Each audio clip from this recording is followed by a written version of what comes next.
Spooky Tips for Kids, a Parent's Guide. Halloween is a fun and exciting time for children, but as parents, it's important to prioritize their safety.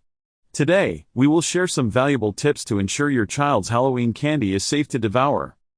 First, let's talk about inspecting the treats. Before your child digs in, go through their candy and remove any open or damaged packages. Check for any signs of tampering, including torn wrappers or broken seals. It's better to be safe than sorry. Next, let's discuss the importance of reading labels. Take a close look at the ingredient list, especially if your child has any allergies or dietary restrictions. Look out for common allergens like nuts or gluten. Keep an eye out for expiration dates as well, as some treats may have passed their prime. Now, onto portion control. Halloween is a sweets overload, but that doesn't mean your child should eat it all at once. Encourage moderation and limit their daily candy intake. Teach them the importance of saving and savoring their treats over time. It's all about balance. Additionally, teach your child not to accept homemade or unwrapped treats from strangers. Stick to factory-sealed candies for safety reasons. Remind them to be cautious and only accept treats from trusted sources. Finally, let's talk about sharing the joy. Encourage your child to donate any excess or unwanted candy to a local charity or organization. It's a great way to teach them about giving back, while also reducing the amount of candy they consume. Remember, keeping your child safe during Halloween is a team effort. By following these simple tips, you can ensure a spooktacular and worry-free Halloween for your little ones. Thanks for watching, and don't forget to subscribe to our channel for more helpful tips. Happy Halloween!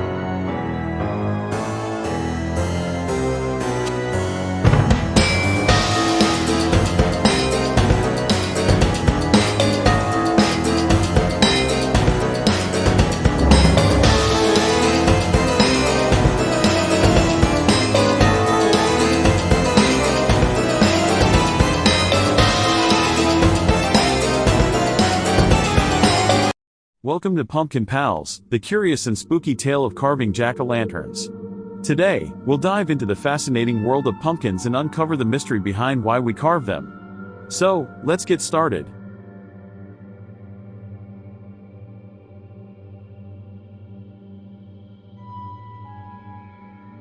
Did you know that carving pumpkins actually started centuries ago in Ireland?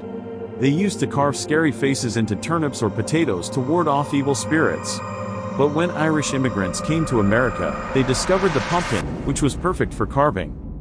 Every year, on Halloween, we carve pumpkins into jack-o'-lanterns. But have you ever wondered why they are called jack-o'-lanterns? Legend has it, there was a man named Stingy Jack who made a deal with the devil and tricked him not once, but twice. Jack was doomed to wander the earth with only a burning coal inside a carved-out turnip. People started carving scary faces to scare away Jack and any other evil spirits. Nowadays, we carve all kinds of designs on our pumpkins. From spooky ghosts to friendly witches, the possibilities are endless. And the best part? Carving a pumpkin is super fun. You can scoop out the slimy insides and create your very own masterpiece.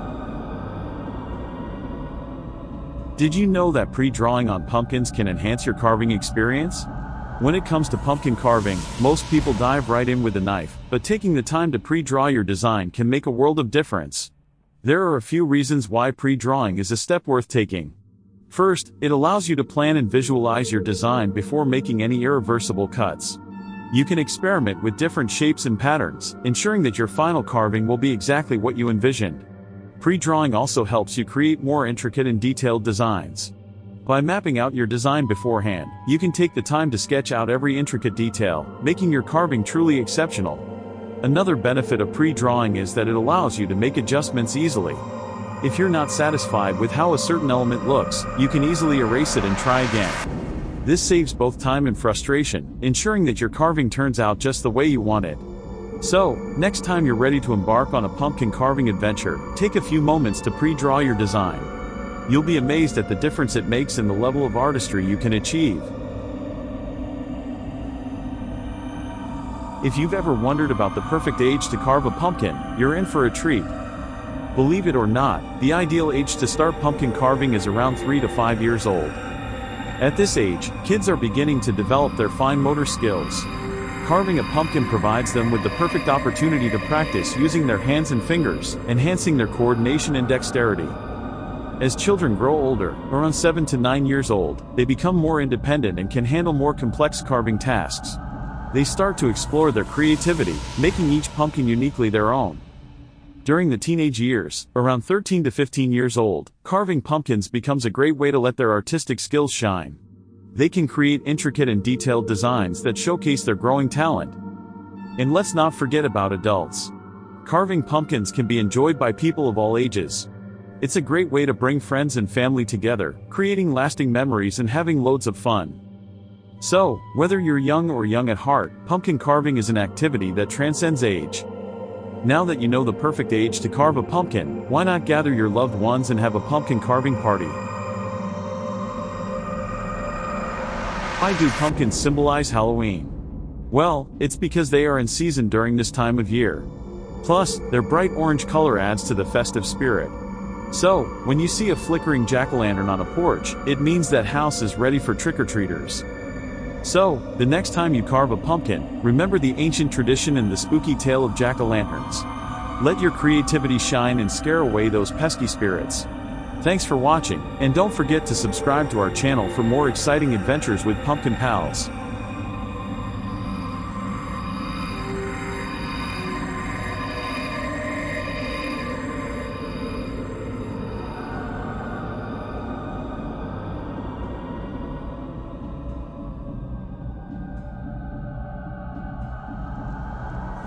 Welcome to our channel.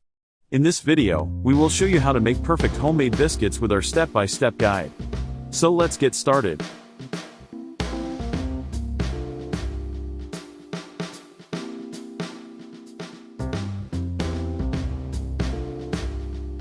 First, gather all the ingredients you'll need. You'll need 2 cups of all-purpose flour, 1 tablespoon of baking powder, half a teaspoon of salt, and 2/3 cup of cold unsalted butter. Don't forget 1 cup of milk too. Now, preheat your oven to 450 degrees Fahrenheit.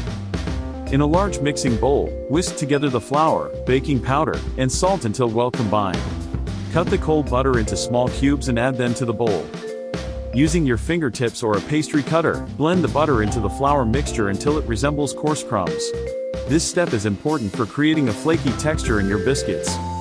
Next, pour in the milk and stir everything together until a soft dough forms. Be careful not to overmix, you want the dough to just come together. On a lightly floured surface, turn out the dough and gently knead it a few times to bring it together. Pat the dough into a 1-inch thickness. Using a round biscuit cutter, press straight down into the dough to cut out the biscuits. Avoid twisting the cutter, as this can hinder their rise. Place the biscuits onto a baking sheet lined with parchment paper, leaving some space between each one. Now it's time to bake. Pop the baking sheet into the preheated oven and let the biscuits bake for about 12 to 15 minutes, or until they turn golden brown. Once they're ready, take the biscuits out of the oven and let them cool for a few minutes. And there you have it, delicious, homemade biscuits that are fluffy and buttery. They're perfect for any meal or occasion. Thanks for watching our video. We hope you enjoyed this step-by-step guide to making perfect homemade biscuits. If you found this helpful, don't forget to hit the subscribe button and stay tuned for more tasty recipes. Happy baking!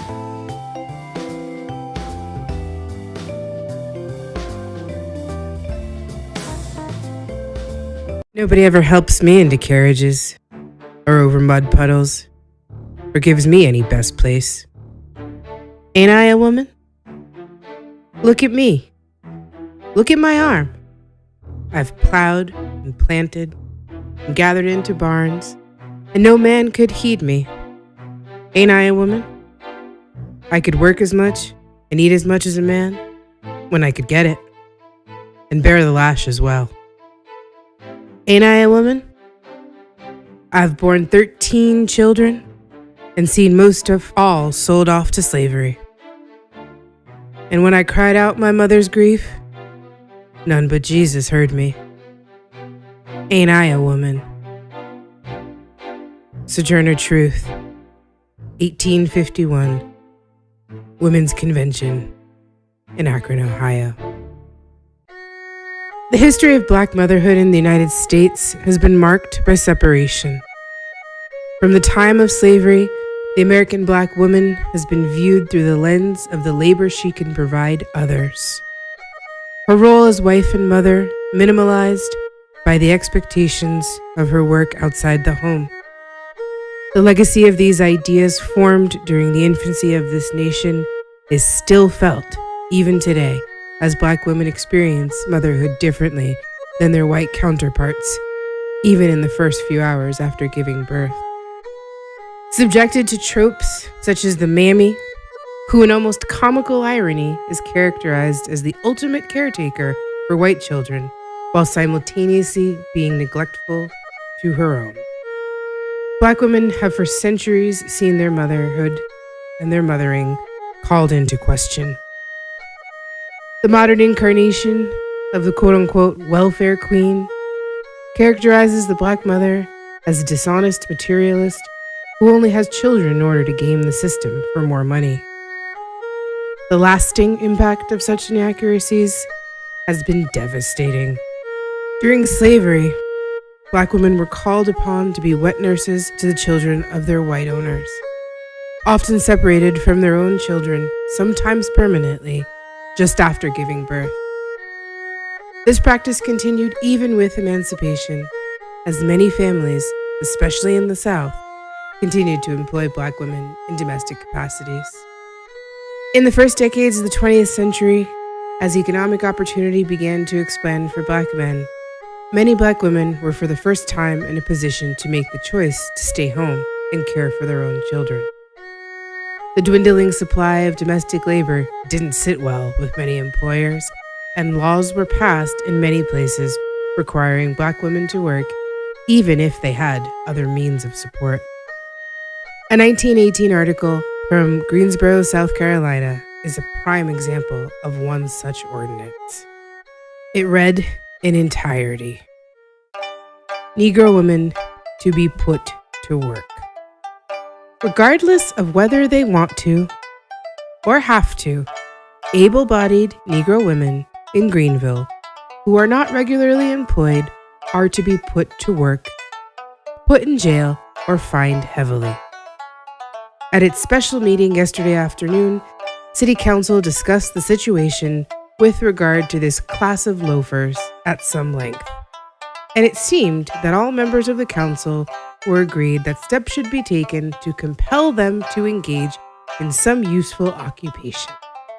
It was decided that an ordinance similar to the one now in force requiring all able-bodied men to work at least 5 days a week should be passed with regard to these women. Such an ordinance will be prepared and voted on at the next regular meeting of the council. A number of complaints have come to members of the council of Negro women who are not at work and who refuse employment when it's offered to them. The result being that it is exceedingly difficult for families who need cooks and laundresses to get them.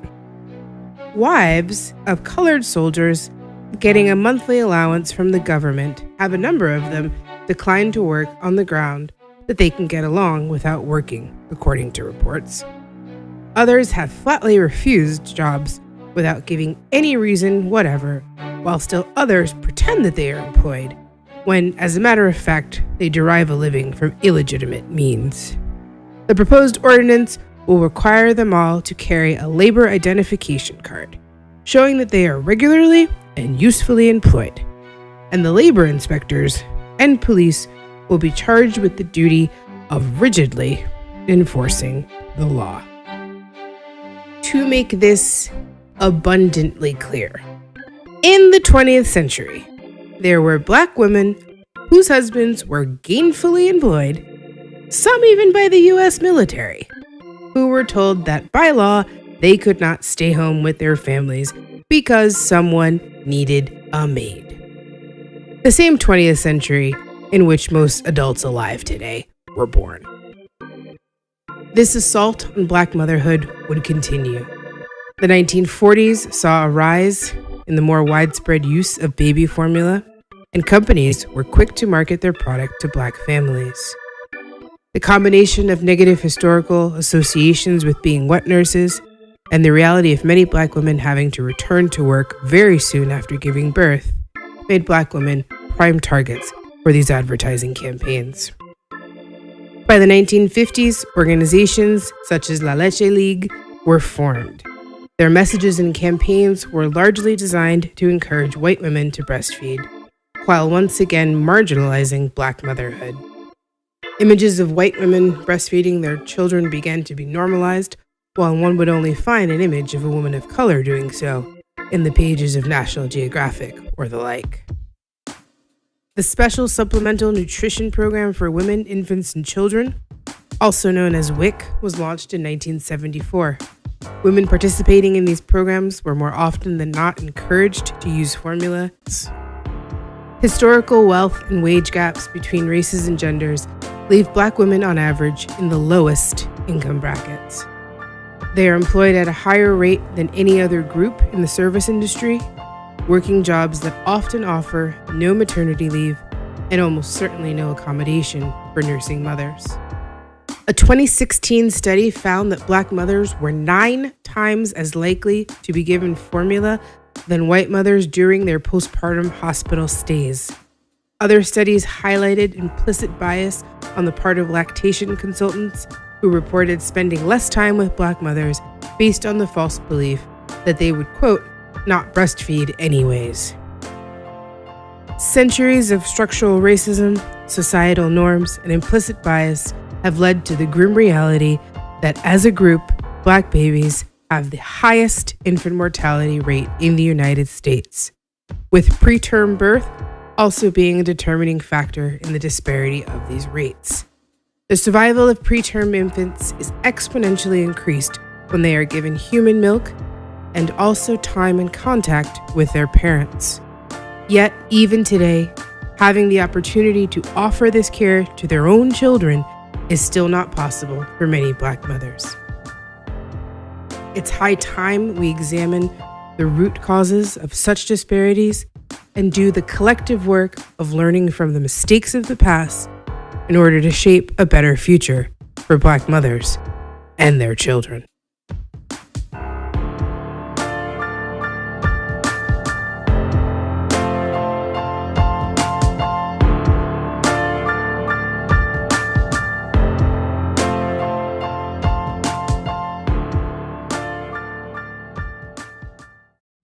If there was anything I hated, it was investigating the organs of the female pelvis. J. Marion Sims, the father of modern gynecology. The legacy of the good Dr. Sims and the slave women he experimented on has been a topic of widespread discussion in recent years.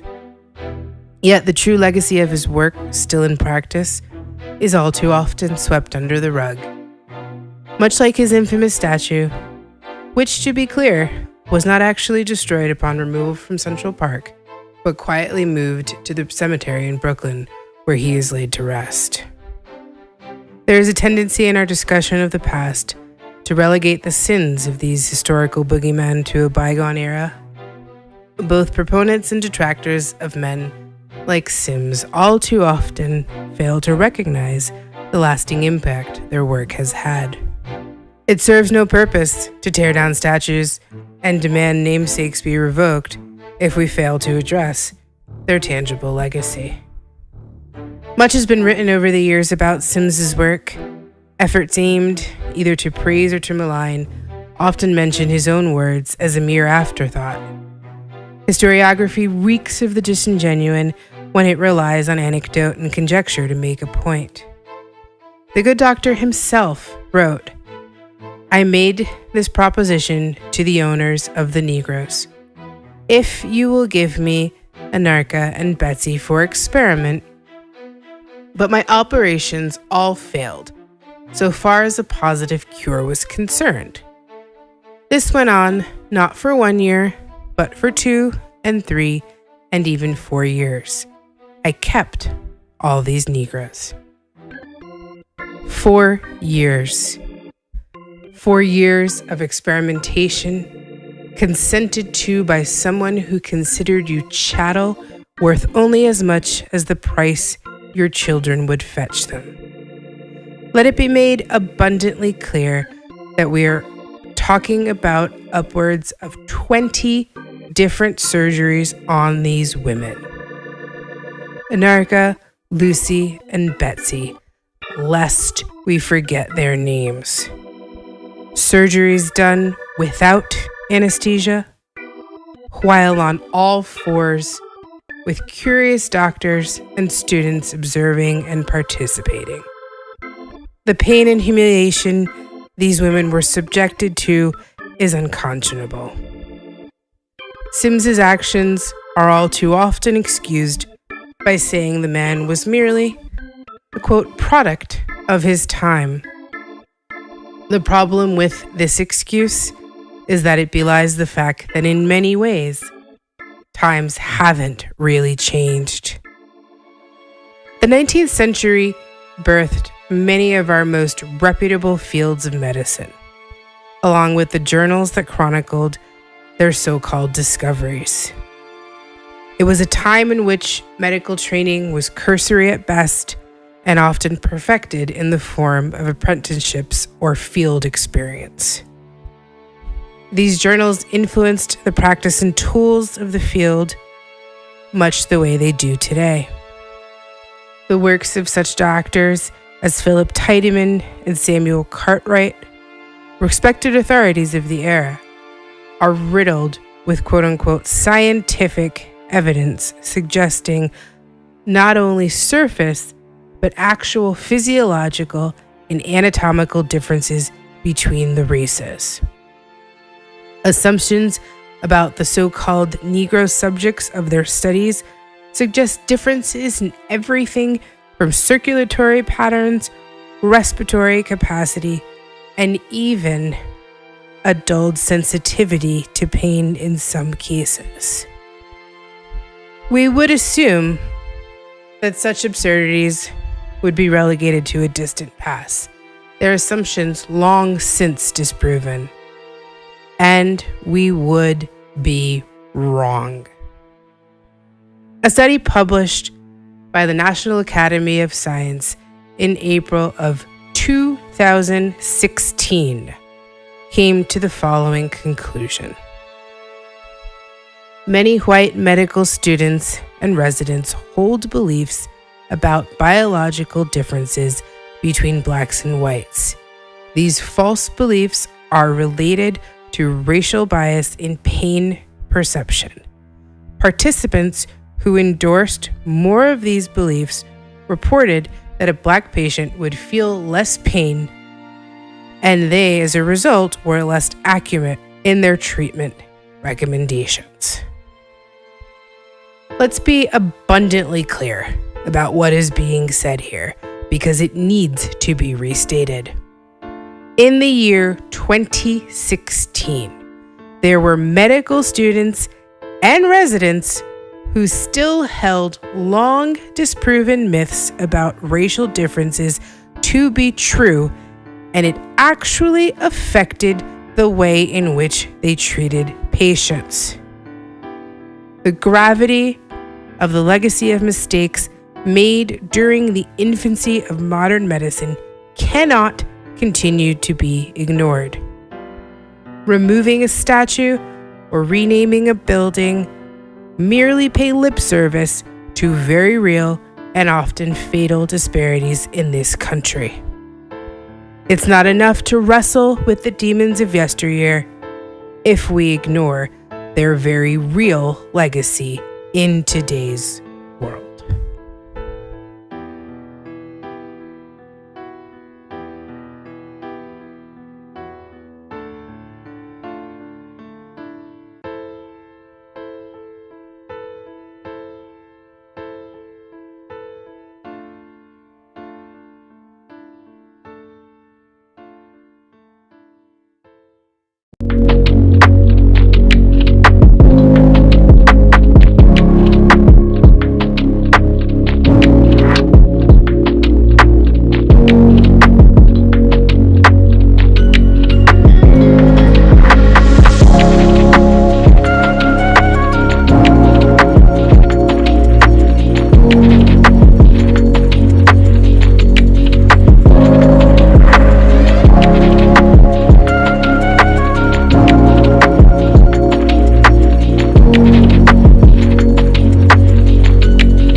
Hi, my name is Nicole, and I'm a new mom. When I was pregnant... Hi, my name is Nicole, and I'm a new mom. When I was pregnant, I learned that more C-sections are being performed in hospitals than ever before, even if the mom and baby are healthy. This worried me, so I decided to educate myself. I learned many things I could do to avoid having a C-section I didn't medically need.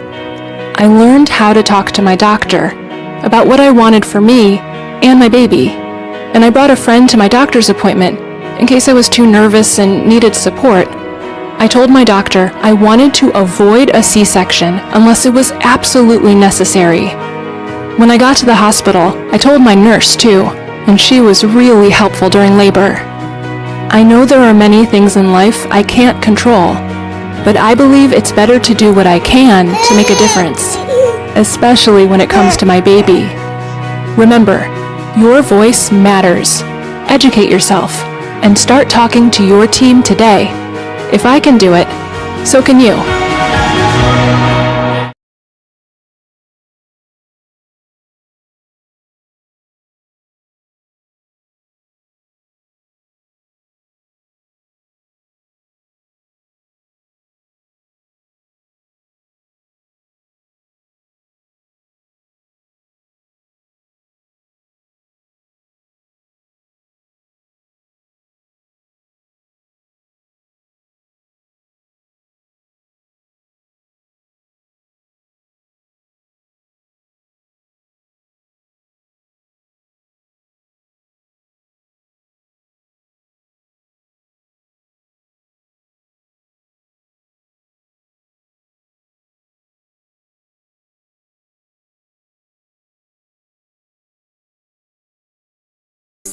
And I'm a labor and delivery nurse.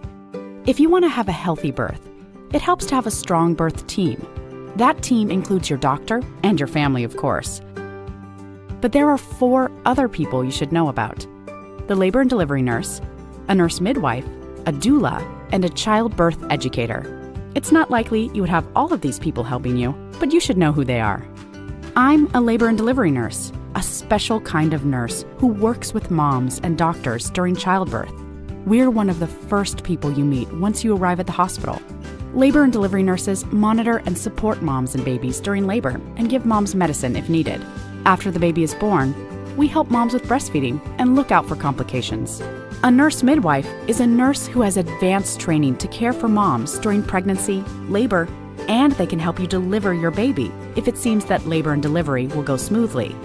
Nurse midwives are really good at helping moms avoid C-sections and other medical interventions unless they are absolutely needed.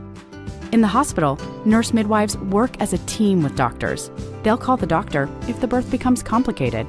A doula is different from a doctor, nurse, or midwife. They're like having your own personal coach who stays with you all through your labor and birth.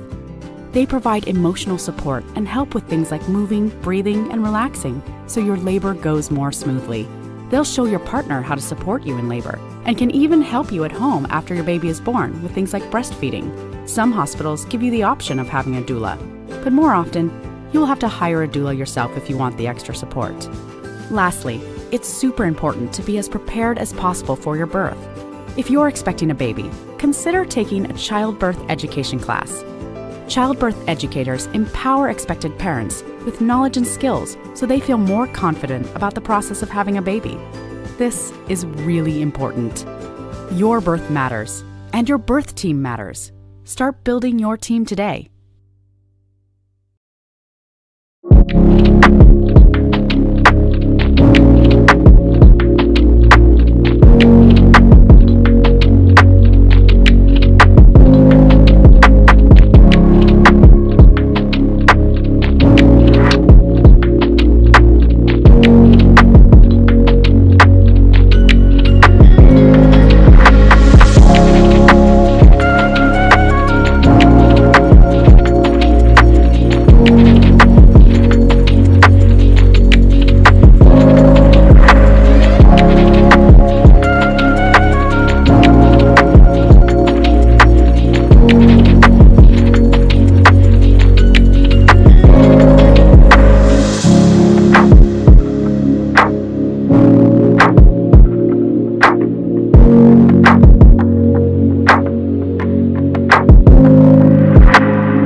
I'm a neonatologist in Boston. RSV is a virus that causes a respiratory illness, or kind of like a cold. So RSV varies a little bit. If I was to get RSV, I probably wouldn't be able to tell the difference between having a regular cold and having RSV. For a baby who gets RSV, they get what they call bronchiolitis, and usually that presents as a kid having a difficult time breathing. Usually you see their little ribs popping in and out as they're trying to breathe. You see their little noses flaring as they're trying to breathe. Sometimes they turn blue because they're not getting enough oxygen. They tend to have a lot of secretions like coming from their nose and a cough. And so it can be pretty significant, and it can change really quickly. They can go from being a little happy to suddenly being like really having a really hard time struggling to breathe. Some communities are going to be at higher risk because the population is more dense, meaning there's more people living together under certain square footage. There's often more children who often tend to pass respiratory illnesses among themselves. You see these families out of nowhere, they get this like right hook that kind of knocks them out. And these people are just devastated by this happening to them. And they're like, how much can this kid take? How much can our family take? It's incredibly hard. If you're starting to see signs of breathing difficulties, don't wait. This is something that you want to take pretty seriously.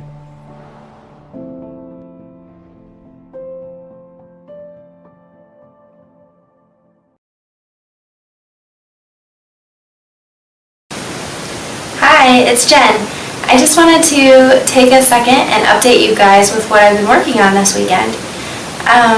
If you've been with Fortunate for a while, you might recall that we put together NICU kits shortly after the boys were home as a way to reach out to other families that were going through a similar journey that we experienced in the NICU.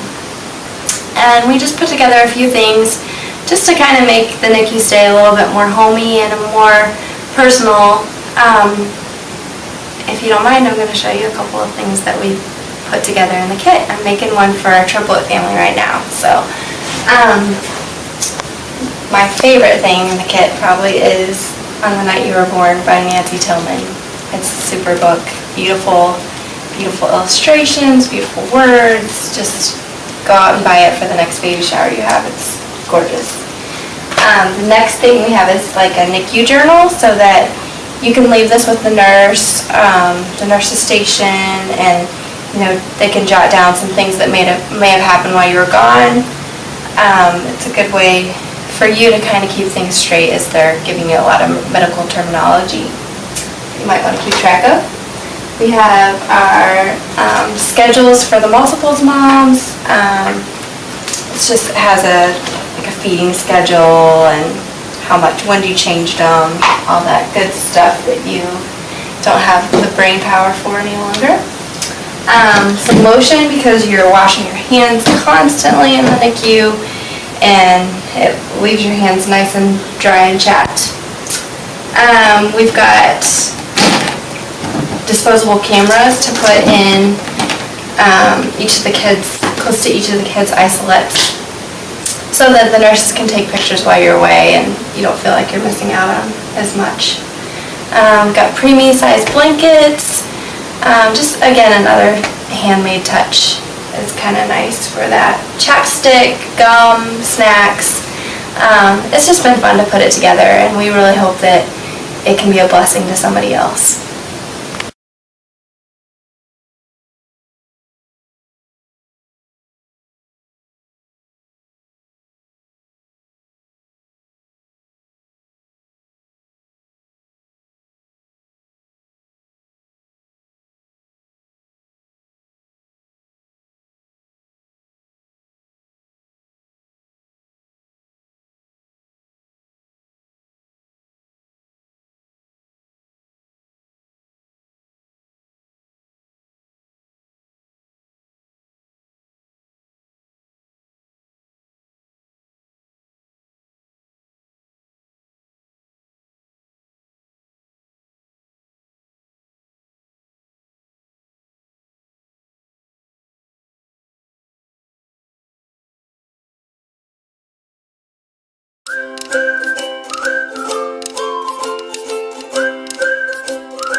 Good morning or afternoon, everyone. This is your host, Ashley Randolph, with the Ashley Randolph Show. I am here with another wonderful episode.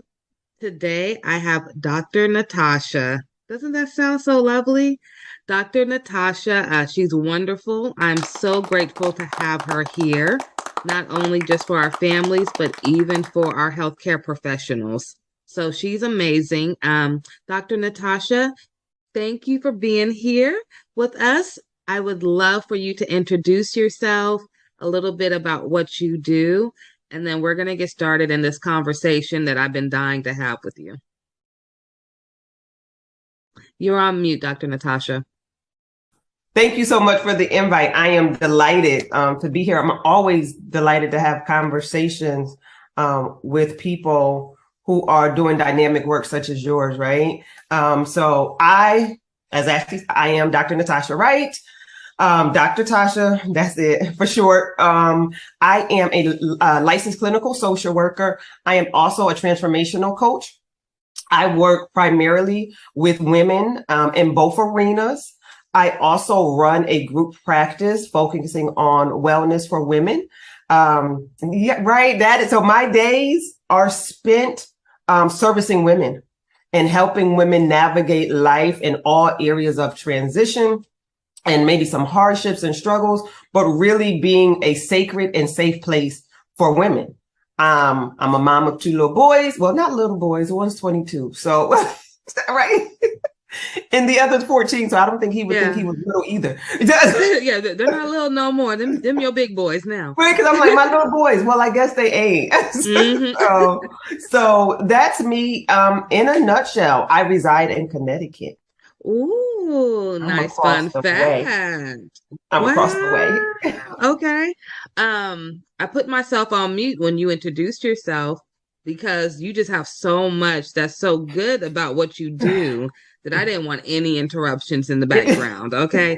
Everyone, she does a lot of amazing work. I am so grateful to have her here.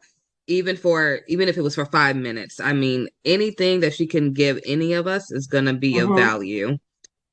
Dr. Natasha, or Dr. Tasha, I'm sorry. Whichever one. As long as it's not Dr. Wright, it feels so formal. That I'm the same way. So I tell all my interns and staff, just please call me Ashley. I can't do President Ashley. I know that's my title, but it's okay. Okay, so I'm a mom with 3 kids. Okay, so like you got 2 grown boys. I call my son, he's about to be 12. He's way bigger than me. So I'm like, okay, you my grown boy now. I got 3 kids. I have 2 nonprofits that I'm running. I have all these different titles as well that I have to juggle every day. I probably work 7 days a week, but I'm working on getting that down to 5 days a week. Hello. It's been 8 years. I think I deserve that. What tips do you have someone like me, even if they don't have a lot of titles like me, but maybe just their day-to-day life of going to work and taking care of the kids is a lot. So what advice do you have for us? To start off, let me say blanketed, whether it's entrepreneurship, regular 9 to 5, the children. I don't care if you're a housewife, there's a plethora of things to do. Yeah, absolutely. So almost context almost doesn't matter nowadays because there's always something going on. So the universal conversation that I'm having with women is the question that I originally or first start out with is, how are you? Not how's what you're doing, not how's the boys or how's the girls, how's the husband, how's the business, but how are you? And usually I get a pause because not a lot of women are being checked on. They're like, oh, I don't know. And I'm like, okay, so sit with it for a minute. I usually got time. Yeah. Or I get this almost auto response of, fine, I'm good. No, slow down. Let's ask again. And then once I ask, how are you? I pivot to, well, how's your heart? And that is a totally different question. And it forces people, women, to pause for a minute and examine what's going on in life. And I usually get a more authentic response. Because you can't fly, when I ask how's your heart, it's not good, fine, great, how you? No, those are those automatic responses when we are in the hustle and someone asks you, how you doing? Good, I'm great, you good? All right, and then we're in passing. And so having women slow down. So what I want people to know is, women to know, is that I do believe that you can have it all. I'm a firm believer that you can have career, that you can have children, you can have hobbies, you can have dreams. It's just how we manage the time that we're given. So where I come in at is strategy, because I do believe that you can have it all. We are all given the same 24 hours and 1 day. Right. And I'm sure we all have dreams and hopes and desires, but what are we doing with them? Do they get lost in the hustle of life? So one tip is checking on yourself. How are you? That how's your heart question doesn't have to go from one woman to another. We can sit and reflect in our quiet time when we carve out quiet time and ask ourselves, okay, how's your heart?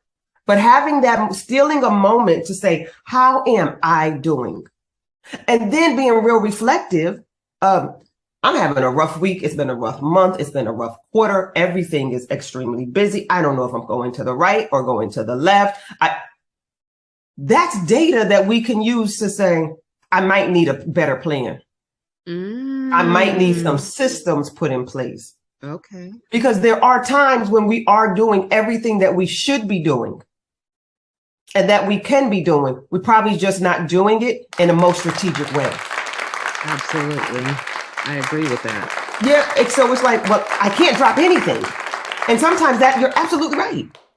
Sometimes it is the job. It is the kids. It is if you have a spouse. All of these, if you're caring for aging parents, if you're caring for small babies, if you're caring for sick children, all of that. And you're like, well, what do I do now? I can't drop any of it.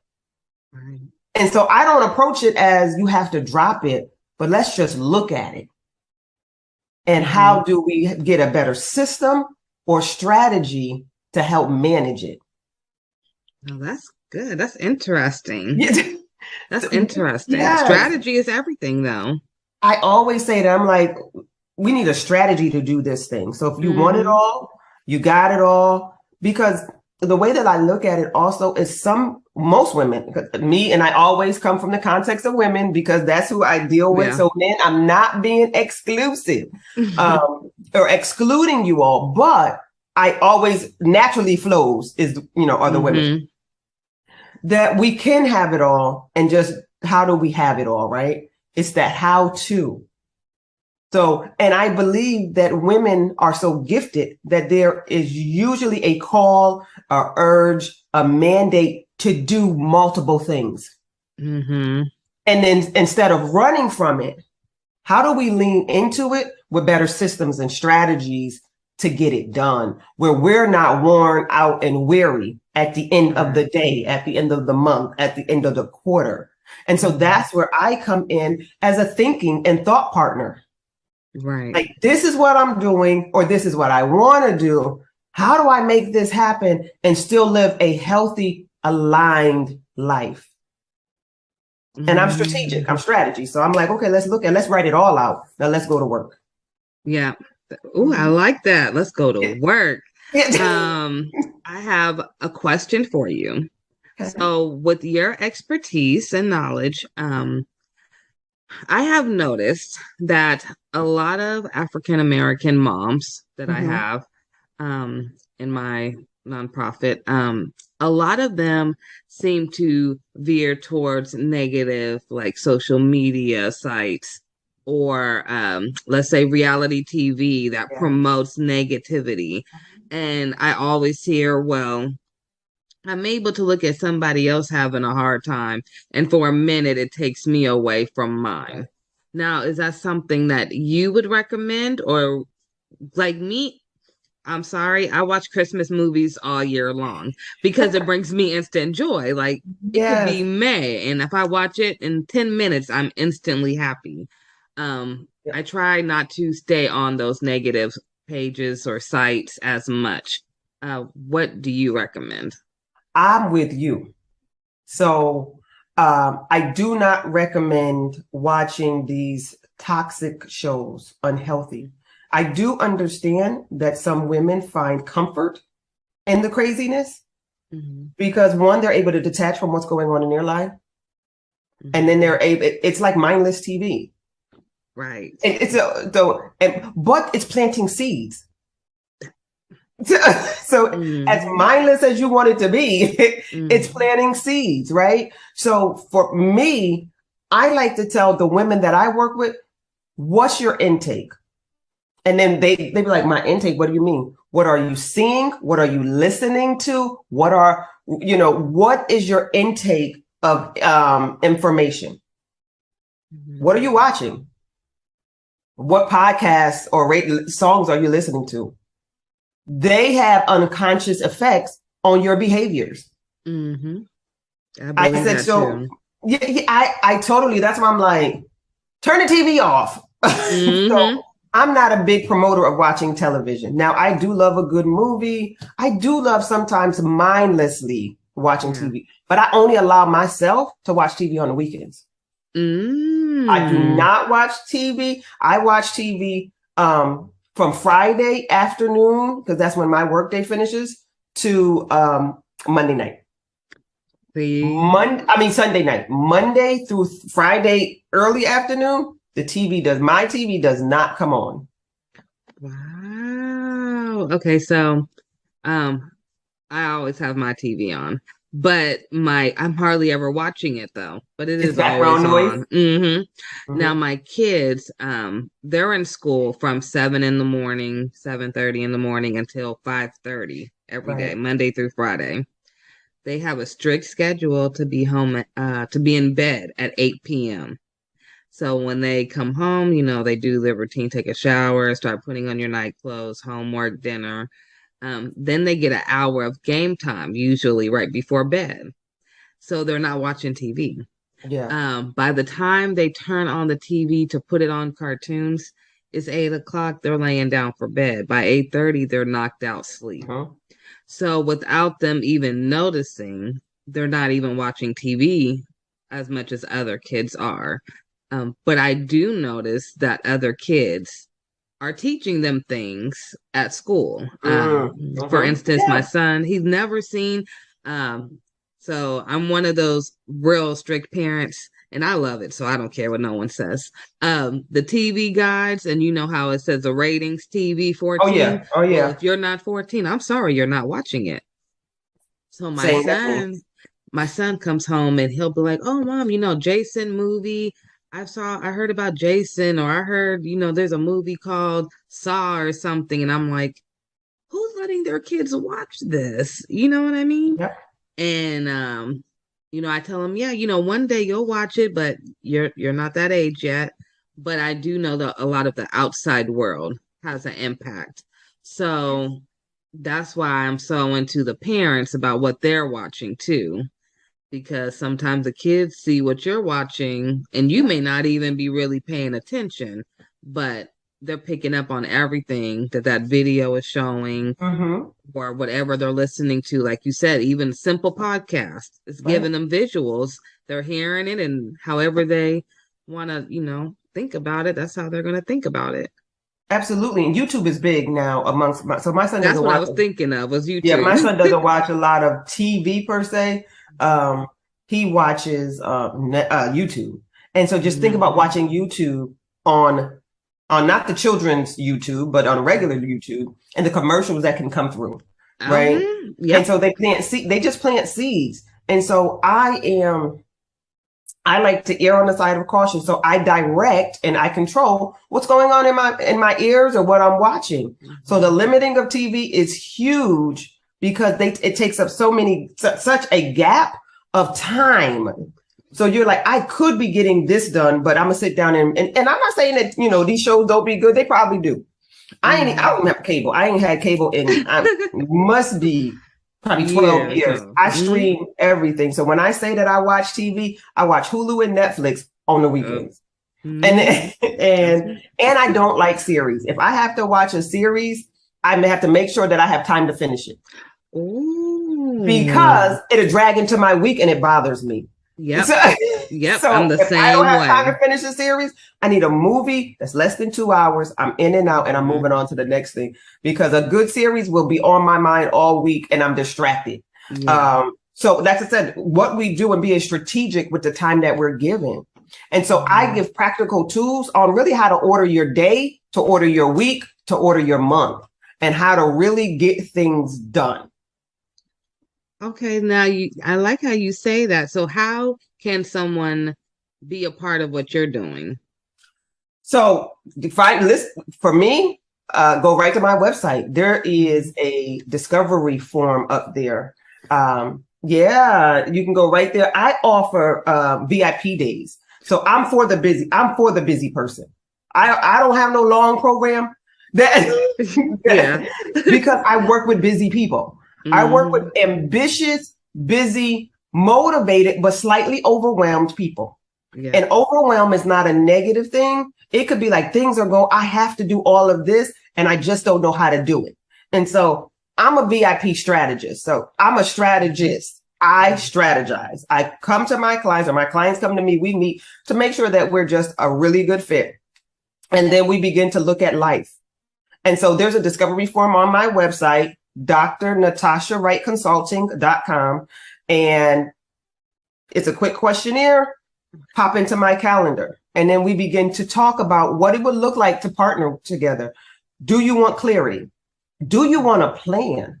Because I come to find out that people have dreams and goals, but they don't have a plan. They can't execute. So the dream the goals remain so abstract that nothing's getting done. Yeah. And to me, the dream and the goal, it's just something that's hidden and probably latent in your heart because there's no strategy to go along with it. And because we're busy, ambitious women, got a lot of hats going on here, right? That we don't even have time to think. So I am that thought partner to help you think and strategize. So working with me, I work in 3-month increments. So in those 3 months, at the end of a VIP day, you leave with a tactical strategy to execute for the next 3 months. Ooh, I like that. This is for the ambitious people that know they have something, they know they're ready, they just can't think. It's the first step. You hear so much. People don't know just the first step. Just show me the first step and I got it. I make it clear. They actually leave with a tangible document that's like, listen, this is what you do next. This is how you do. And I'm there and I offer support for 30 days post the VIP day. And by the time you execute this program, you'll come back to me for another VIP day because we're going to the next thing. Ooh, y'all take advantage of them VIP days. Yes. Okay. And the VIP days looks like me. It's either one-on-one, depending on how it's scheduled, or with a small group. No more than 4 because we're executing because you get me that day and I'm thinking and rolling. Yeah. And we're executing. Getting to work. And that's what I always say, I'm for the hungry. Ooh, I come for the hungry. I like that. Because I'm ready to feed. And if you're not hungry, I'm going to do nothing but give you a stomachache. Ooh. Because I'm going to have an opposite effect. I'm going to aggravate everything in you. So if you're not hungry and ready to go, then I'm not for you. Nope. Because I'm just going to aggravate you. Yeah. Just like VIP. You come prepared or you're not coming in VIP. I'm sorry. That's it. Right. So that's my life and my strategy and how I get women from point A to point B and ultimately to Z. Step by step. Step by step. 3-month program. drnatashawrightconsulting.com. Do you have any Instagram or Facebook? I do. Instagram, it is IAM_Dr.Natasha W. And Facebook is Dr. Natasha Wright Coaching Consultant. Okay. Do you have any books or anything, or are you thinking of writing? I do have ebooks that were coming out for the VIP date. So I walk through the workbooks. I'm producing 2 workbooks. Part of this is I have 2 VIP days. One's for business and one's for life. So there's a life edition. Ooh. That's the walking through life. What are we doing? How do we get this life together? And then another is a business edition. I kind of want to start a business. I don't know where. Let's get through some of this thought work. How do we clear the path so I can do this business? One last there's question. 2 different. Mm-hmm. So you said business days, and you said you have business and you have one for life. Yes, I do. Would the business one also work for NICU nurses? Because we have a lot of healthcare professionals in the medical field listening in too as well. Mm-hmm. So would this work for doctors and NICU nurses and social workers? Because, that's your your little background. So it does, because it's a day to help you get to strategize how to launch, strategize how to even get through the thoughts of what am I going to do? So remember, it's very tactical. And so afterwards, after they're up and running, then they probably go off to a business coach for the intricacies of the business. But I'm that thought partner that's cutting it out, saying, what is the mind doing? Mm-hmm. How do we get out of our mind? Here's your first step. Here's your second step. Here's your third step. Yeah. I'm so happy that you created this program. I am so happy that you're African American, first of all, okay? And your voice is powerful. I'm glad of all the work you're doing. I hope everyone takes advantage of these VIP days. Yes, come on, let's get this together. Yes. And if you ever have any days you want me to promote on our GLO Preemies website, wonderful. Send it to me, the flyer. We'll promote it for you. And we're going to have you back. Sure. Listen, I'm here. I love talking about strategizing and getting from point A to point B and getting clear. Yeah, to me, it's money talk to me. If you get your life together, everything else kind of flows. Right. So it's like wedding bells. Like, how can you not love to strategize? So, I told you I'm on a tight schedule. So I keep everything around me in a schedule and to the time. Right to the T. So I appreciate you, and I always appreciate your little talks that we have. They're always so meaningful. And I hope you all look at her website. I will post it below. Thank you for being here, and we will see you again, I am sure. Absolutely. Thank you for having me. This has been wonderful. Thank you. Okay, everyone. That is concluding today's episode with Dr. Natasha. She is amazing. Please, please, please go follow her, like and share and subscribe to her pages, and go look at her website. And we will have her again shortly, okay? Thank you, Dr. Natasha. Bye-bye.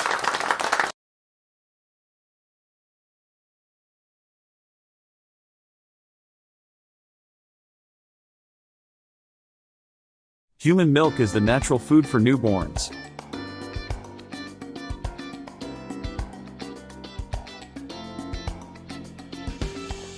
It provides them with all the necessary nutrients to develop and grow strong.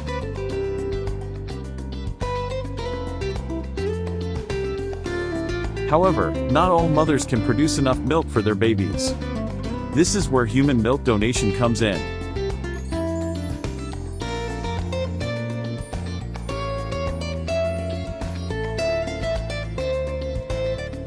By donating breast milk, women can help provide premature babies and sick infants with the nutrients they need to thrive.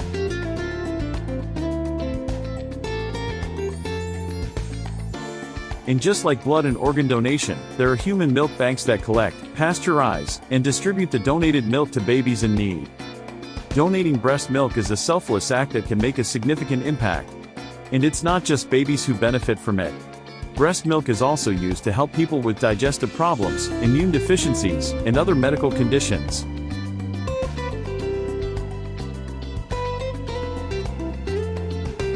So, if you are a new mother with more milk than your baby needs, consider donating it to a human milk bank. Your milk can help save lives and make a difference in the world. Thank you for watching this video.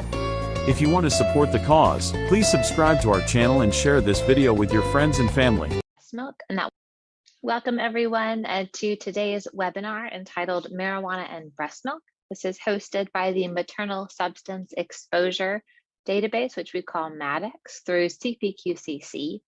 If you have any questions for myself or for our speaker, please send that over in the chat.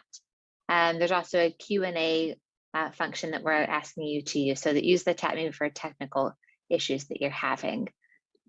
As I've mentioned before, if you're just joining us, there is a link on the screen. You can type that in bit.ly/THC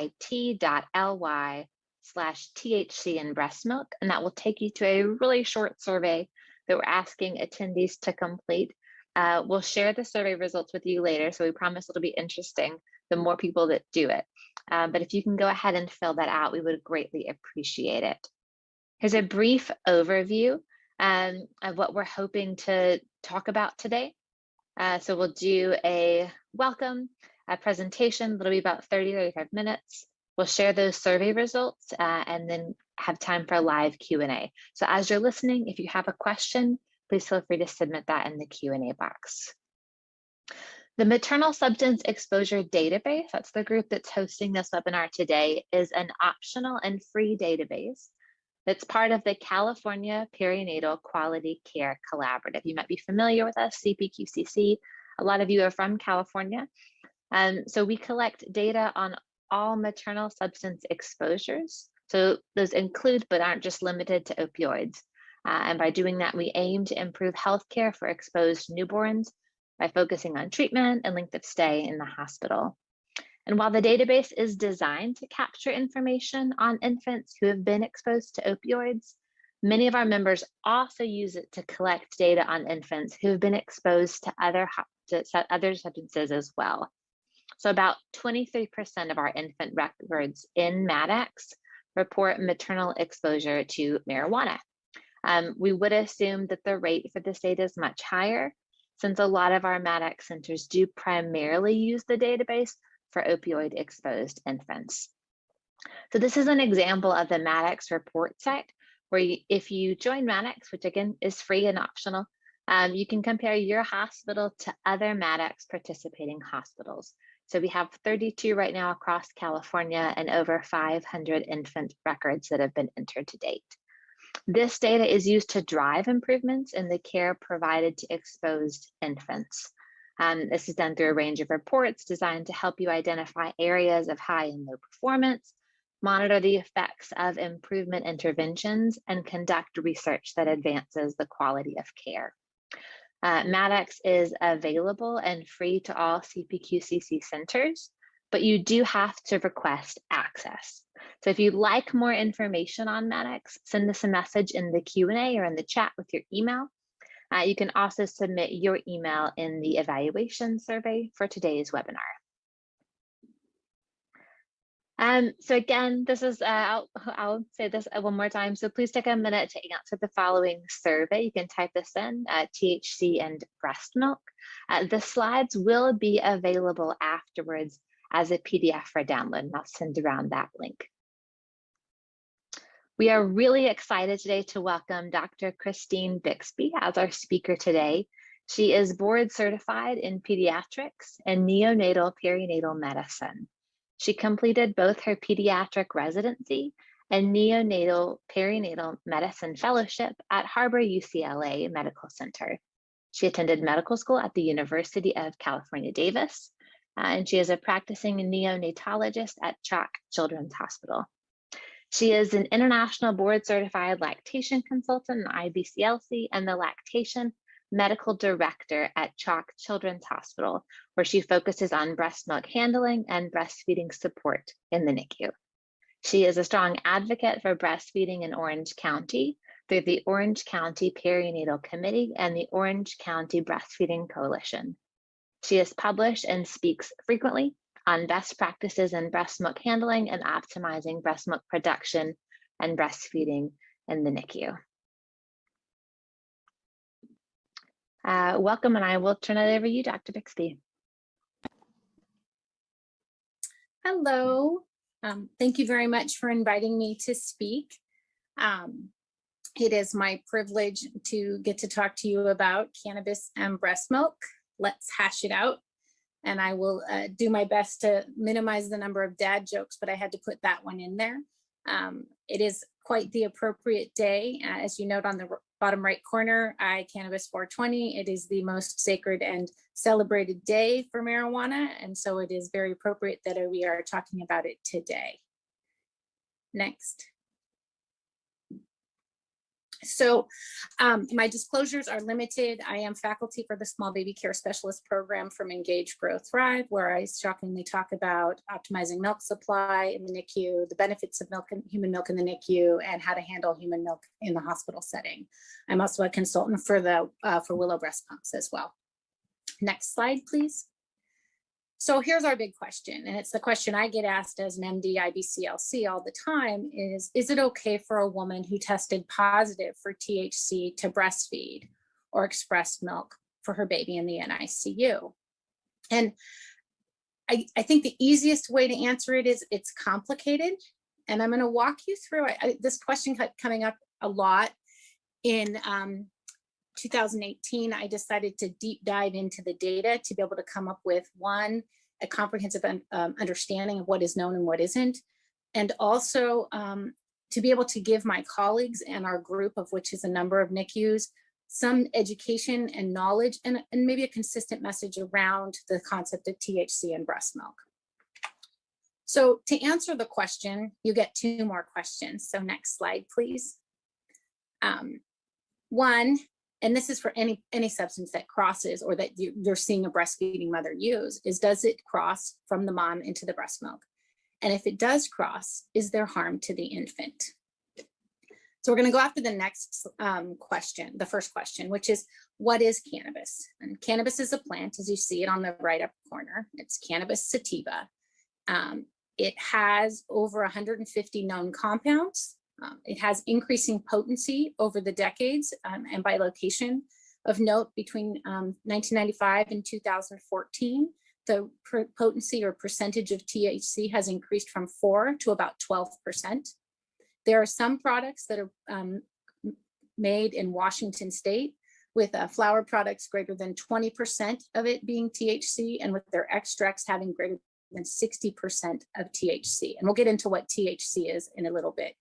There are various forms of consumption, the good old-fashioned cigarette or joint, using a water pipe or a bong, my aunt and uncle's marijuana brownies, the more common and newer versions of vaping, and then this new thing to me called dabbing, which is where they pour butane over the plant and you get a sticky precipitate out that you can then smoke that allows you to have a much higher concentrate of THC with a very rapid onset.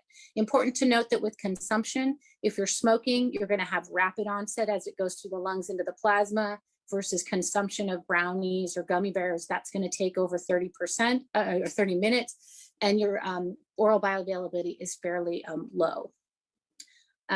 Other thing to note about cannabis, there are other additional unknowns as the growing of the product is not technically regulated. So there is potential for lead, mold, pesticides, rodenticides, herbicides, and fertilizers in the product, and we don't know what they are.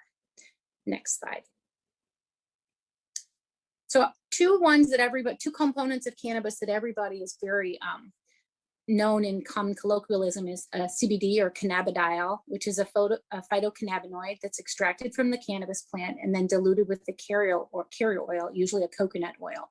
Not a lot is known about CBD. It's felt to be less psychoactive.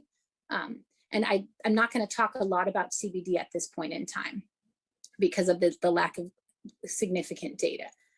The big thing that we're going to talk about is THC, or delta-9 tetrahydrocannabinol, and I'm not going to say that word again. We're going to call it THC going forward.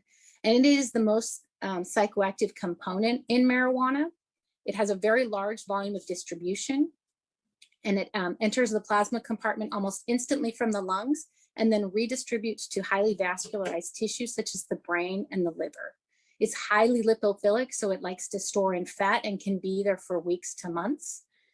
And important to note, the half-life of THC is fairly long. In infrequent users, it's 20 to 36 hours. And in chronic users, it can be about 4 days. We'll talk about further data that's come out just in the last few months about even a longer half-life. Of note, it is present in an exhaled breath for 2 to 4 hours after one cigarette. And I think this is an important thing for those of us in the newborn intensive care unit where we're putting babies skin to skin appropriately for moms to smell the environment around their babies so they can have that IgA exchange into their breast milk. But it's important to encourage moms, if they are going to be using cannabis, to do that after they've done their skin to skin and to maximize the time from smoking to when they actually do skin to skin with their infant in the NICU. Next slide, please.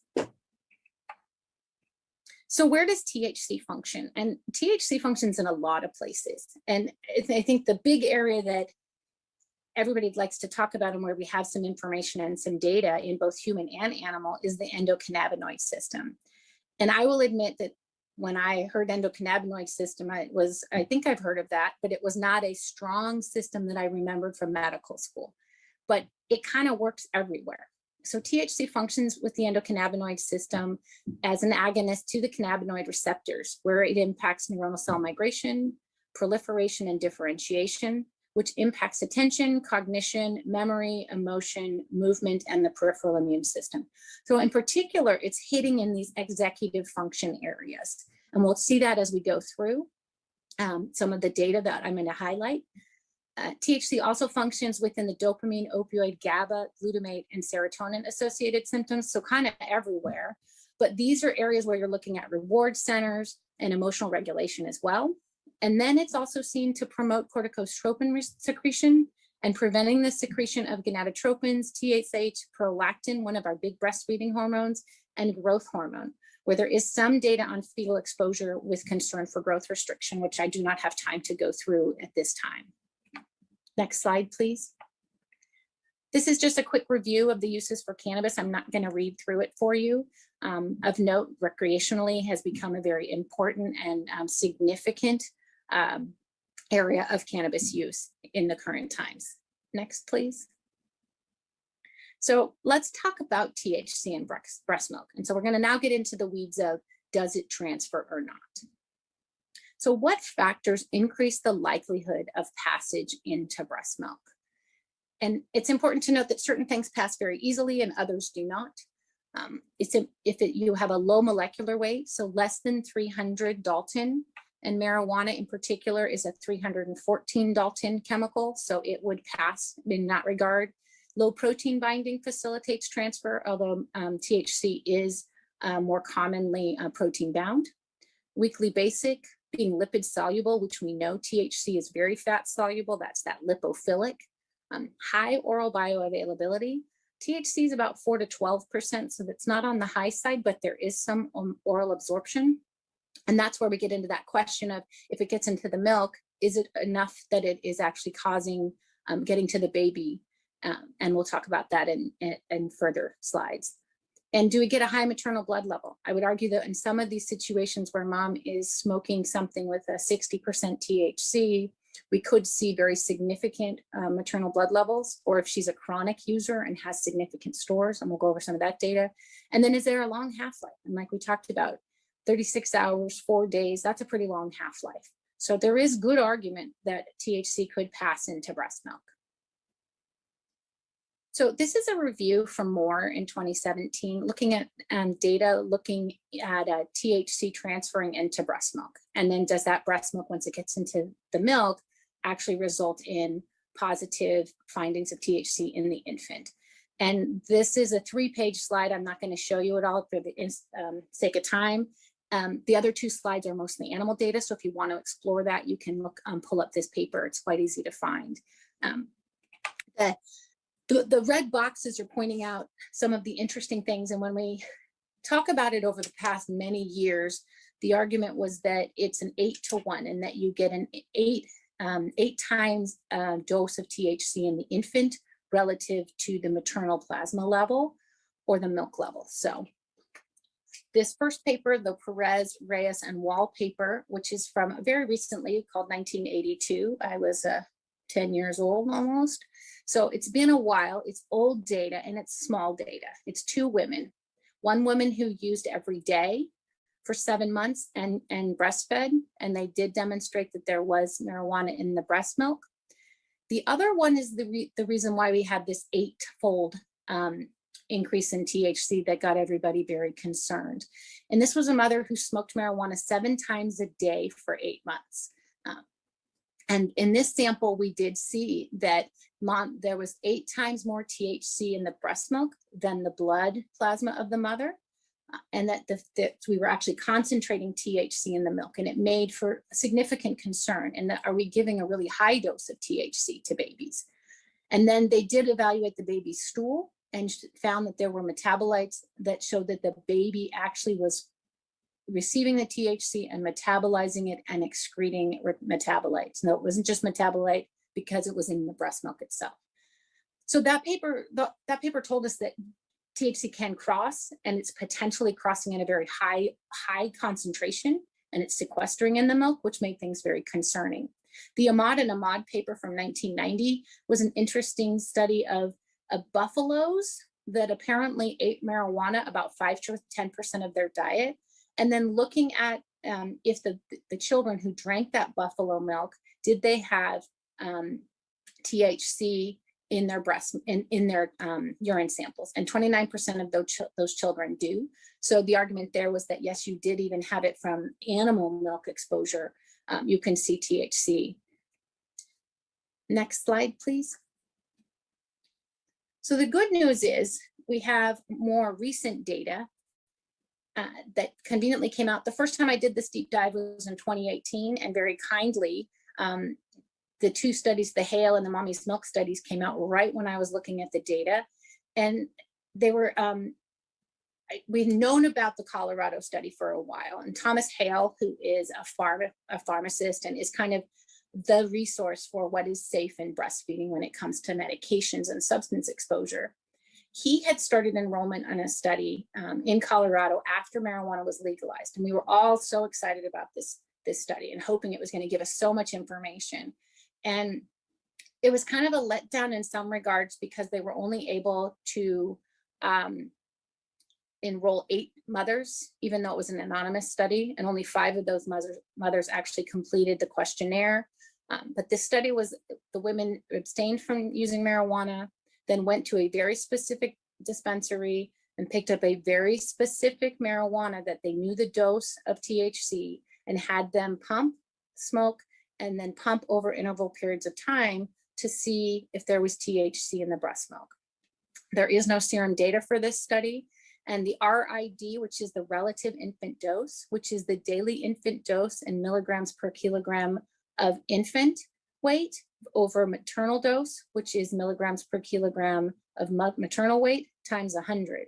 In general, the relative infant dose, or RID, if it's less than 10%, when you're looking at medications, it's felt to be safe. I will note that even though he did see this 2.5%, it was based on 150 cc's or milligrams per kilo or milliliters per kilogram per day of intake. And he has not updated his recommendation on his resource to put in a defined RID. I think he is appropriately recognizing the numbers are too low to make a definitive statement. He did note that the THC dose peaked at an hour and then slowly decreased until the end of collection. So the takeaway from the Hale study is that THC does get into breast milk. As we move on to the Mommy's Milk study, which was done through the group at UC San Diego, they looked at 50 women with 54 samples, and they had mothers recall their exposures for the 14 days prior to milk collection. So this is just recollection. And then they tested the milk samples. And the big finding from this paper was that THC was detectable up to 6 days after the last reported use.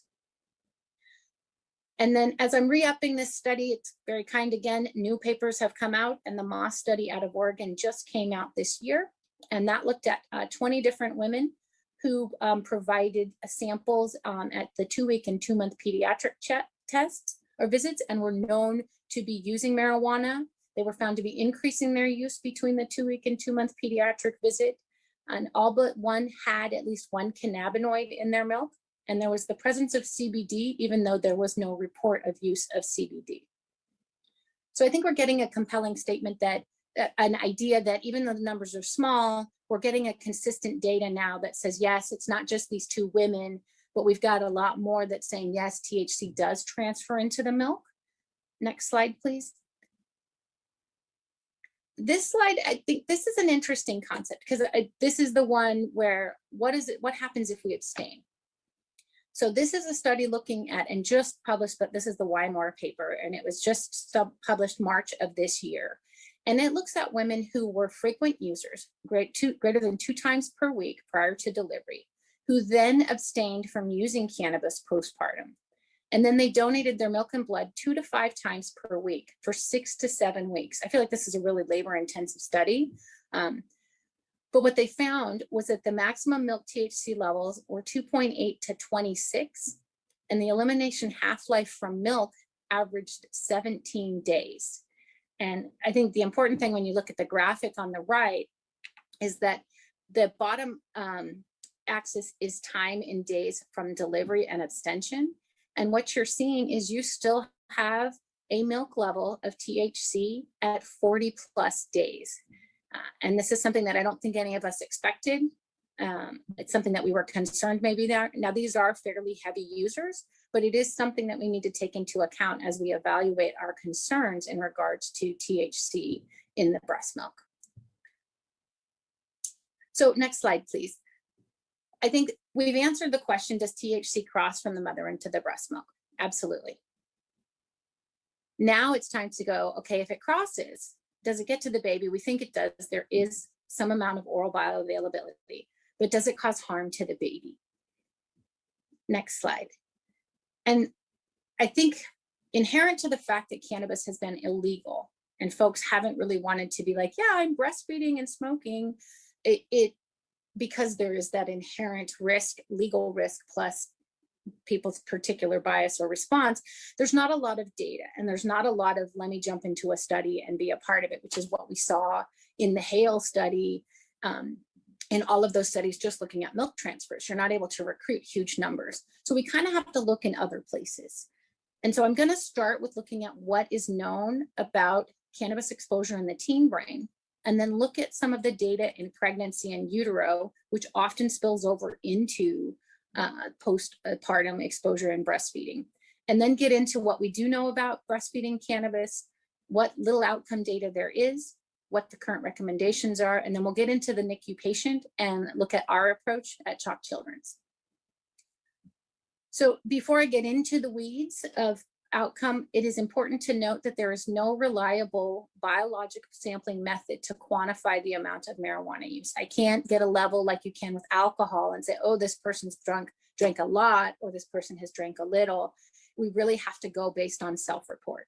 And self-report is inherently biased. Some want to report more use than they actually are to have that perception of them. Others don't want to report their use at all.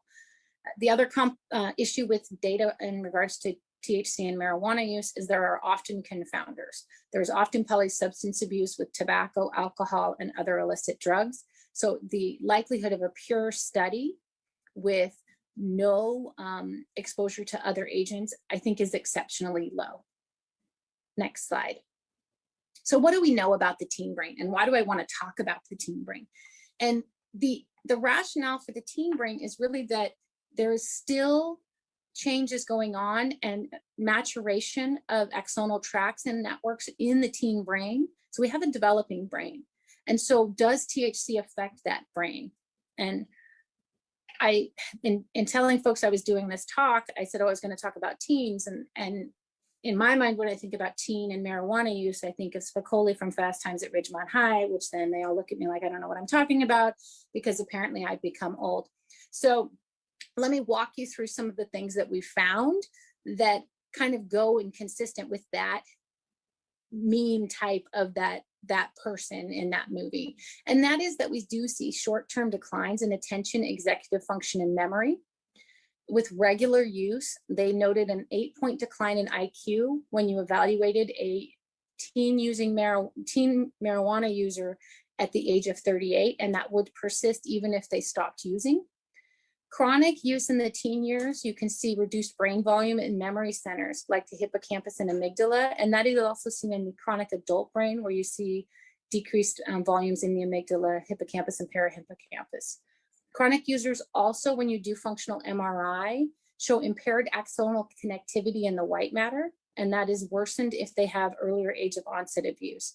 So we do see attention, executive function, and memory affected by their exposure to marijuana, as well as changes within the brain itself. Next slide, please. So what is known in pregnancy in utero? And I'm going to start with the animal data, and then we'll move into the human data. And this is a summary by Navarrete looking at preclinical findings for perinatal cannabis exposure. So this is both pregnancy and breastfeeding, which is generally what we're going to find. If you're using marijuana during pregnancy, I was impressed to see this new paper from Wymore, because it's often hard to find someone who thought that it was okay to use marijuana during pregnancy and that they did not want to continue post-delivery. So they go through in this graphic, kind of summarizes things. Since we don't have time to get really heavily into the weeds, there are specific neurobiological alterations that I'm not going to read all of those out, but they result in behavioral alterations that you can see on this of the right-hand side, which is motor impairment, cognitive deficits, decreased social interaction, increased vulnerability to reinforcing and motivational effects of drugs of abuse. And that's what you're looking at with your dopamine receptors and your similar receptors that we talked about where THC functions. And so this is kind of, we're going to start seeing this theme. We see cognitive deficits in the teen, and now we're seeing it in the rat that's exposed. And now we'll go ahead and move on to the pregnancy as well. And so what do we know about pregnancy and marijuana use? 36% use at some point in pregnancy. Use declines over gestation. And if they're using at term, then they are likely a chronic or dependent user. 48 to 60% will continue using through pregnancy as they feel that tobacco is a safer alternative, or that is safer than tobacco. Of past users at between 2007 and 2012, 16% of pregnant responders were using daily, and 18% met the criteria for abuse or dependence. Next slide. So I'm going to talk to you about the big three prospective trials: the Ottawa Prenatal Prospective Study, or the OPPS, the Maternal Health Practices and Child Development Project, or MHPCD, and the Generation R study. And when we look at this next slide, it's a lovely table that kind of summarizes, and I don't have the time to go through all the data, but I'm going to hit the high points real quick. The OPPS is a study that was done in Ottawa, started enrollment in 1978 in a primarily middle-class Caucasian population. MHPCD began enrollment in 1982 in a largely African-American population in a low socioeconomic status in Pittsburgh. And then Generation R is our new study in 2001, which is from Holland, which is a multi-ethnic cohort, but they do have a slightly higher socioeconomic status. I think just based on the years of enrollment, we can state that the amount of THC in product that they were exposed to is going to be a lot higher in the 2001 versus the Ottawa and Pittsburgh studies. As we go down the graphic, the polysubstance abuse is notable to be across the board present. So we're going to have confounded data no matter what. And then we will look and see retention is actually, I think, impressive, 63% all the way to 22 years. And then even looking at 80% to 22 years on the Pittsburgh study. The Generation R study is still following up, and they have the 6-year data that they've published, and that has exceeded 80% for retention rate. As we move into the outcomes on the next slide, we'll see that one, there's some trend unclear about preterm delivery and birth weight. And that, I think, is still teasing itself out in the literature. And we really need to jump down into the preschool, school age to start looking and seeing what they saw as a trend. And it's important to note that they're seeing similar things, especially between the two studies in the 70s and 80s. In the preschool population, we're seeing verbal and memory performance as affected. And then when we move into school age, we're seeing attention, impulse control, hyperactivity, visual reasoning issues, executive function problems, language comprehension, reading, spelling, and academic achievement. So we're seeing issues that are going to show up more about 8 to 10 years of age. And it's that reading, writing, academic performance, which is a significant issue. Now, could that be confounded by the polysubstance abuse? Absolutely. When we move into the teen and young adult period, we see persistence of some of this higher level executive functioning, visual cognitive functioning, academic achievement, particularly in reading. And then as we move to the very bottom, we're going to see issues with smoking, early substance abuse, chemical dependence. When we look at Generation R, we're still really early into the data, and they do note that between 6 to 8 years, they saw altered brain morphology in the frontal cortex. And I think we're still, this one, the jury's out yet. We've got to give them the time to follow over time in order to give us the actual good data that I'm hoping they will give us from this study. Next slide, please. So now I'm going to actually look at breastfeeding and cannabis, because I've looked at the teen, we've talked about the pregnant, and then subsequent potential breastfeeding exposure there. But what do we know specifically about cannabis and breastfeeding? So as we saw in the Wymore paper, maternal use does increase in the first 6 months postpartum. What also is important to note that THC and cannabis absolutely has a potential for affecting lactation, as we see a decrease in prolactin levels and a decrease in the oxytocin levels. These are the two big hormones of breastfeeding. Prolactin is your make and milk hormone, and oxytocin is your letdown hormone. And if we're seeing those, there would be concern if those are lower that it would impact your breast milk production and your ability to maintain a milk supply. So what we do know is that women who smoke cannabis, it does not affect whether they will initiate breastfeeding. They have the same initiation rates as the general population. But when studied at a greater than or equal to 9-week postpartum, you see a statistical decrease in breastfeeding if mom is using marijuana. And it's unclear if that is due to the decrease in the hormones, which one could argue it could be, or if it's due to other things such as social stigma, etc. Next slide. When we get into the weeds of the logistics of breastfeeding and THC, it is important to note, especially if mom is smoking her marijuana, that there is an independent twofold increased risk for sudden infant death syndrome.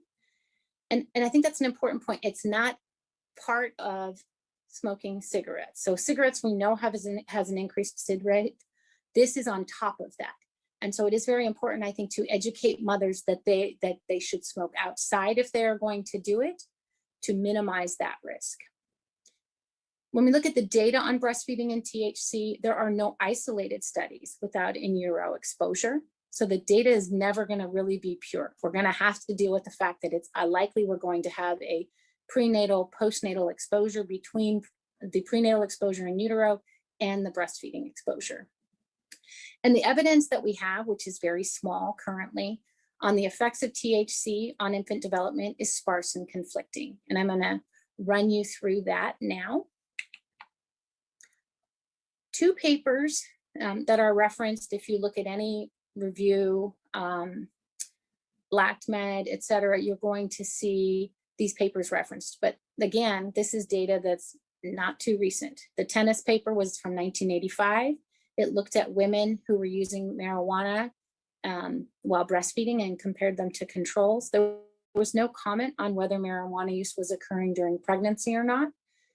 They assessed the babies at 1 year with the Bailey scales of infant development. And for those who don't recognize the term Bailey scales of infant development, that is a assessment of an infant done about 6 months on onward until about 2 to 3. We use it in the high-risk infant follow-up clinic to assess fine motor and gross motor development, as well as psychosocial development as well. So it's one of the tools that we use consistently to evaluate infant development.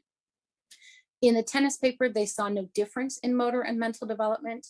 When we moved down to the Astley and Little paper 5 years later, they had a little bit larger cohort of 68 babies in each group. Both groups, mothers used marijuana during pregnancy. The exposed group continued to use marijuana after in the first and the third month of postpartum while breastfeeding. They assessed at 1 year of age using the Bailey scales of infant development. They noted that at higher exposure, you saw a lower psychosocial developmental index, and as well as you saw a decreased motor developmental interest on the Bailey as well. So there's no difference, there's difference. And it's small data, so it's hard to really hang your hat on it. And it really hasn't been able to be reproduced, partly because I think it's very hard to recruit into this patient population. Next slide, please. So I don't have the time to run through all the animal data, but I'm going to give you the statements from 2 organizations about long-term concerns about effects on the infant. The Academy of Breastfeeding Medicine, which is an organization of physicians who support and advocate breastfeeding, in their review, noted that the number of studies that have found concerning evidence, both human and animal, outnumber the studies that have concluded no effect. A conservative approach is suggested until evidence can strongly support otherwise. The AAP, or American Academy of Pediatrics, in their clinical report, noted that their current understanding of the ECS, or endocannabinoid system, and its role in the development of neural circuitry in early fetal life also provides theoretical justification for the potential of marijuana substances, particularly THC, to affect neurodevelopment. So there's concern. Next slide, please. So what are the current recommendations? And I'll start with Hale. He's the guy out of Texas with the Infant Risk Center, or Mommy's Meds, or Milk and Medications. And he has the rating scale of L1 through L5. I'm imagining that many of you are recognize that scale. And L1 means that there is no risk, or there's perceived to be no risk, and there is some data potentially that is supporting its use. L5 would argue that there's significant risk and you should not use that substance while breastfeeding. L4 is often considered one that you shouldn't use while breastfeeding as well. So he's saying limited data, possibly hazardous. I've underlined this statement he added recently in the last few years, and it says, well, this data poses numerous limitations and does not directly examine the benefits of breast milk versus risk of exposure to marijuana and milk. Cannabis use in breastfeeding mothers should be discouraged at this time. And I think his point is valid in that there's a benefit to breast milk. We know that long paper from 2012 from the AAP with the graph that shows all the different percentages of improvement in milk in outcome when you're exposed to maternal milk. But then there's a risk to marijuana that we don't know. And I worry that it's going to be hard to find this pure data where we're really able to analyze the benefits of breast milk and the risk of exposure to marijuana. Next slide. So the recommendations are to avoid further use from the ABM, AAP encourages to abstain, the CDC encourages to abstain, and the ACOG, marijuana use is discouraged. So where do we go from here? In summary, we know THC crosses into breast milk. There's concern for marijuana exposure in all ages, particularly in the developing brain, but the data are imperfect. Realistically, excellent data sets are not likely coming, at least in the near future. And we're looking at if we think impact is of an executive function, we have to wait until these babies reach an age where they're actually utilizing executive function, which is going to be closer to 8 to 10 years, and then seeing what that looks like in fallout. And then one must recruit. So it's kind of similar to the Generation R. They recruited in 2001. We still don't have great data on if there is impact on executive function. And our recommendations aren't particularly helpful from the organizations. Discourage, abstain. It's not a definitive moment where it tells us what to do, particularly in regards to the preterm population. Next slide, please. So again, we're back to the question, is it okay for a mom who tested positive for THC to breastfeed or express milk for her baby in the NICU? And I think the answer is it's complicated, but how do we approach it? Next slide. So there's none of the data and none of the recommendations really discuss the preterm or the NICU patient population. And I think it's important to note that most of our infants who are admitted to the newborn intensive care unit have an inherent risk of neurodevelopmental delay due to their underlying diagnosis and subsequent need for neonatal care. The AAP, of course, supports human milk in the preterm and NICU population, but has not given us any guidance on how to address marijuana-using mothers in the NICU. Next slide. So how do we develop a recommendation in the NICU? And I do think it is each unit, because the data isn't definitive, there's a lot of concern, but it's important that we look at what the patient is bringing to us and what we have as options as we evaluate our potential recommendation in our unit. So first, how frequently is mom using? When was her last use? Is there polysubstance abuse? Is there maternal willingness to discontinue use? Is there an ability to develop a trusting and therapeutic relationship? Is there availability and reliability of donor human milk? And what's your NEC risk in your unit, particularly when dealing with your higher NEC risk populations? Next slide, please. So there's 3 possible approaches. And I think that you could argue, based on what your availability of and ability to answer the questions previously, how to approach it. So number 1, you could just say, you know what, we're going to use breast milk for all marijuana users and go with the belief that breast milk is really going to mitigate any potential risk that we don't know is coming from use of marijuana and getting into the breast milk. We could also, the second approach would be to pump to establish supply while mom abstains and utilize donor milk until some time that the THC level in milk may theoretically be low to 0.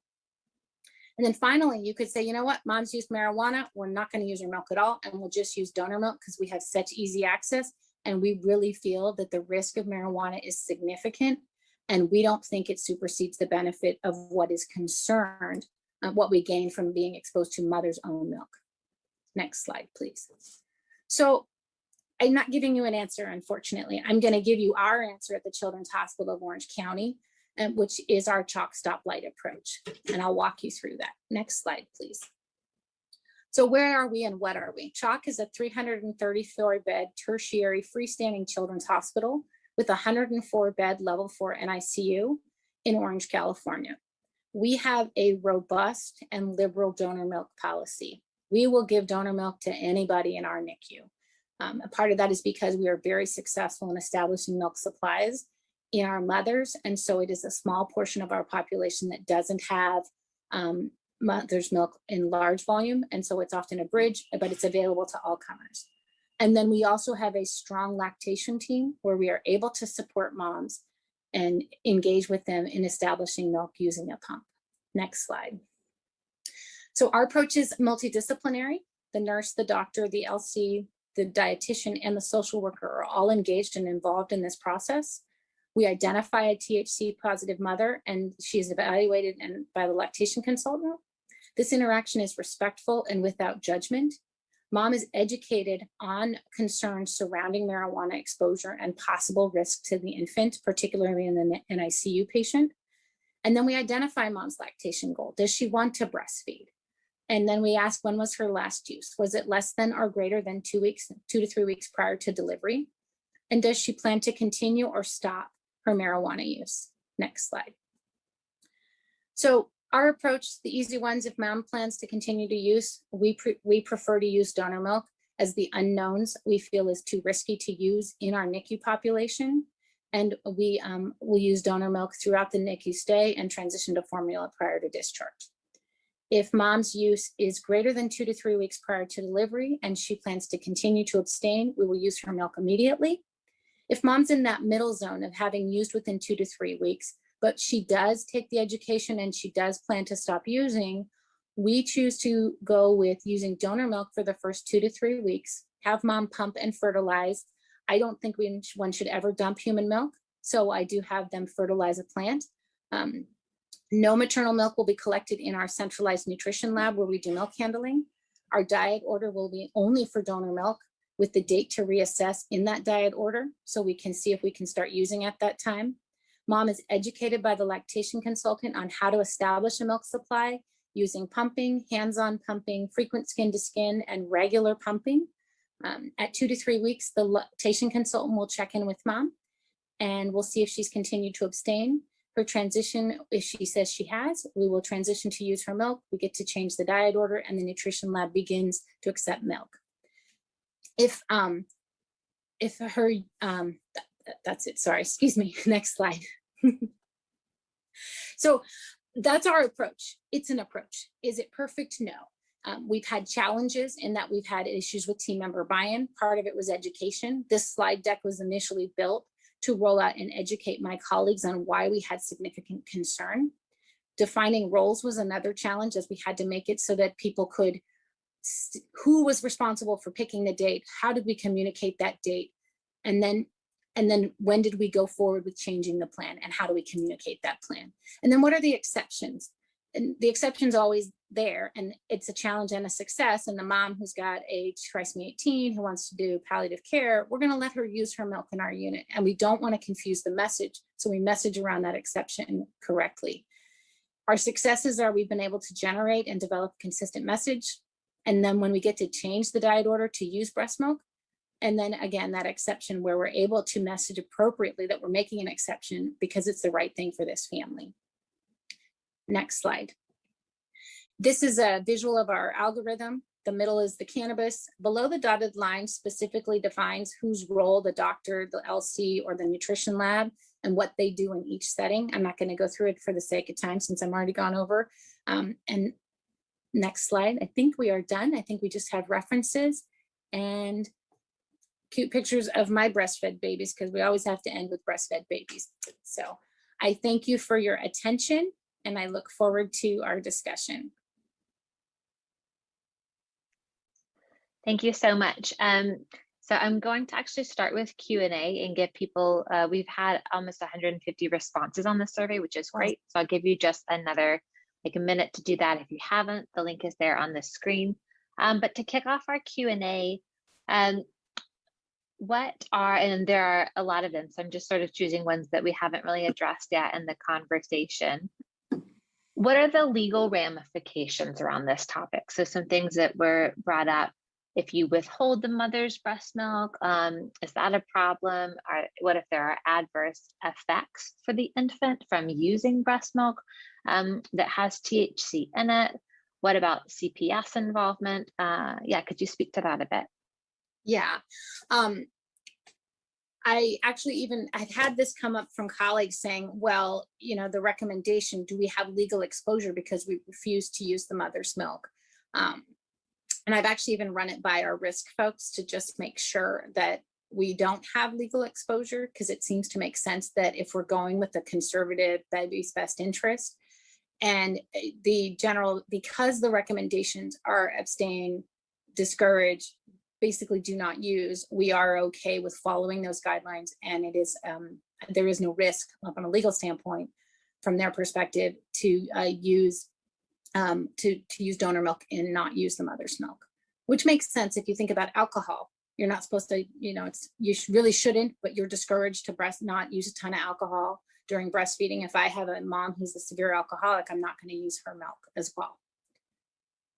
And when we look at things like allowing moms to use, I think the important thing is that if your unit needs to proceed in that fashion because you have low, you don't have availability of donor milk and you have a 24-weeker and a high neck rate, you're probably going to choose to use that milk. You're going to educate the mom extensively saying we need to use your milk to decrease the risk of death or severe complication from necrotizing enterocolitis, but we really think you need to stop, and here's the reason why. So I think as long as you disclose and educate, I don't think there would be liability from allowing use if your unit is in the situation where it makes more sense to do that.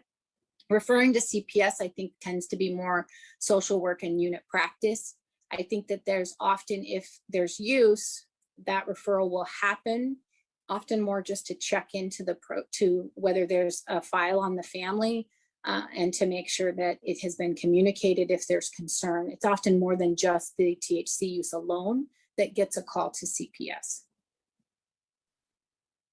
Thanks. A couple questions about CBD oil. You mentioned that at the beginning. Do we know anything about CBD in breast milk? Not really.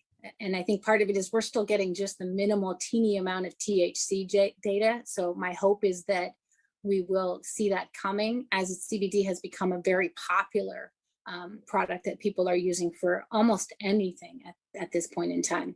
I think it is important to note in my review of all the literature, and I will say this talk was very narrowed down. I could have gone on for 4 hours.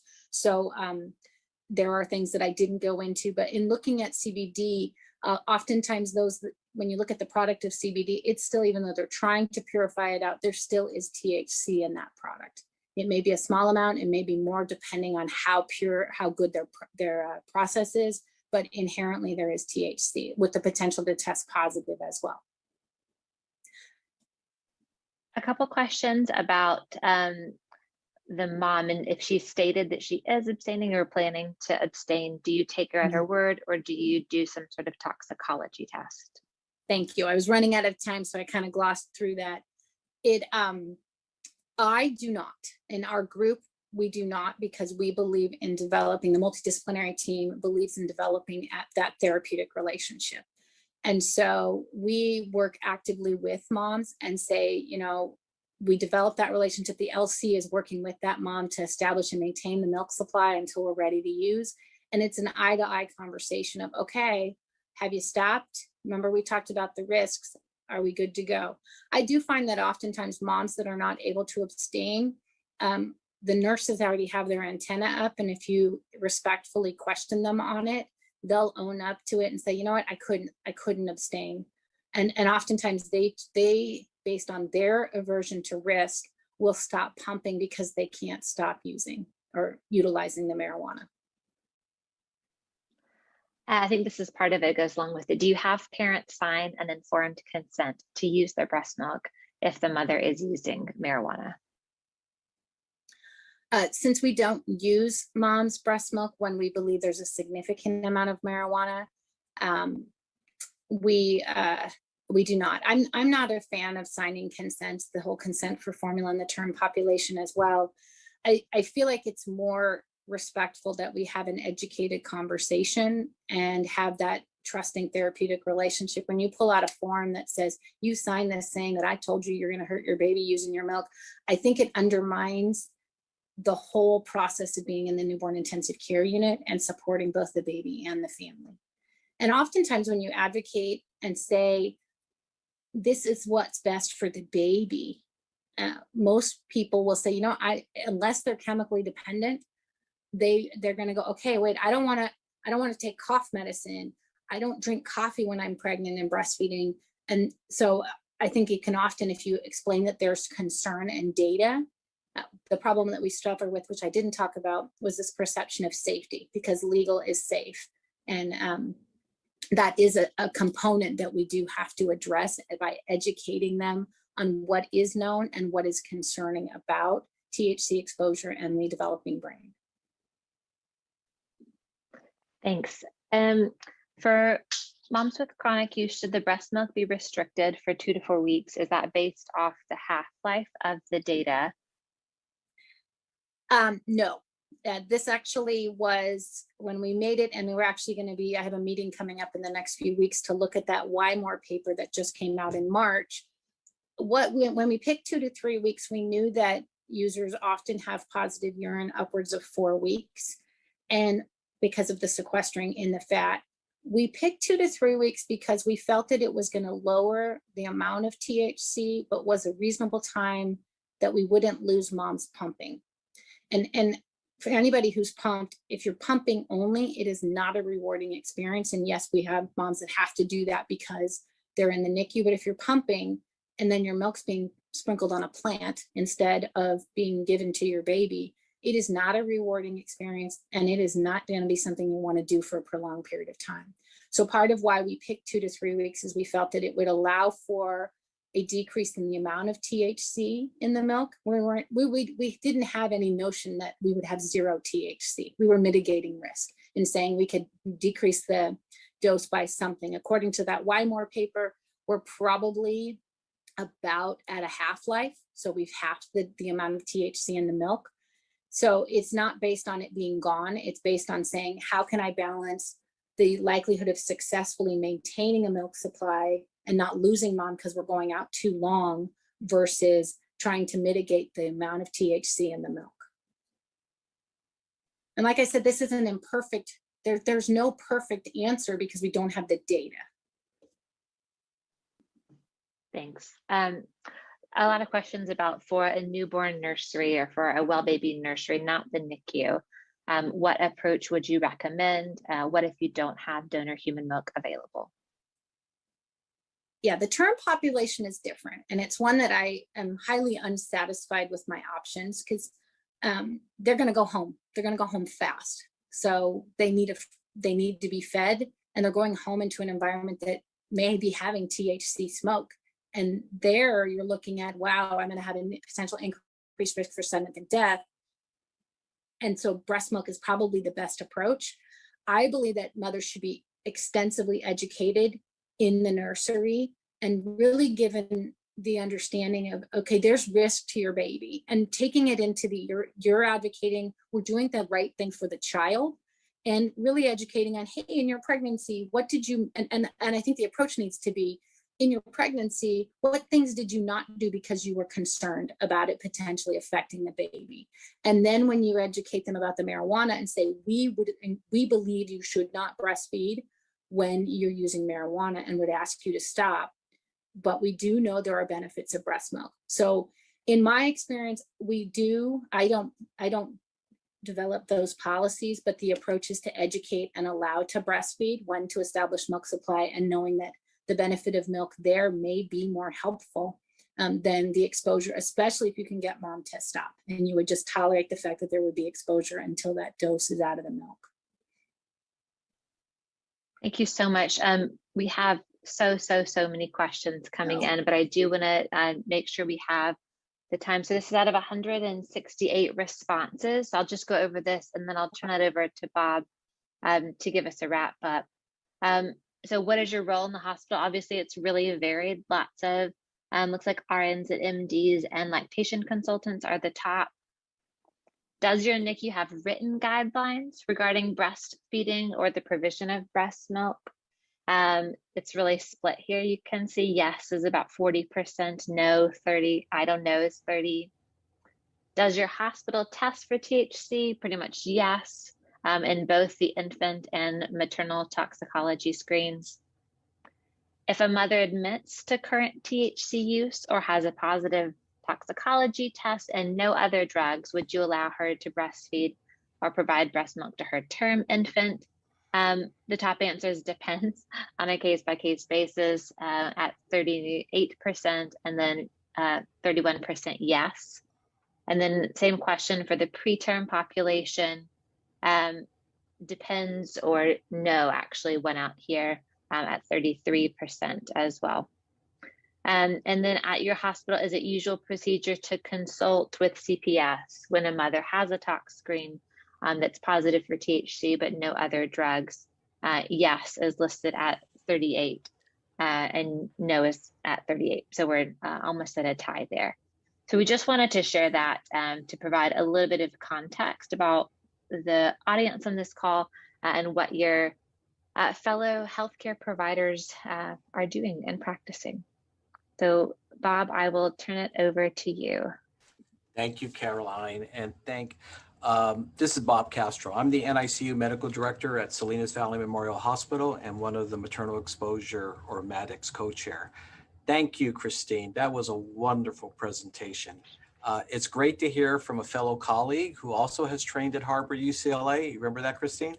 Also glad to hear that you were only 8 years old in the 1980s and appreciate the Ridgemont High reference.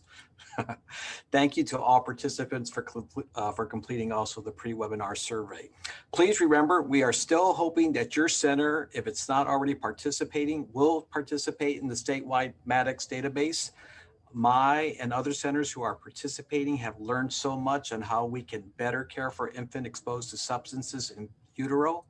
We have started focusing on opiates, but as one of the MADEX co-chairs, along with Lisa Chai, Angela Wong, and Pam Aaron Johnson, we are discussing expanding the database in the future to include other substances exposures, including marijuana and amphetamines. But this can be done already at your specific center. So please reach out. We would love to hear from you. You will receive a link to an evaluation survey for today's webinar. Take a minute and complete it so that we'll know what you appreciated and what you would like to see in the future. Thank you for prioritizing and participating today. And a special thank you to Caroline, Tony Nolan, along with their CPQCC colleagues for all of their services making the Maddox database a progressive success. So thank you, everybody. Caroline? That's all, folks. Thank you so much. The slides, I don't think I showed this, the slides can be available here. They'll also be sent around in a follow-up email link. So be on the lookout for that. Thank you, everyone. This is Ashley Randolph, the host of the Ashley Randolph Podcast Show, right here on Glo Preemies Podcast. I am so happy today to have Bridget Baker with me. And hey, Bridget, thank you for being here. Yeah, we are so excited. We've really been looking forward to this. Yes. I cannot tell you how many times I have gone over topics like the one we're going to go over today. In case you guys are wondering, she is from Booked, Bagged, and Tagged. And not only is that a great podcast, but they're all about crime stories and safe havens for babies. And I mean, you guys are going to love them just as much as I do. Oh, thank you. Bridget, do you want to tell everyone a little bit about you and your husband? Because you guys are a duo, which is like so perfect to me. And your podcast. So we started the podcast, honestly, we wanted something that we could do together as a hobby. And we have both always been very into the whole true crime world and the different cases of it. I'm always been very intrigued with the psychology behind all of these people in these cases and kind of like why they do what they do. And with true crime being such a hobby with both of us, we've used it as a teaching tool, if you will. Like our three kids, they know what to do and how to do it if they're ever somewhere and something happens, and we've got them like trained on how to react, just from different cases that we went over. And with each case, we try to give out resources, like different things with babies. We've talked about safe havens, or when we have a domestic violence case, we always let everybody know the different resources around us that they can have. Now, that is interesting. Something that you said just made my eye twitch a little bit. You said that you use the stories to help educate your children. I do. That is something that you don't usually hear, but that is actually a great way if you really think about it. So that's actually a good tip. And it's really about the perspective. It is. And I mean, you have to keep in mind, like we have two younger ones and then we have an 11-year-old. We do not tell them all the scary things that can happen. But with each case that we've done, I've learned something from that in ways of just like, say, we're out in town and I've listened to a case before. I'm like, okay, well, I know that if, A, B, or C happens, this is how I can react. And so I've made sure that even our youngest knows their address. They know our full names, not that we're just mommy and daddy. And they can, do what they can tell somebody what they need to tell them if they're ever in a situation to where we're not there. So we've used that to just make sure that, we are keeping our kids as safe as we possibly can, because I mean, it's 2022. This world it's a lot now. Yes. Way different than 10 years ago or 20 years ago, I will say. Absolutely. Now, that actually brings into our topic today. So we're going to talk about safe havens. And I know that that's something that is truly, truly, really close to your heart. Do you want to go ahead and lead the conversation on that? Yeah. So every state, it's a little different, but for the most part, the idea is the same. So what they do is a safe haven is basically a place to where you can take your baby, and it's where, like, because there were so many people out there who were abandoning their babies and something would happen to the baby, or people who didn't know they had other options. So we made up these safe haven laws. So like in Georgia, where we are, you have up until the baby is 30 days old, and you can take the baby to like a medical facility, a fire station, a police station, and you don't have to show proof of identity. You don't have to show any addresses, and you can leave the baby there, and you will not be asked any questions. Nothing will happen to you. You're basically surrendering your parental rights when you hand it over by saying, I can't do this, here's the baby. And that is the safest, alternative to leaving the baby somewhere, or, in some of the cases I've looked at where it just goes the worst possible scenario. Right, right. So the key word I heard you say was you will not get in trouble. No, you will not. Like I said, in Georgia, you can take the baby to a safe haven up until it is 30 days old. And then after that, you can still take the baby, but you would probably be asked to show some form of identity. In Georgia anyway. Now I think there was Tennessee. I think they had one that was a little longer, a time frame, but it's just a way of saying like, okay, let us help you. This is the best thing that we can possibly do for you and this child. No questions asked, basically. Right. I love that. No questions asked. We're here for the baby. Now, Yes. as far as let's say a mom drops off her baby and about maybe a month or two goes by and she decides she wants her baby back. Do you have any resources or educational tips or anything you can give to those parents? In that situation, what happens when you surrender your baby? Basically, you're saying, I cannot be this child's legal guardian anymore. So it is a form of you handing over your guardianship or parental rights. Now, to get that baby back, you would have to work with family services and things of that nature, just because, you did surrender your parental rights with it. Right. I'm not saying that it's impossible, but you probably it would take some time for you to get the baby back if that's what happened. Okay, so thank you for that. For any parents who do have that in mind, just keep that in the back. It's not hard. Well, it's not a hard no, but it will be a fight. Yeah, it's just but like they said, they won't have what's best options. for the baby. Right, the baby's in mind. Thank you for sharing that. As far as are there safe havens in every state, or are you not sure? I'm not 100% sure. I do want to say there's some form of a safe haven law in every state. Okay. I know that I think it was in 2020, there were 4,422 babies that were saved that year, which was almost tripled from, a few years ago. So it's something that sadly it is working. And I say sadly because that is a very hard situation, but I would rather a baby be surrendered and find a loving home and family than the baby struggling and also the mom, Right. And I agree with you.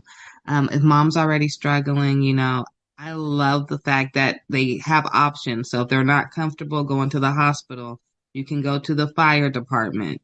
You can go to different places. So, where you feel most comfortable and who you can trust the most, you have options. Options are always good. Do you happen to know of any stories of safe havens? I do know that. So it's not technically a safe haven story, but it is one where the law enforcement and the fire station people, they just kind of went above and beyond with it. And the footage from this will just make your heart feel. Actually here in Georgia, I want to say it was 2020.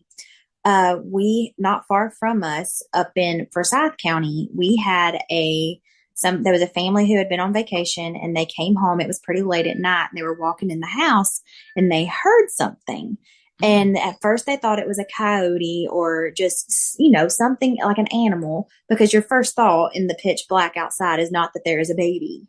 Right. Well, they investigated and they found a baby in a plastic bag that looked like it had been tossed off the side of the road. And, they immediately just kind of jump into action, and they named her, I think the hospital named her baby India. You can look it up. It's such a heartwarming story. She's now adopted and in such an amazing family. But the part of this whole story, you can look it up on YouTube, and it's the baby India body cam footage. Mm-hmm. And I don't think I saw one woman in the whole video, but the way that these police officers, the man that found her, the EMS that was on the scene, the tenderness and the loving care that they took with this baby was the absolute sweetest thing I've ever saw. It will melt your heart listening to these grown men do their absolute best that they can for this child in that moment. Oh, wow. Okay. I'm going to make sure to put that link at the bottom of our episode for baby India. That sounds really sweet and a good example. Yes. And see, the thing, I called up and I spoke with some police officers. The case is still ongoing, so they could not give me a whole lot of information, but I don't think they were ever able to find baby India's actual birth mother or what had happened. There's now being in the area. Of course, we have heard tons of rumors of who it could be, but I don't think they ever very definitively found out who it was. Wow. Yeah. That's a touching story. It is. It is so nice to see like how good she's doing now, because the way that the community came together in that time, they posted a picture of the baby on social media, and basically they were trying to find anything out, like, who could this baby possibly belong to? And the amount of people who were offering to foster her until they could find something more permanent, it was overwhelming. It was so sweet to see all these people just giving anything and everything they could for this child. We need more of that. We do, especially in a world like we live in today. Yes, that's a real village. That's a really, really good village for that baby. Yes. How old do you think baby India is now? I want to say she is 3 years old. Oh my goodness. Yeah, I'm pretty sure. Yeah. Now that's a good story. I can't wait to watch the video of baby India, and I hope that one day she makes a video at maybe 18 or 25. That would be cool to see, as an update with all. Maybe the staff may not be around, but maybe the same, like fire department. Oh, or the absolutely. doctors, That hospital. That would be so cool. Testimony. Yeah. Yeah, that's a huge testimony for sure. It really is. Is there anything else that you wanted to cover about safe havens, which is very, very important, especially this being NICU Awareness Month? Yes. And preemies come out pretty early, and I have been in the NICU where I have seen parents who had their baby preemie. I seen this once. They had twins, and the parents never came back. Oh, and so the godmother, she was coming in to see the babies, and she was there like she was the mom. And I remember the nurses always asking, where's mom and dad? And she was saying, I don't know. So I don't know what happened after, because my kids did leave, or my son left before the twins left. But it always stuck in the back of my mind, did godmom have to take the babies? Because I never saw the parents, and it was like 2 weeks. So, that's the story that always stuck with me. So I'm glad that you brought up the safe haven topic, and I know that they do have it here in California. So if they did leave the children at the hospital, like you said, they have that right, I think here it's the same 30 days, if not longer. I'll have to double check. But the parents have that right. So thank you for bringing that up. I do want to talk to you about one more topic. Okay. I have to ask you, where is Irene? What is going on with her case? I know her family made a website called whereisirene.com. Yes. I've been following it closely, and initially, this is why I reached out to you, because this story was so mind-boggling to me that I had to get you on board. Yes. What is your thoughts with Irene? Where is she? Where do you think she may be? Just tell me your thoughts and let's jump into this convo.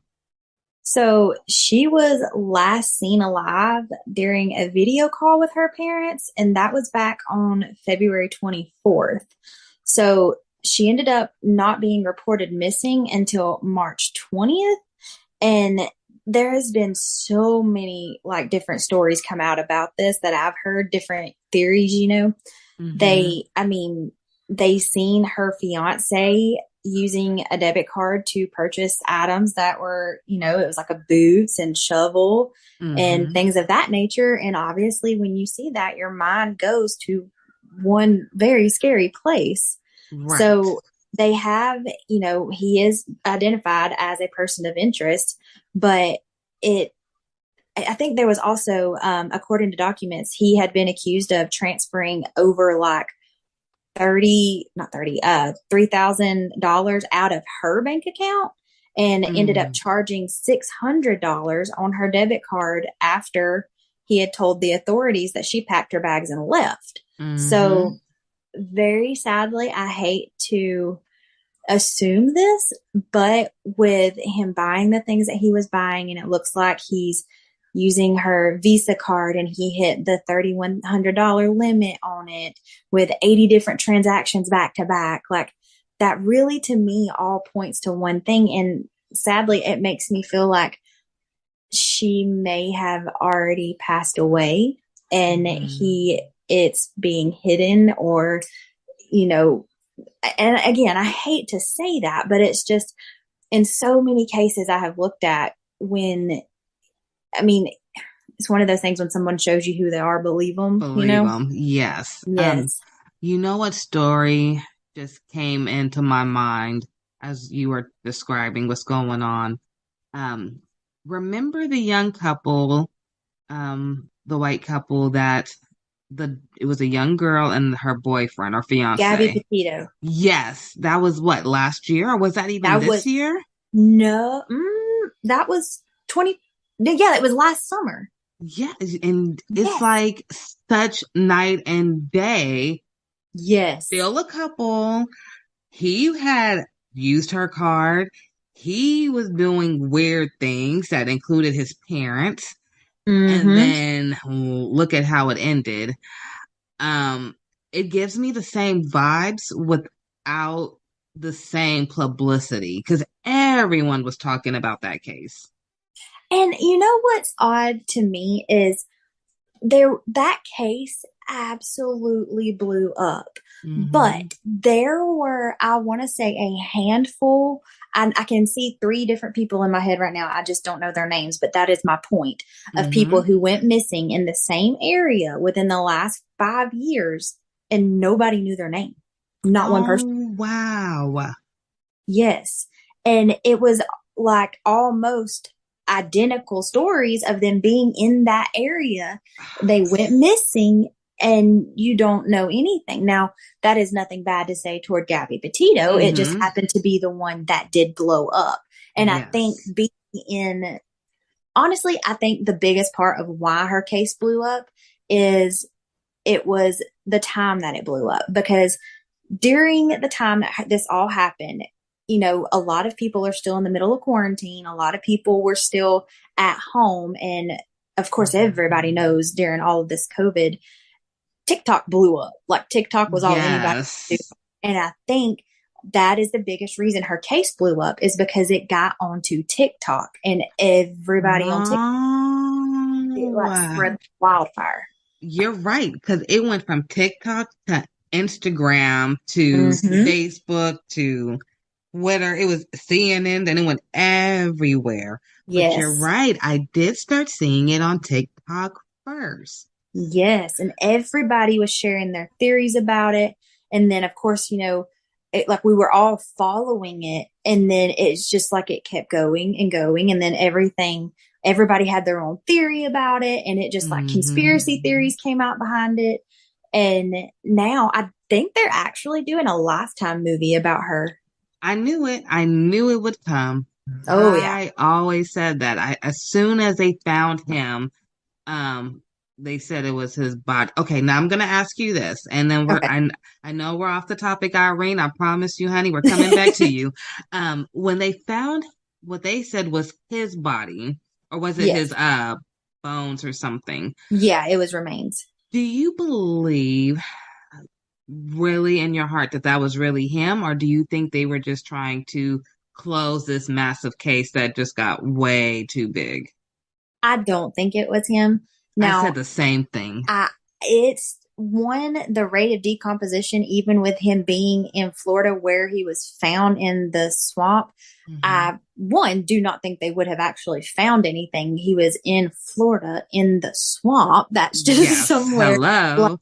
Like you're not going to find like the elements and the wildlife down there is unlike anything else, I really don't. And also they found skeletal remains, and he returned home on September 1st of 2020. And, then he goes missing, and I think they found him. Yeah. Okay. They found him on September 9th. And he had just went missing on September 1st. There's no way all they found was skeletal remains. That at the rate of decomposition, even though being out in that hot Florida weather would, exacerbate all of that, it's not going to be just skeletal remains. That's what I said too. I said there's no way. No, not at all. But now, the case disappeared just that fast. But I just knew that no, there's something still not right. No, I agree 100% with what you said at first, it being something that it got too out of hand and they had to shut it down. Yes. I think, he definitely killed her. He ran home to his parents, and whether it be them or whoever helped him try to get away from all this. I don't think what they found was Brian. I don't. Ironically, I kind of feel like it was a coincidence, like a wacky coincidence. I know they found some of his items, they said, in that area. Yes. And I believe that he did go through that area possibly, and he may have dropped something. Absolutely. It just happened to coincidentally be where somebody's remains were, unless they planted it there. But and didn't they say they had found like a notebook of him confessing to everything? And I believe that's what I was referring to, because I remember them saying it was like a book or something, and it happened to be in the area. And I'm like, that's just too close. And I just couldn't figure out, like if an alligator or crocodile or something was to eat him. I assumed they would drag him somewhere. So it was just weird that it would be right there in that swamp, right there. So and close. there is wildlife in the Everglades and all that where he was found, that there are animals that would and can very possibly swallow him whole. Yes. So I just don't think it was. I just think it was very convenient how it was found and how it was just presented. And I 100% agree. I'm glad I'm on track. See, I told you, we were talking before this, you guys, and I said I've always had a second life, if you would say, where I've always been into crime stories and following, things that happen and the facts and what makes sense and what doesn't make sense. But I've never talked about it really except to my dad. So this is really fun for me. Like this episode right here, the whole episode is like pure joy. So bringing it back to Irene, I see the same thing because the cops didn't arrest him, and then he got away. I really feel like he got away. Yeah. Now I know the guy in Irene's case, her boyfriend, um, he went to jail and bonded out. Yes. Even though all this evidence, just like Gabby Petito's boyfriend, all their evidence is like almost similar. Both use Oh bank yeah. accounts. Both, they're He staying with deleted them. her email. Yes. Mm-hmm. And then there was a fake text messages, they believe, that came to the family. I think it was right after they last talked to her. And then that Yeah. reminded me so much. Like right now, I'm thinking of, I think Gabby Petito, like they were saying her Instagram wasn't the same caption and writing that she would use. And so Yeah. it's like things to throw people off. And it's like, how can you let someone else walk away? Especially for Irene, because Yeah. she was going to be a nurse, I know, and Yeah. She was. she was I only mean, it's just 32.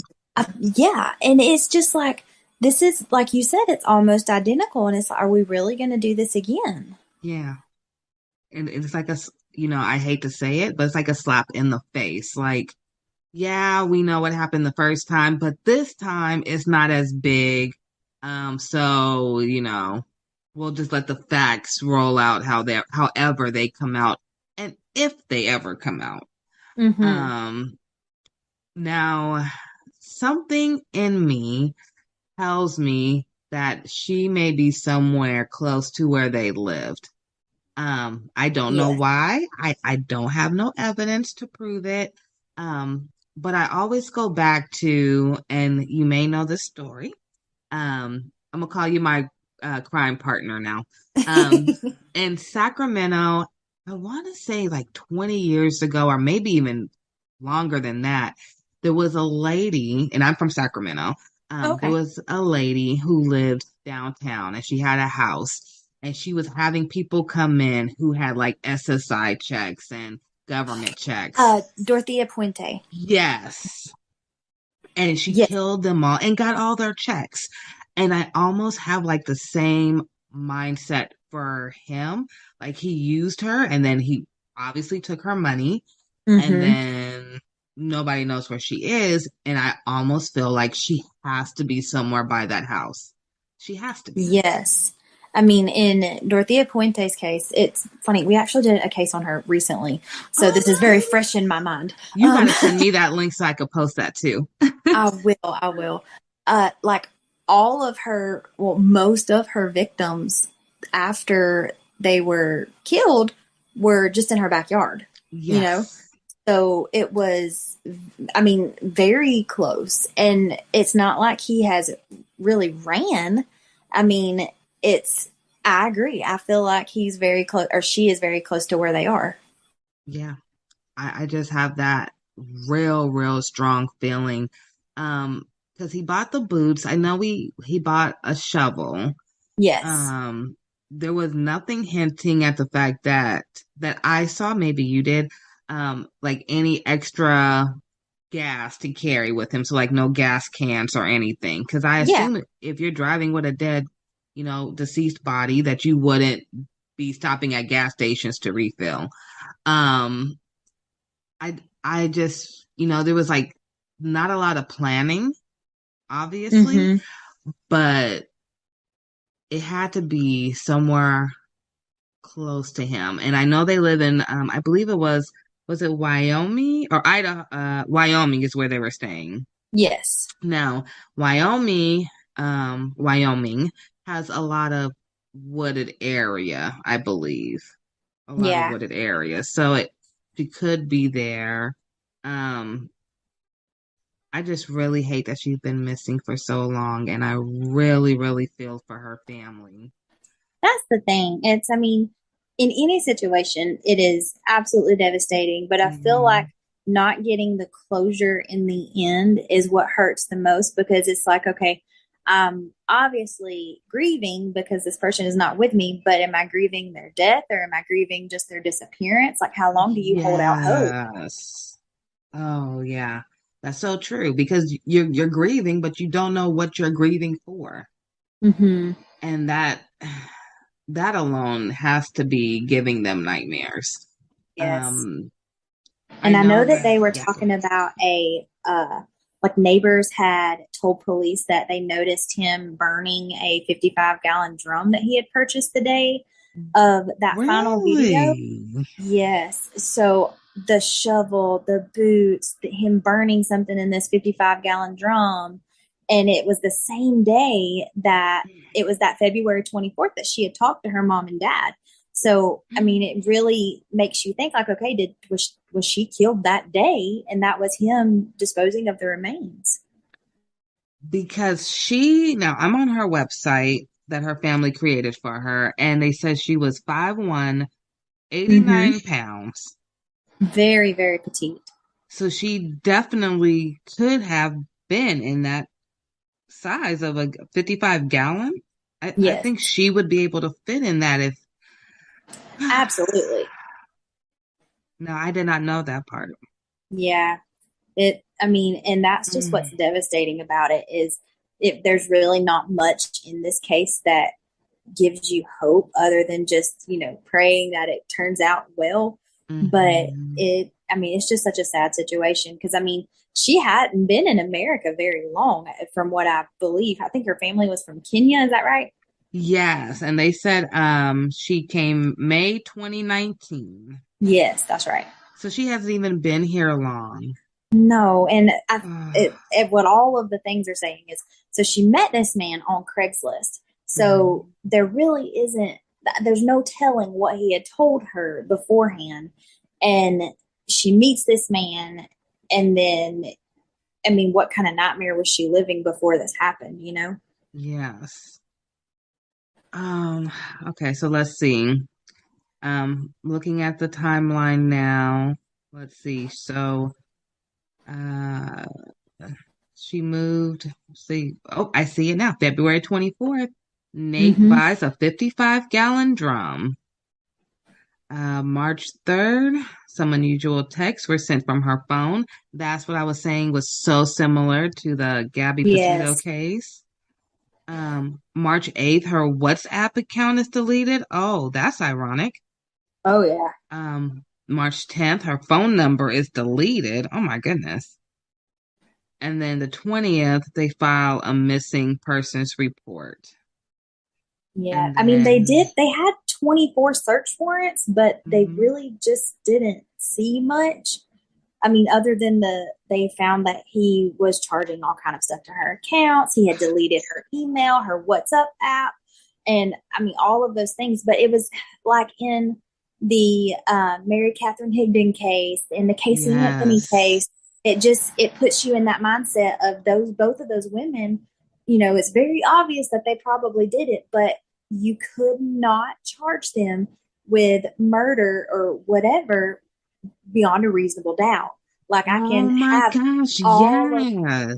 can have all of my theories all day long, and like the Casey Anthony case, like we know, but I cannot prove beyond a reasonable doubt that she did that. Just like it puts you with him, unless you have like very definitive, concrete, evidence. That's where the jury has that gray area in which it would be awful to be a juror on a case like this because you're kind of put in a situation of like really life or death. Because a lot of times, it's either a death sentence or life in prison. And it's, if you make the wrong choice, you have somebody's life in your hand. So they take it, which you should take it very seriously either way, but you know what I'm saying? And it's just one of those things. That's why those women got off, because beyond a reasonable doubt, they could not prove that they did that. And that's what's so infuriating with cases like that. It's like, you know that what happened, but you just can't definitively prove it. Now, you almost gave me tears right now because I totally forgot about the Casey Anthony case. Casey Anthony was the one who was in Florida and she killed her little girl. But Lacey Peterson, that is probably one case that I have followed or I've watched and held so closely for years. Her husband, Scott Peterson, murdered her on December 24th, and she was 7 months pregnant with baby Connor.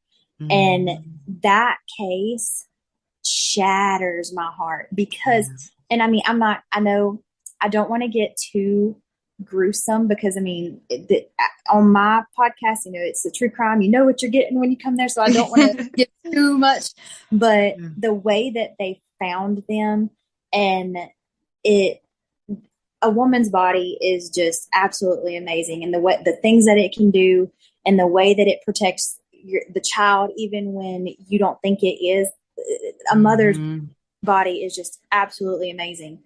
And when they found Connor, the level of decomposition on Connor versus Lacey's body was astronomical because her body had protected him and he stayed in utero for a very long time. So he was at a different decomposition rate than she was. And I will never forget when they found the baby body. No. I just remember like so vividly, like the whole case. Yes, Lacey Peterson. And because it happened so close here. So of course, it was like all day on our news, 24/7, the whole thing. And I remember even being at a young age, I remember him just walking around acting like he cared, acting like he really didn't know where she was. Yeah. And then the whole time he had an affair and he had a whole nother life going on. And I remember looking like, this was like the first time I realized that people had, to me, split personalities before I knew it was called split personalities. And I was like, how can you live two double lives and then sit there with a straight face to the cameras, to her family, to your family, and say, I don't know what happened?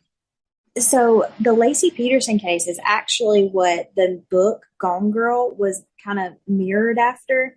Now, if you've read Gone Girl or if you've watched the movie, the ending is different. I will say Lacey is obviously the victim in the true crime case, the real case, but you just got to watch Gone Girl to understand what I'm trying to say. But I don't want to give away the ending, but it really it put it in perspective a little bit better when you're watching everything that's going on. And of course, in my mind, I was constantly thinking about Lacey and Scott. And I'm just like, the narcissistic, behavior behind the entire case, throughout the whole case, that Scott was like, I'm not going to get caught. They're not going to look into me. Or the fact that he could turn on those tears at the drop of a hat. I was like, there had to be more going on at home than Lacey had said anything to anybody for it to take a complete 180 turn. You know what I'm saying? And it's just I so actually said that now that I'm older and I work a lot with families and families with babies, most of the time it's arguments that went too far. Yes. And so when I look at Lacey Peterson, which I hope did not happen with Irene's case, somebody usually gets fed up.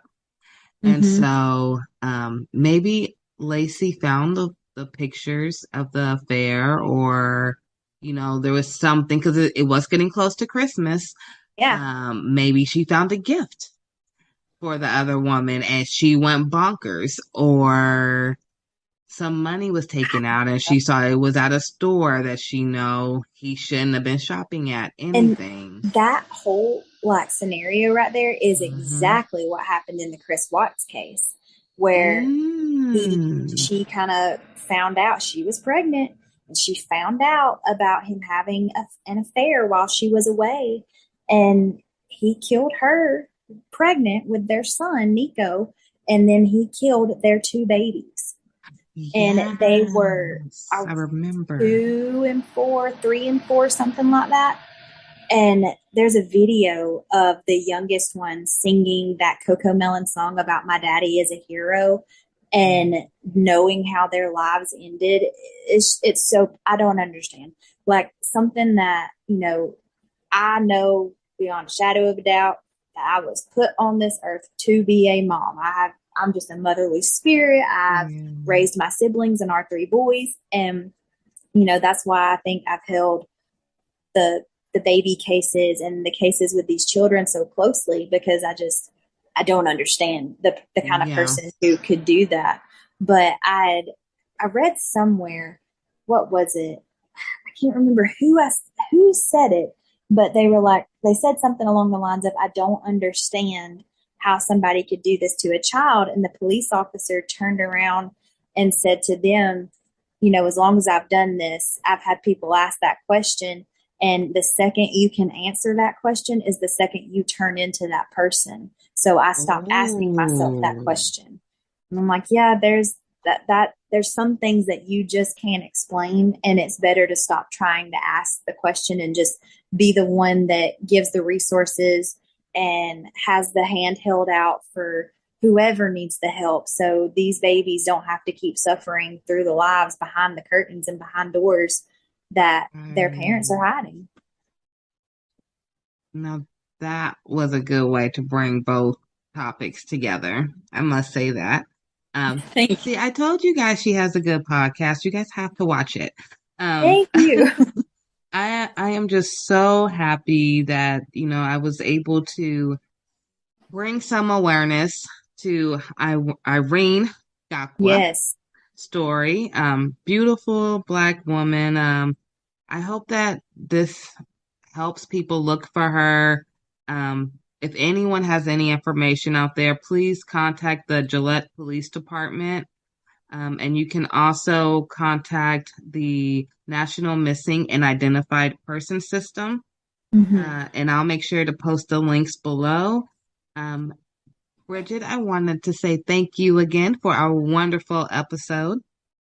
You are more than welcome anytime. I mean, we can talk about these stories all day long. I would love to have you back. I would love to start doing a series with you. Absolutely. Even if it's once a month. I know you have your own things going, but we'll talk more. And this was really, really powerful. You brought us safe havens and information and even a good story. And then we spread awareness about not only Irene, but we talked about Lacey Peterson. We even brought up the name Casey again, Casey Anthony, so people remember, you know. We talked about Gabby Petito. So there's all these faces. So we all have to come together to help one another. If you do see a sign of any type of stress, you know, there's a common trend now that says, you know, if a couple is arguing, stay out of it because they'll be the one getting back together and they won't be talking to you. But then you also don't want to end up with a situation like what we have in front of us. Exactly. And you have to remember, like, domestic violence, it is not always black and white. There's a lot of gray in there. But at the end of the day, you have to say, you know, do you want that person maybe a little angry with you that you stepped in, or do you want to get the phone call that you never want to get? Exactly. Another good resource is the Crime Stoppers USA. And it's just like, it's a 1-800 number. You can add the link for that, of course, but they are always taking any tips or anything out there for any cases. Yeah, thank you for that. Please use these resources, guys, if you need to. Crime Stoppers is amazing. I do know that. And hopefully we can find Irene. I do have one more question for you before we leave here today. And I hope we don't come back on another episode. And I said, oh my God, you were right. The 55-gallon barrel that they found. Yes. From now we know you're not exactly, you know, forensics or anything, but from what you have went through with your stories and background, if she was in there, do you think they would be able to possibly find some DNA on that barrel proving that she was there? They can. It's absolutely possible that they could. It just really depends on what condition that the barrel is in now. Like blood and different things like it depends on the surface. Like with cotton or, fibers of that nature, it's near impossible to get anything out of because of what it is. But as far as like a barrel, you can bleach that, you can clean that, but then that changes it would show something completely different that they could kind of detect if there was bleach in there or not. Mm-hmm. But I would say that it would be very, very hard to keep absolutely everything off of that, or to clean everything off of that. So I think that you very well could still find something in there. Well, thank you, Bridget, for answering that. Before I let you go, I had that burning question. No, it's okay. Before I let you go, do you want to tell everyone where they can find you and your husband? And yeah, go ahead. So we are on Instagram. It's Booked, Bagged, and Tagged, and we post like after every episode that we do, we'll post like pictures of like who the victims were and things like that. I'm a visual learner. I have to see faces after I listen to a case. Yeah. And we also have a Facebook group, and it's the same name, Booked, Bagged, and Tagged. And in there, we do a lot of polls and things. Like after each case, it's like, okay, what do you think? And stuff like that. We're on every major platform as far as podcasts go. Apple Music, Spotify, Amazon, Google, things like that. So it's pretty easy to find us. Well, thank you, Bridget. I hope you guys get 1 million subscribers after this. That would be amazing. This was a wonderful episode, and I will make sure that we talk again very soon. Absolutely. All right. Thank you.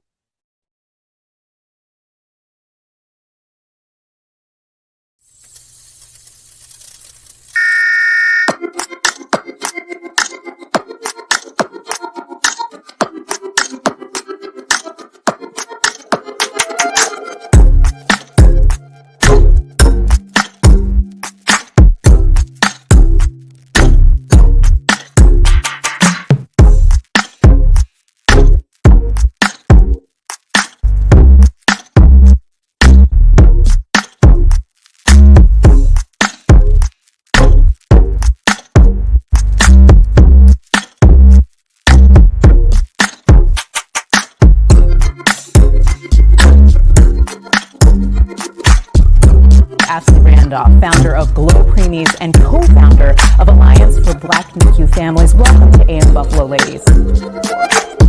Ashley and Beth, thank you so much for joining me on this great day to talk about Ashley Randolph. Join us now. Ashley Randolph, founder of GLO Preemies and co-founder.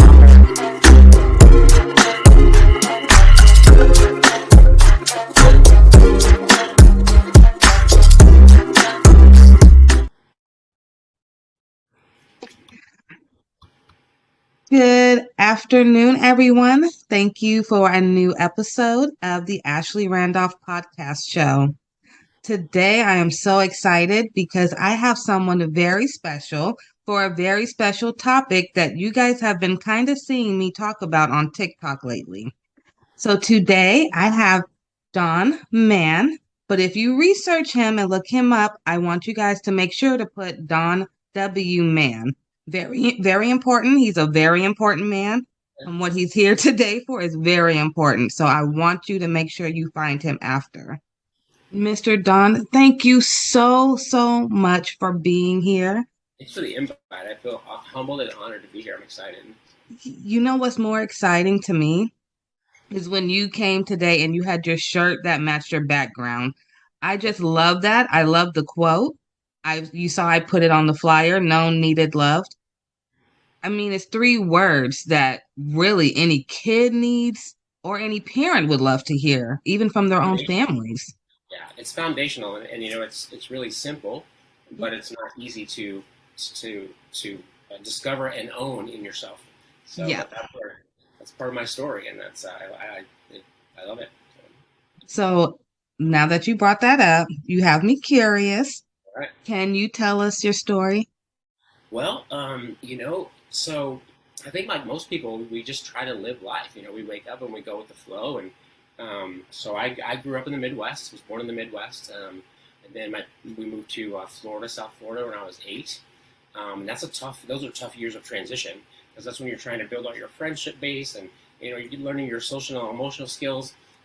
So when I got uprooted at those times, it was tough. It was tough. So when I moved to Florida, I never felt like I fit anywhere. So I was just like an island. The friends I had, I really didn't trust. It was just somebody to be around and something to do. And then fast forward to the age of 23, I moved back to Missouri and went to the police academy. So I became a police officer, and I did that for about 10 years full time, and then 5 years as reserve. About middle 30s, I decided to join the Federal National Disaster Medical Team as a security specialist. So we enjoyed deployments to Hurricane Katrina, some of those responses. So it was very interesting to be part of that. And, I had the great American dream. I wanted to get a great job, a great car, a great home, 2.3 kids, and live happily ever after, right? But it's nice to want that, but you have to know how to get it. So I didn't know how to get it. So as much as you want and you don't know how to, that creates a roadblock. So fast forward to 2011, I was in my fourth failing marriage. That's a heavy burden. And I had gone through a child custody issue. So when I got divorced from my first wife, she lived in the same state as me. And now that I'm in my fourth failing marriage, she petitioned to take the kids halfway across the country to Georgia. So I didn't want to be a part-time dad when we got divorced, and I definitely didn't want to be a part-time dad. Right. Yeah, I love my kids. I had a strong heart for my kids. Yeah. And then, it seemed like I fought hard. In hindsight, I wish I wouldn't have. Crazy, I know. But I'll never forget the day I was sitting on the couch and my attorney called me and he said, "Don, I'm sorry, the judge is going to let her take them." And I was devastated. That was a sadness and a depression that I had no idea how to heal or how to work through, how to just deal with it. It was. I changed. That was the day I began to change and then start to spiral down because of those big emotions I didn't know how to deal with. I didn't know how I became the person that I was. I just knew I didn't want to be that guy anymore. So I left full-time law enforcement and became a full-time security director. So it's on the outside, life seemed great. I was living the social media life. It looked great on the outside. Yeah. But on the inside, I was broken. I didn't know who I was. I didn't know what I was supposed to be doing. I just knew that what I was doing, I wasn't doing well. And so I ended up getting fired from my job at the hospital. And but my wife was great. She put me through she put me through real estate school. Wow. So I became a realtor. I had a lot of drive, a lot of grit. I always wanted to be successful. But it was something in my past that's always held me back. I became a realtor in 2008, 2009 here in Springfield, Missouri. I won a Rookie of the Year award. But in the background, again, it looked great outside. I began to drink because those big emotions that I didn't know how to deal with. Alcohol is a great emotional number, negative emotions. But the problem with that is it also numbs out all the good times in your life too. And it often comes with legal battles. And so that's kind of what happened to me is, and the crazy thing is so my ex-wife ended up sending the kids back because it didn't work out with her. So in March of 2011, I had all my family there. I was making great money as a realtor. We had a 5-bedroom, 3-bath house with an in-ground pool. I just bought my wife a Mercedes. So on the outside, it looked like it was perfect. But on the inside, I was so tore up and so lost and broken. And I was March 9th. I was driving home in her Mercedes.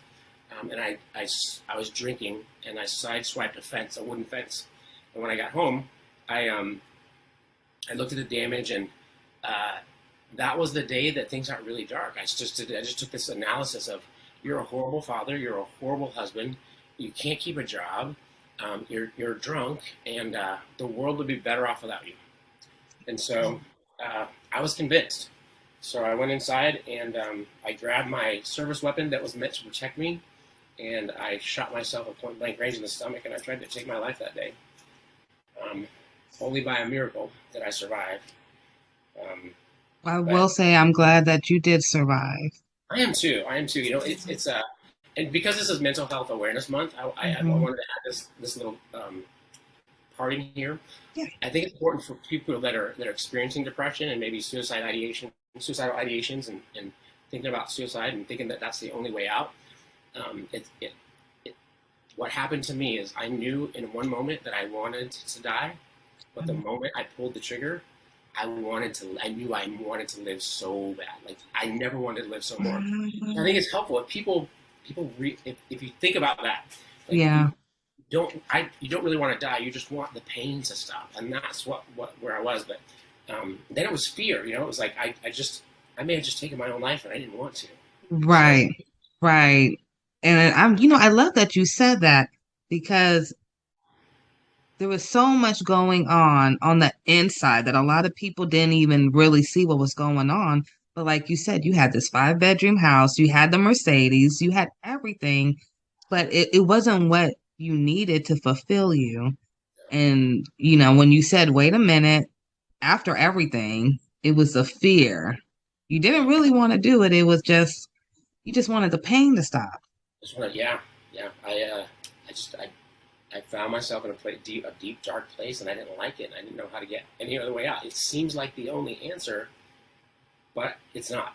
It's not. And the answer comes in hope. And I can share that a little bit later about the power of hope.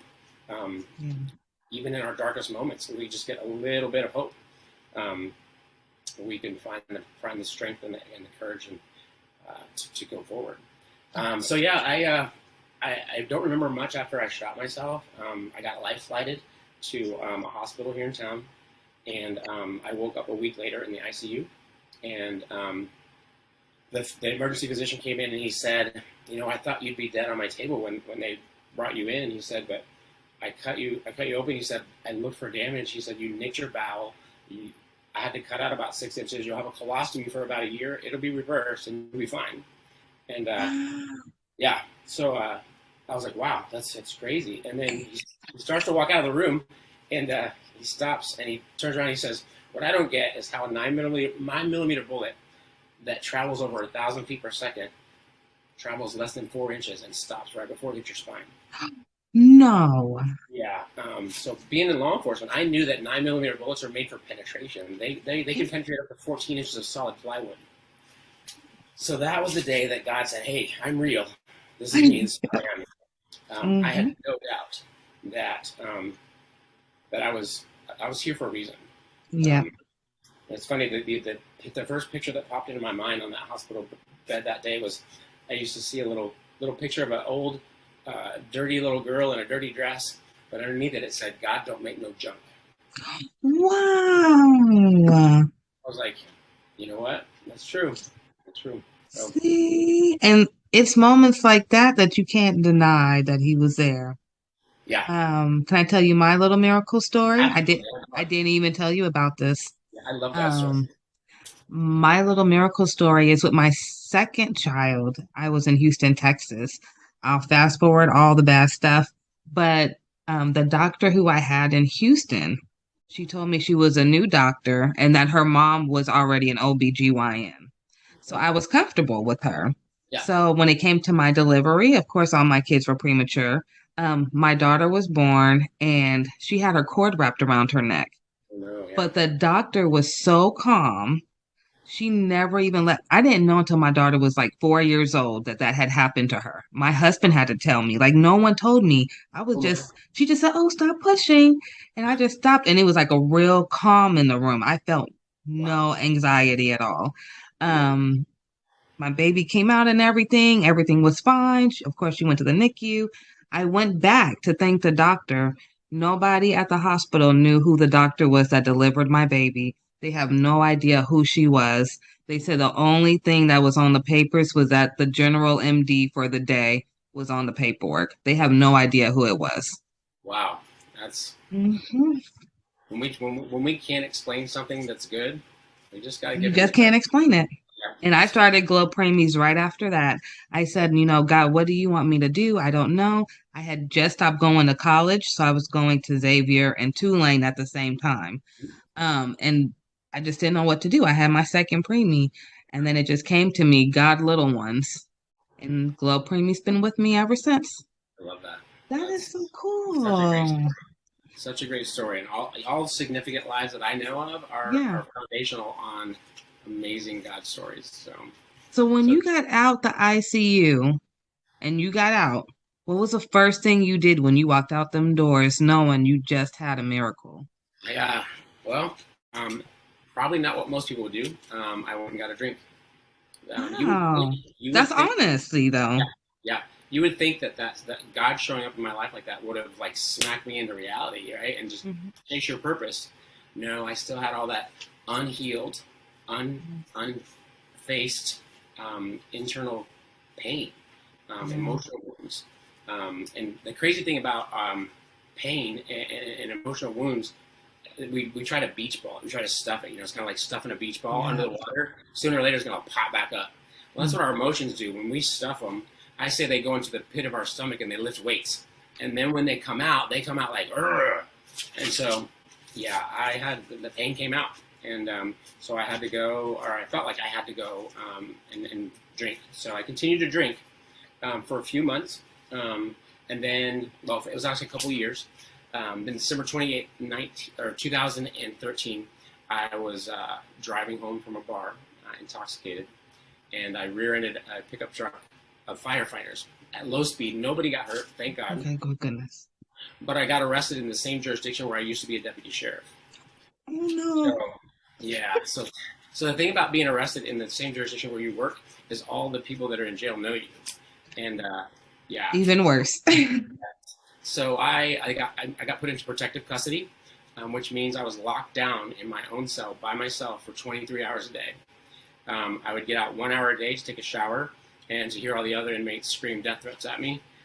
But it was usually like 2 or 3 o'clock in the morning. I couldn't call my kids. I couldn't call my family. So it magnified the isolation. So I was in jail for about 7 months because I burned all my bridges with the alcohol abuse and just my life was turmoil. So I was in jail for about 7 months, and it was pretty lonely, just me and my own thoughts in that jail cell. I've never been a reader. I didn't like to read. I've always been a disciplined reader. Like, I'll read a book in school if I have to get a grade off of it, but I'm not going to sit at home on a Sunday afternoon and just read a book, right? Yeah, it's not your forte. Yeah, not then. I do it now because I appreciate it. But anyway, you've seen the movies where the guy comes around with the book cart? Yeah. So it's real. They do that. So I was in my cell, and the guy comes around and he asked me. He says, "Do you want a book?" And I said, "Give me the smallest one you got." So he hands me this little. He just picks a random book. He hands me this little white book, about 300 pages, and it's called The Shack. I don't know if you know the movie or the book, but The Shack is a book written by a Christian author. He wrote it. It's fiction, and he wrote it to his grandkids just as a gift. Well, anyway, the story, I don't have to spoil it for everybody, but it came out a while back. It came out a while back. Anyway, in the story, a father takes his 2 teenage kids and a 4-year-old on a camping trip. Well, the 4-year-old gets kidnapped, raped, and murdered.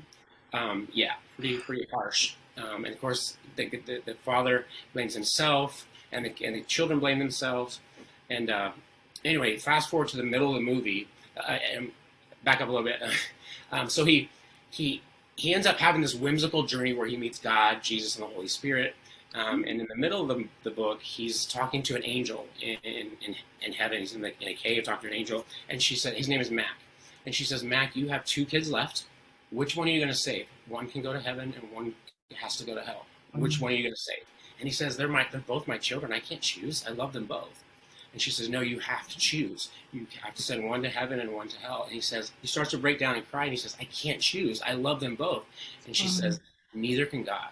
So what she was saying was that the guy that did that to his daughter, he loved him to God.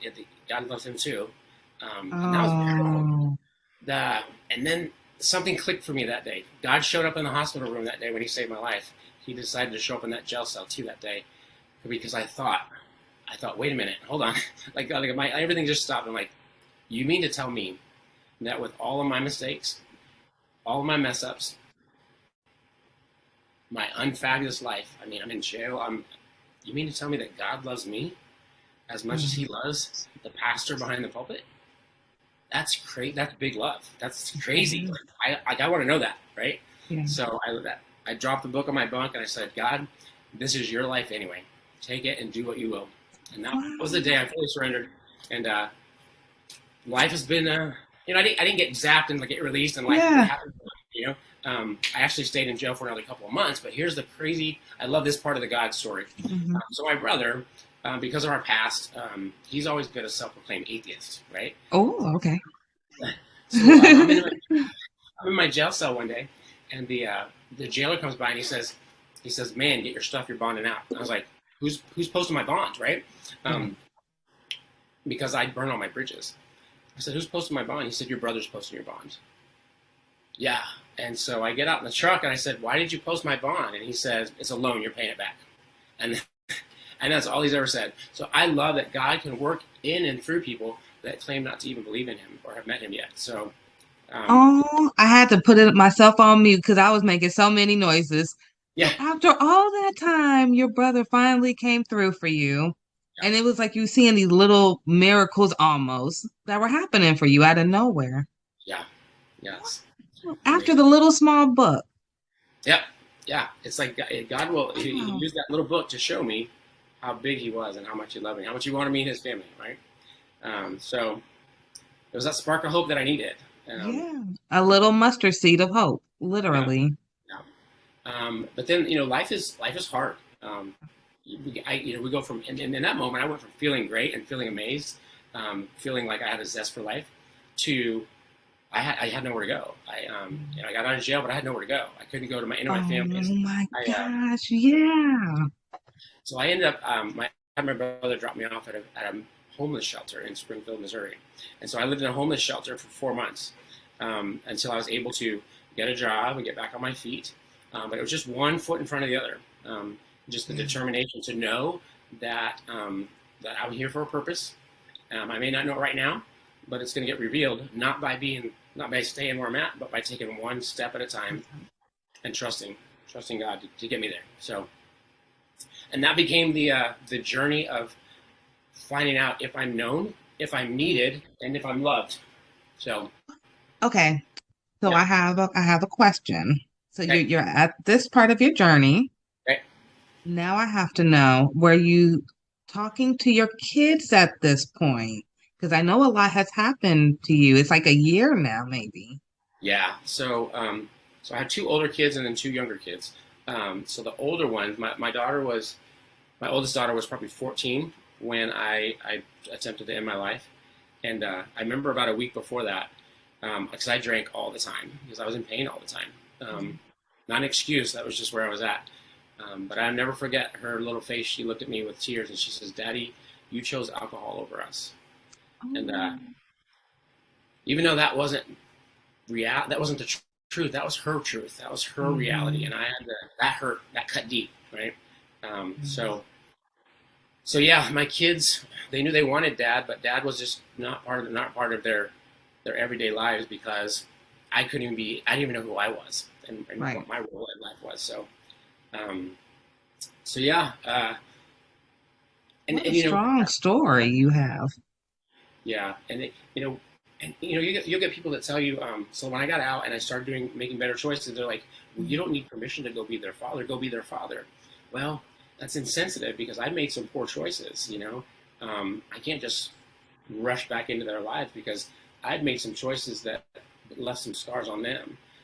So, yeah, and that's when I learned one of the biggest qualities. And one of your questions you're going to ask later, one of the biggest qualities I think a parent can ever teach their kids is a good one. So, yeah, humility.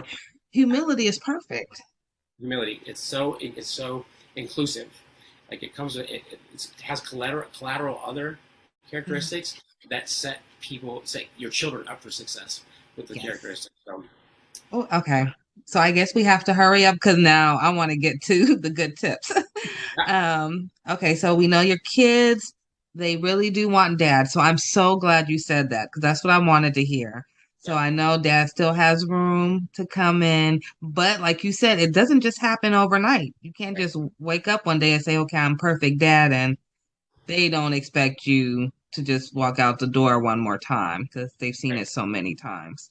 So, and it's a reality. And I do hear a lot of families that have that. Either the parents saw the same thing you said growing up or the kids. So very, very relatable. I'm glad you brought that up. Yeah, I was asked on a recent podcast, they said, well, how did you restore your relationship with your kids or your other relationships? And I said, well, I didn't. And here's why. Because when you think about restoration is repairing the whole thing. We don't have all the parts. I don't have all the parts. They have some, I have some. So what is the goal in reconciliation? The goal is no regrets. So I had to take those steps to do what I needed to do to apologize, ask for forgiveness, admit my wrongs, my mistakes, and then that's where I had to leave it. No regrets. I did what I could do, right? And then that creates that safe space for restoration. But it has to come from both sides. So. And wow, you need to go into counseling. That was actually great tip right there. And I think that works even for relationships too, just for a husband and wife or, sister and brother, all relationships. So it has to work both ways. Just communication is key. So thank you for that extra tip. I told you, everyone, he's very good. If you want to see him afterwards, remember, it's Don W. Mann. You're going to want to look him up. Okay. So I'm going to ask you what's your favorite quote, but I'm going to assume it's what you are wearing. Actually, no, believe it or not. Okay. I thought about this one pretty hard. So this is foundational on I always say the comeback is greater than the setback. And so this is my foundation on the comeback. But my favorite quote that spoke deep into me when I was in the dark, deepest despair it's a Bible verse. It's Genesis 50:20. And it says, you meant it for evil, but God meant it for good, to do what it's doing now, the saving of many lives. And when I look at that on my life, it's like, wow. That's it. That's it. So, I feel like that was my life too. Oh my goodness. Look at that. Yeah. Wow. Genesis 50:22, right? Genesis 50:20. 50:20. Oh my goodness. I'm going to look that up. I may print that out and post it in my house as a reminder. That was beautiful. Thank you for sharing that. That's a wonderful quote. Really, really is. Okay. So we're going to go to the next question. What are the best resources that have helped you along the way? So when I think of resources, I think of when I burn all my bridges, when I made those poor choices, and basically I was an undesirable person to be around, right? Mm-hmm. And when you're undesirable, you don't have access to very many resources. So number one was my faith community, my faith-based community, because I'll never forget the day that I walked back into church. And you think that everybody knows your story and everybody knows the junkiest things you did, and they're going to look at you and they're going to talk to you about it. But that's not the case. In my experience, that wasn't the case. I walked into church and they said, Don, we're glad you're back. So glad you're here. So good to see you. And it was that non-judgment that allowed me to breathe, relax, and walk into that journey of healing. So my faith-based community, and then piggybacking off that is that they created a safe place for me to figure out who I am, right? Okay. Because if we don't know who we are, we don't know where we're supposed to go. I always say that the more you tell somebody who they are, the less you have to tell them what to do. Because if you know who you are, you know what you're supposed to do. And then the other great resource was family. And it was kind of flip-flop for me. So right now, it's the good times, it's the joy, it's the intention, it's the investment. Back then, it was the challenges and the hardships that I had to endure with them. And how was that a beneficial resource? Because I believe that some of our greatest blessings are on the other side of our greatest challenges. And we have to go through them to receive that stuff. And So yeah, I look forward to challenges and hardships and kids that talk back to you and kids that want to argue about bedtime. I'm like, yes, learning time to go. Okay, so you kind of just reversed it. You know what most people stress about, you're embracing it. Bring it on. Yeah, I was if I failed at something, or if I made a mistake, or if I cried, like all those things were wrong, like they were bad, and actually they're all good if you think about it. What's guaranteed in life? Everybody's going to do fail. Everybody. That's true. Sooner or later, you're going to fail at something. So instead of finding yourself in the middle of failure and decided to take a heavy weight of a loss or something negative, no, fail. I think Will Smith said it. Fail forward, right? Find out. Don't ask yourself, why is this happening to me? Ask yourself, what am I supposed to learn from this? If you reframe it, there's no such thing as a loss and failure. It's just a learning. And it's going to work perfect. Yeah. I love that. Kind of the same tips that I give my son and my daughter. So just reworded a little differently. So that's amazing right there. So yeah, I love those resources, especially the family one, because I know that you said earlier, there was a lot of tension between everyone, and now they're your best resources. So I love that. Always depend on your family. It may be some hard moments. Nobody said there won't be, but there will always be something brighter at the end. Okay, so I do have a couple of questions. So I know that you love talking about bullies. Yeah. And our youth. So I actually had a son that I had to change him schools twice last year. Straight A student, National Junior Honor Society, smart kid, skipped a grade. The school that he originally was, he was getting bullied by the older kids. I believe because he was younger and he do wear glasses. Yeah. So then we switched him to a different school. And then last year he's a new kid. So it was a whole different type of bully, and he had to prove, who he was. Yeah. So many parents have went through that, especially after COVID. Yeah. What tips can you provide to help empower our youth, and any tips for parents on handling bullying? Okay. So initially, this is going to sound like a very unpopular opinion. But if you notice, a lot of parents whose child has become a victim of bullying, they want the school to do something. They want the bully to change. They want the bully's parents to change. And it comes back to a very basic psychological exercise. What is your circle of control? We can't control the school. We can't control the bully. We can't control the bully's parents. So what do? It's not a hopeless situation, right? We empower our kids to be bully proof. What does that mean? That sounds like a great claim, right? Well, it is a great claim, and it started for me way back in high school. I knew this kid named David Williams, and this kid was untouchable. Like, somebody would come up to him and they would just, try to make fun of him or bully him, and he was just like, what? It was just untouchable. Like, he would step into his truth. If they picked on him for had a bad hair day or something, he'd be like, yeah, so? Okay. But, yeah, he just owned his truth, right? And I'm like, wait a minute, that makes a ton of sense. So fast forward to last year, my son is 11, and he just got braces. Well, he has to get a slide. It's called a slide on the top of his mouth. Yeah. Well, he came over one weekend, and he had his new slide in. He had the worst lisp ever. He was talking. And so, we do what people do, not thinking about it, and I just started making fun of him, just a joke with him, because I hope that he knows that I love him. Well, he got really bummed out, really down about it. And so I recognized the parenting moment. And so first I apologized. I was like, I'm sorry. I didn't mean to hurt your feelings. I said, but we've got to do something about this, because you're going to go to school tomorrow, and those kids are going to be all over you, dude. I said, so we need to start today to make you bully proof. He's like, bully proof? What do you mean? New concept, right? So I got a stack of Post-it notes. And so I started throwing them at him. Wad one up and throw it at him. And he said, stop. I throw it again. He goes, Dad, stop. I throw it again. He goes, cut it out. I'm serious. I throw it out again. He goes, I'm serious. This is really annoying. And I throw it at again. And finally he picked one up and he threw it back at me. And I was like, what? What'd you do? He's like, I threw it back at you. I was like, why did you do that? Because you were doing it to me. So no, you took what I was using as a weapon and you defended yourself with it.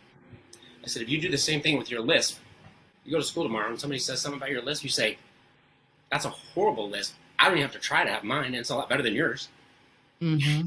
You have them empower their situation with their truth. If it's acne, you can find a scenario that empowers them. If it's glasses, hey, at least I have 4 eyes. You only got 2. I can see a lot better than you. Adoption, I've heard kids getting made fun of because they're adopted. I just tell them to say, hey, at least your parents chose you. His got stuck with them. So there's always power. Okay. If you find your truth will set you free, and your truth is never bad. It can't be. It's never negative. Right? You walk in your truth makes you bully-proof. So that's, and at the end of it, bringing that full circle, my son went to school that week, and he came back, and I said, so how'd it go? And he said, Dad, nobody really bullied me at all. They just asked a couple of questions and left me alone. Why did that happen? Because he had the confidence. He was ready for it. He was ready for it. And that's what bullies do. Bullies are kids that don't feel great about themselves, and the only way they know, their default to make themselves feel good is to find a weakness in somebody else. Absolutely.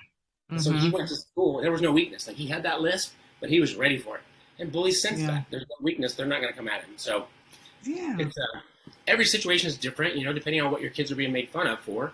But I think a good parent who really knows their kids can turn that truth into, let them walk it, let them own it, and let them use it. Don't let somebody else use it as a weapon against you, but use it as a defense. So if you're courageous enough to own your truth, nobody can bully you for that. So. Yeah, at all.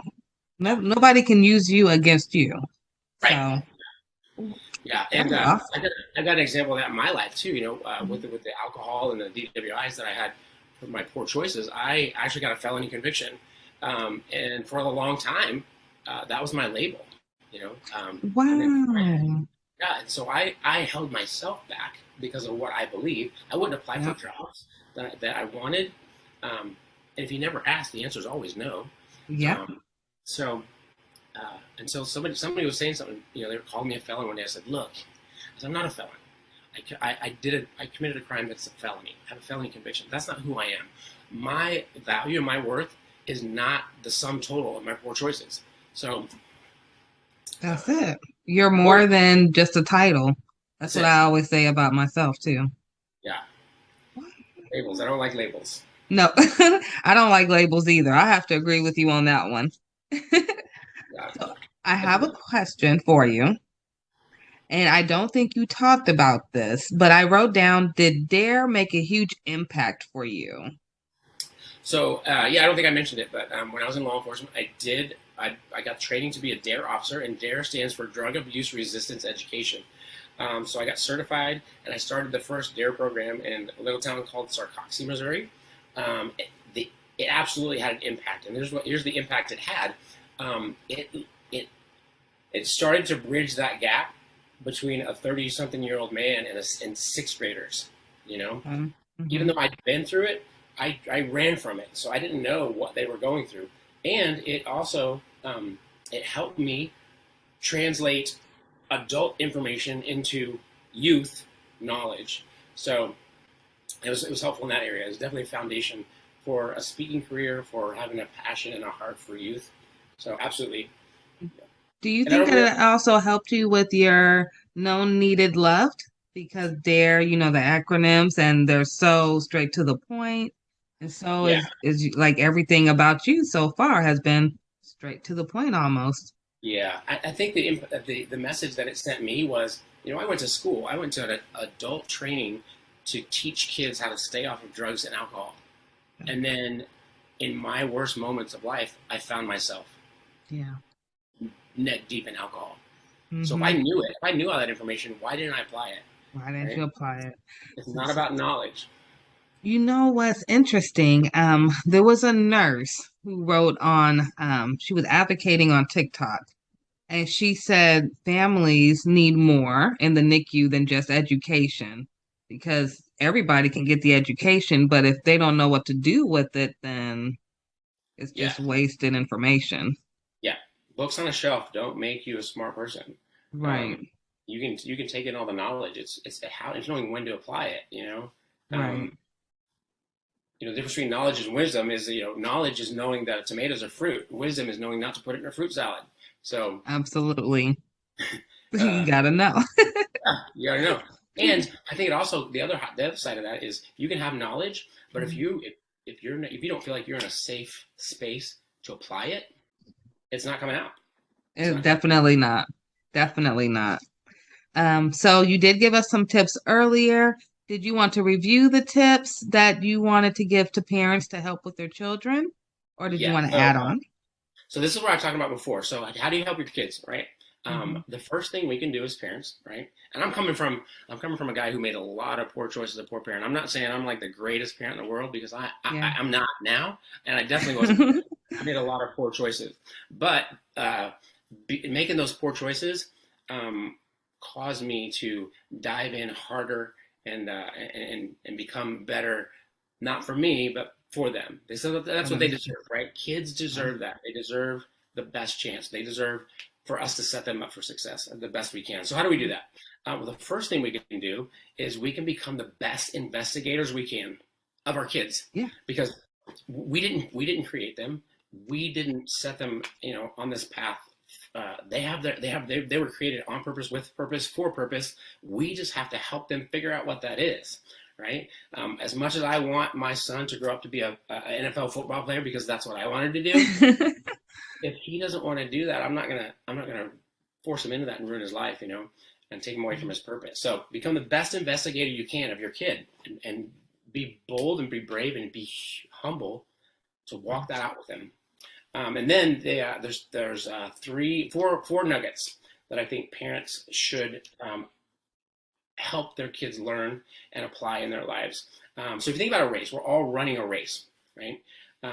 It's our job. So if you think about a relay race, whose responsibility is it to pass the baton and to make sure that the baton is passed at the right time, perfectly, right? It's always the runner that's giving off the baton, because the runner that's taken off, like, they just got their arm, they're not even looking, right? So the parents, we're passing the baton. It's our responsibility to pass the baton well so that they can win their race. And so how do we do that? 4 nuggets. The first one is gratitude. If you teach your kid to be grateful for even the smallest things, even the smallest amount of things, being grateful, it just changes their perspective. It allows them to connect. We're all wired for connection. So grateful. The second thing is forgiveness.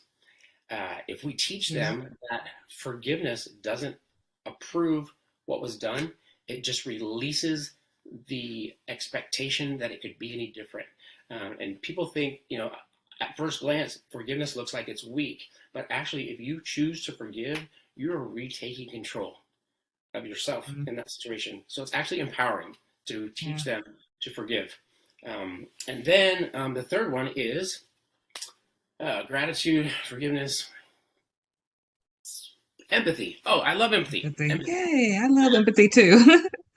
Empathy. So I just had a discussion with my kids last night. They're like, sympathy. And I said, they said empathy, and then they explained it. And I said, well, no, what you're describing is sympathy. So the difference between sympathy and empathy is you look at it like this. They said, well, you walk in somebody else's shoes. That's empathy. I said, no, that's sympathy. Having empathy is taking off your shoes before you put their shoes on to walk them out. I like to use the lens. We grow up and we have life experiences, so we look through life through a lens. It's our lens. Well, everybody's like that. Empathy is stepping out from behind your lens and then stepping behind their lens to understand what they're going through. If you teach your kids empathy, it helps them be grateful. It helps them forgive, right? It helps them understand why people make the choices they do. And then the last one, I love it. I mentioned it before. It's humility, right? If you teach your kids to be humble, when you think about it, to be humble, you have to be grateful. You have to forgive, and you have to have empathy. So if you could just teach if you can't do all 4, you got a busy life, just focus on humility, and not just teach them. Remember, we're not just giving them the knowledge. We're demonstrating it. And this was tough for me. I remember I was going to school, and my son was 6 at the time, And he used to always come and interject himself in conversations with like these big lies. Like he would make up some story to include himself in our conversation because he wanted to feel known and needed and loved. Yeah. And I would get so mad because he's lying, and I knew it was a lie. Everybody else knew it was a lie, and so I felt embarrassed.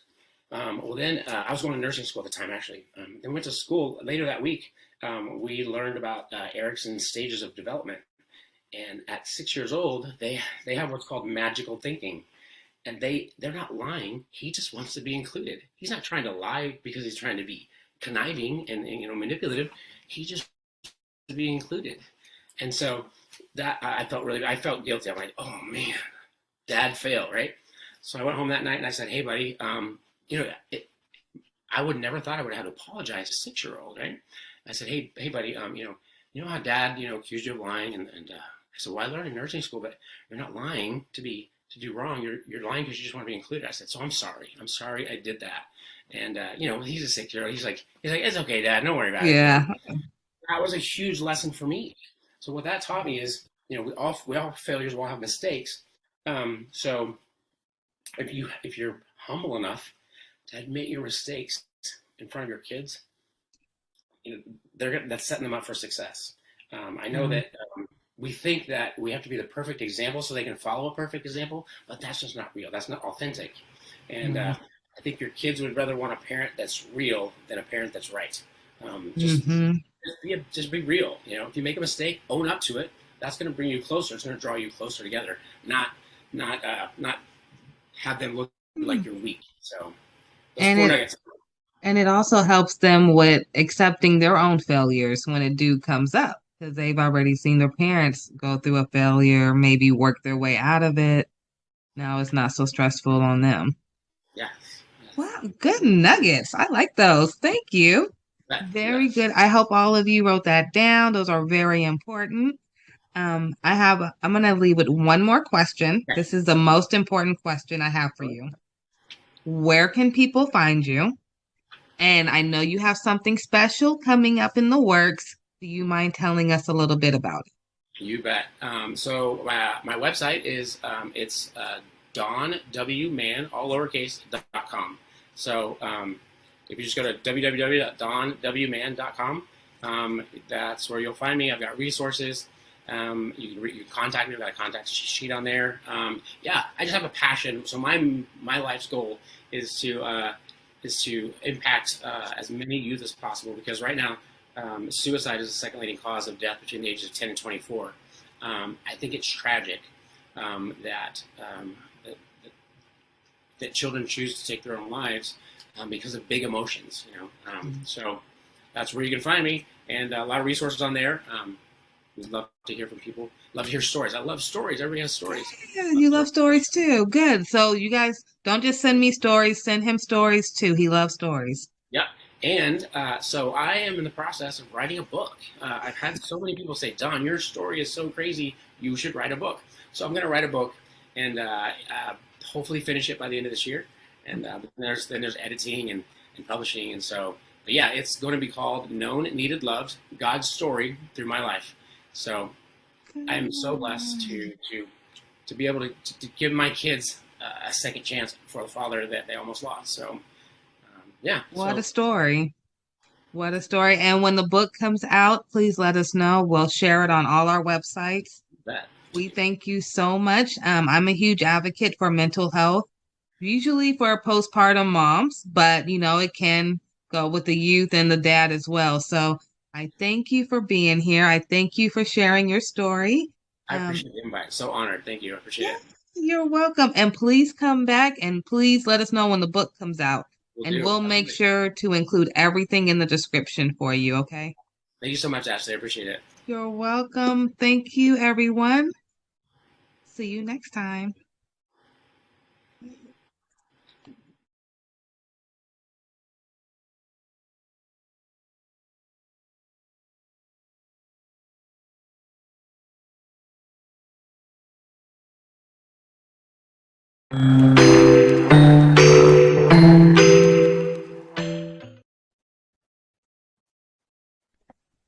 Hello, everyone. Welcome to another episode of the Ashley Randolph Podcast Show. I have a lovely guest today, and I'm so excited. I've been planning this for maybe 2 weeks now for Miss Marie Mosley. She is the author of Pretty Divorce, which is a very touchy topic, which I am absolutely so excited about sharing with you all. I know we do get some questions to our case managers about do they have any resources for when going through a divorce or how to find a lawyer and things like that. So this is a little educational for you guys. She'll tell you about her book, but most importantly, you have to hear her story. Thank you, Miss Marie, for joining us today. Thank you for having me. Yes, thank you. I can't tell you how excited I am to have you. I have been putting your flyers up for 2 weeks now and telling anyone who would listen to me to make sure they watch today. So, Okay. incredible story that you have. I want you to, if you don't mind, introduce yourself to the audience and let them know who you are. And please tell us about when your book will come out. If you want to start with that, and then we'll go to your backstory. I think that will be phenomenal. Okay, perfect. Yes, I am the author of Pretty Divorce, how to sever a toxic union and create an illuminated future. The book is on pre-order now. It's right. It's on pre-order, and you can order it if you want at theprettydivorce.com. And it should be in people's hands no later than next week. I'm finalizing everything and printing and getting them right out to everybody because it's been on pre-order for a little bit. So yeah, it's been a journey. Right in time for the holidays. Yeah. Oh, yes. I actually wanted it to be out this summer. But, I do trust in God's timing. So I think maybe the timing is perfect. It's think okay. it's perfect. And, I'll do another little hint. So I'm very business savvy. So my business mind instantly said, okay, holiday sales are like the highest time that you're going to have the most profit. And then it also told me that this is also one of the times when people who are going through a divorce get really sad because it's maybe the first holiday season that they're not together. And what a great book to give to someone who's sad and down and say, honey, it's a pretty divorce. Absolutely. That face up. So I think it's wonderful. Timing is everything.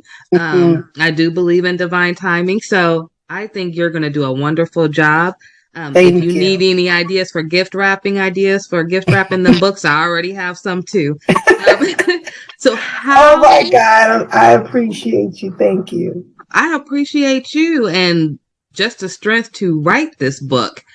You had to have so much incredible strength to even look at what you went through to come out of that, because I'm sure you had a lot of emotion.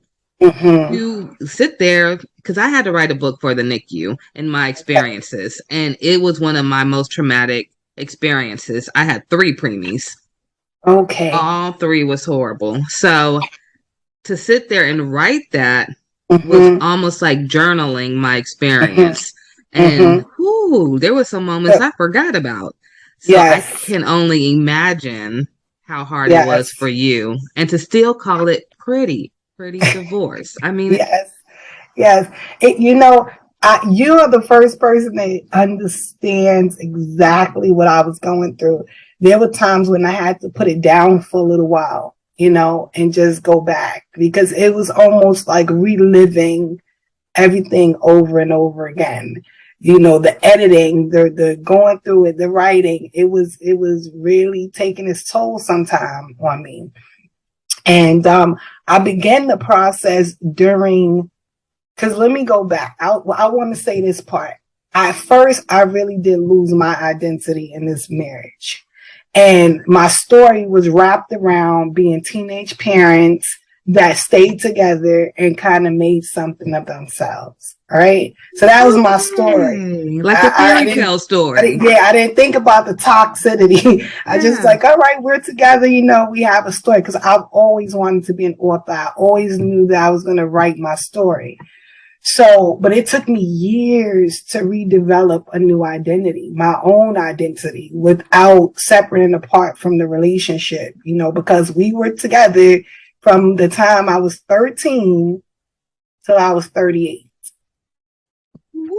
Yes. All of those years. All those the major milestones. Major. The good 20s? Oh. Yes. So was it hard to go through your 20s in the book? Because I know you were looking like, these were my golden years. So the book tells you a lot, but I'm going to say this. And this is not a funny topic, but around about 16 or 17, I became suicidal. It had gotten that bad. It had gotten that bad. And I talk about it in the book. My girlfriend introduced me to her boyfriend's friend, and he kind of became an outlet. So yeah, I don't advocate side relationships. However, I have to say that my side relationship kind of saved my life. You know, so that moment it worked. Yeah. So my 20s were horrific at home, but they were glorious somewhere else. If that can, you know. I don't know why, you guys. I'm sorry, but I have to say this. I am getting the song Khalees Milkshake Bring All the Boys to the Yard stuck in my head, where she said, you know, it's like this at home, but outside. Oh my goodness. But it worked for you. You're still here. Absolutely. So, absolutely. I'm not advocating for it, but not at all. And I'm I don't take, because I was an educator for so many years working with kids, I would have a lot of children with suicide ideation, attempts, different things that I've gone through. So I don't take that lightly. But as a teenager, you know, becoming a mother at 14, you know, I was a good student. I was a really, really, really good student. I started to fail in school. Like, all of the things that made me who I was beginning to change. And it's like I deviated from the plan and I was spiraling out. So, so it became a little bit rough for me around that age. But finding another outlet, you know, albeit it was a side relationship, it really did help me. It helped. He helped me a lot. You know what I mean? Like, I'm married to a different man right now. my girlfriends, some of my girlfriends, they were like, wait a minute, what? Like, you're not with him anymore. How are you not going to be with this guy? Because that's how it was forever. Yeah, we really, really fit. But you know, things happen, and I'm in a new relationship. He's in a new relationship, but I definitely know for a fact that we both still have a really high regard for one another. You know, him and his family were my solace. They were my peace, you know, so I can never forget that. Like, I can never forget them, you know, and what's awesome is my husband now, he knows all about it, because him and I were best friends. So he got to know and understand how crazy I was about this guy, and how indebted I was, and how, you know, I hold him in a really high regard and stuff. So, and he's okay with it. He's an alpha. He's an alpha in his confidence. So okay, absolutely. Yeah, so he's not intimidated by it or anything. So I can talk about it. He knows about it. So, but that's a good thing too, because he knows what he's coming into. Mm-hmm. You know, I hear a lot about baggage and people coming into new relationships with extra baggage. But for him, he already seen your baggage, so you're really not coming in with no baggage because you already knew each other. So that actually, do you think that you guys are more on like a soulmate type of plane now? Because my husband, let me be honest, because now. you know what, my husband was like, tell your story and be honest. I really felt like the other guy was my soulmate. I really did. And there's some amazing stories about our journey that I'm even thinking about putting into a book. Like, I used to be able to feel his pain. Like, if something happened to him, I would know, you know? And so when I think about my soulmate, I don't know, my husband right now, me and him I guess because we were best friends or something, we fit. It's crazy to me. You know what I mean? Because some women wait their whole lifetime to feel what I felt with the other guy and even what I feel with my husband. You know what I mean? Like, my husband is my dude. He's my, my That's your rock. Cool, you know what I mean? Yeah. So it's so I never compare the two of them, but they both were like gifts to me. That's how I feel, honestly. You know what I'm saying? And I wouldn't give my husband up for anything, like, for anything, because he's really been there for me, for my children. Like, that's their father. You know what I mean? Yeah. That's their father. And, so his place in my life and what he means to me is tremendous. So it doesn't compare to the other one. It's different, but both of them were beneficial to my life. You know what I mean? Yeah. I can't in all honesty take anything away from the other person. You know what I mean? Because it's like getting two different jewels, and it's like they're both beautiful in their own way. Absolutely. And it's fine for that. You know what I mean? It doesn't have to be one part of your crown. Absolutely. And so my husband is just like, he's my life now. And he knows that I wouldn't deviate from that for anything. You know what I mean? I can still give honor to the other person without being disrespectful to him. It doesn't take, because he's that guy. You know what I mean? He really is. He's awesome. He's one of them people. He has his own children biologically, and then he has my children. And anybody, even me, I look at him with all of them, and you can't tell which one's a which. That's how savvy he is and how much love he has to give, that he's willing to spread it. You know what I mean? He's willing to spread it.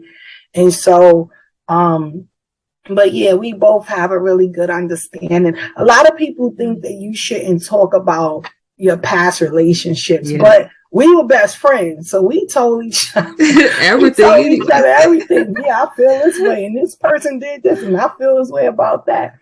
And then we ended up together. So, and we didn't let it get in the way of what we felt for each other. Yeah.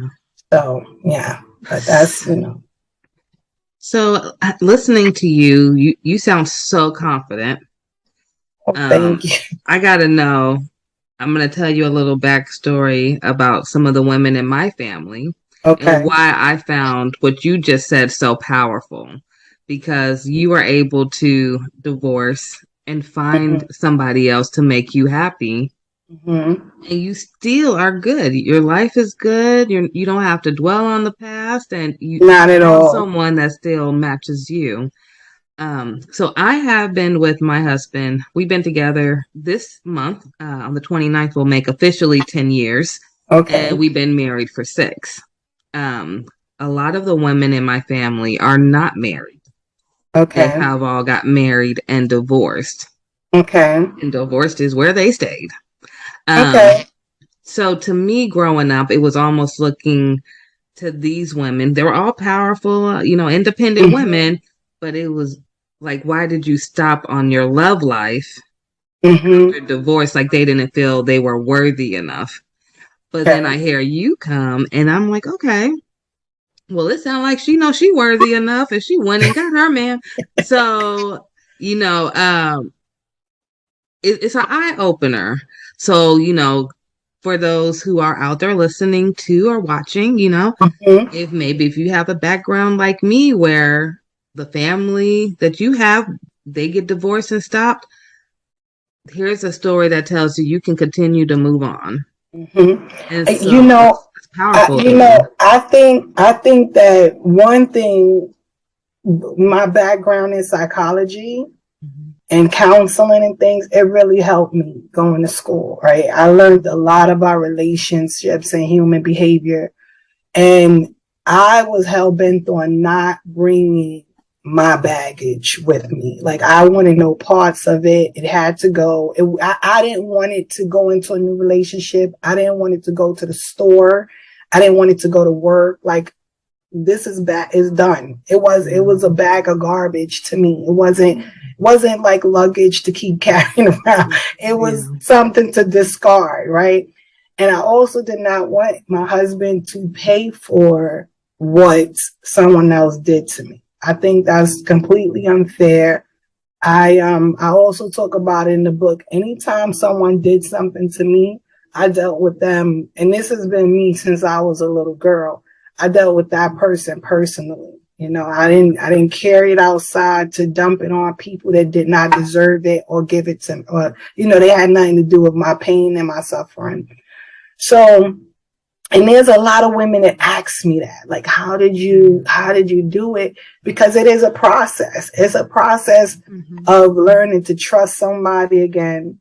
It's a process of you allowing somebody to really love you, and believe that that's what their intentions are. So my process, I took some time off. I did.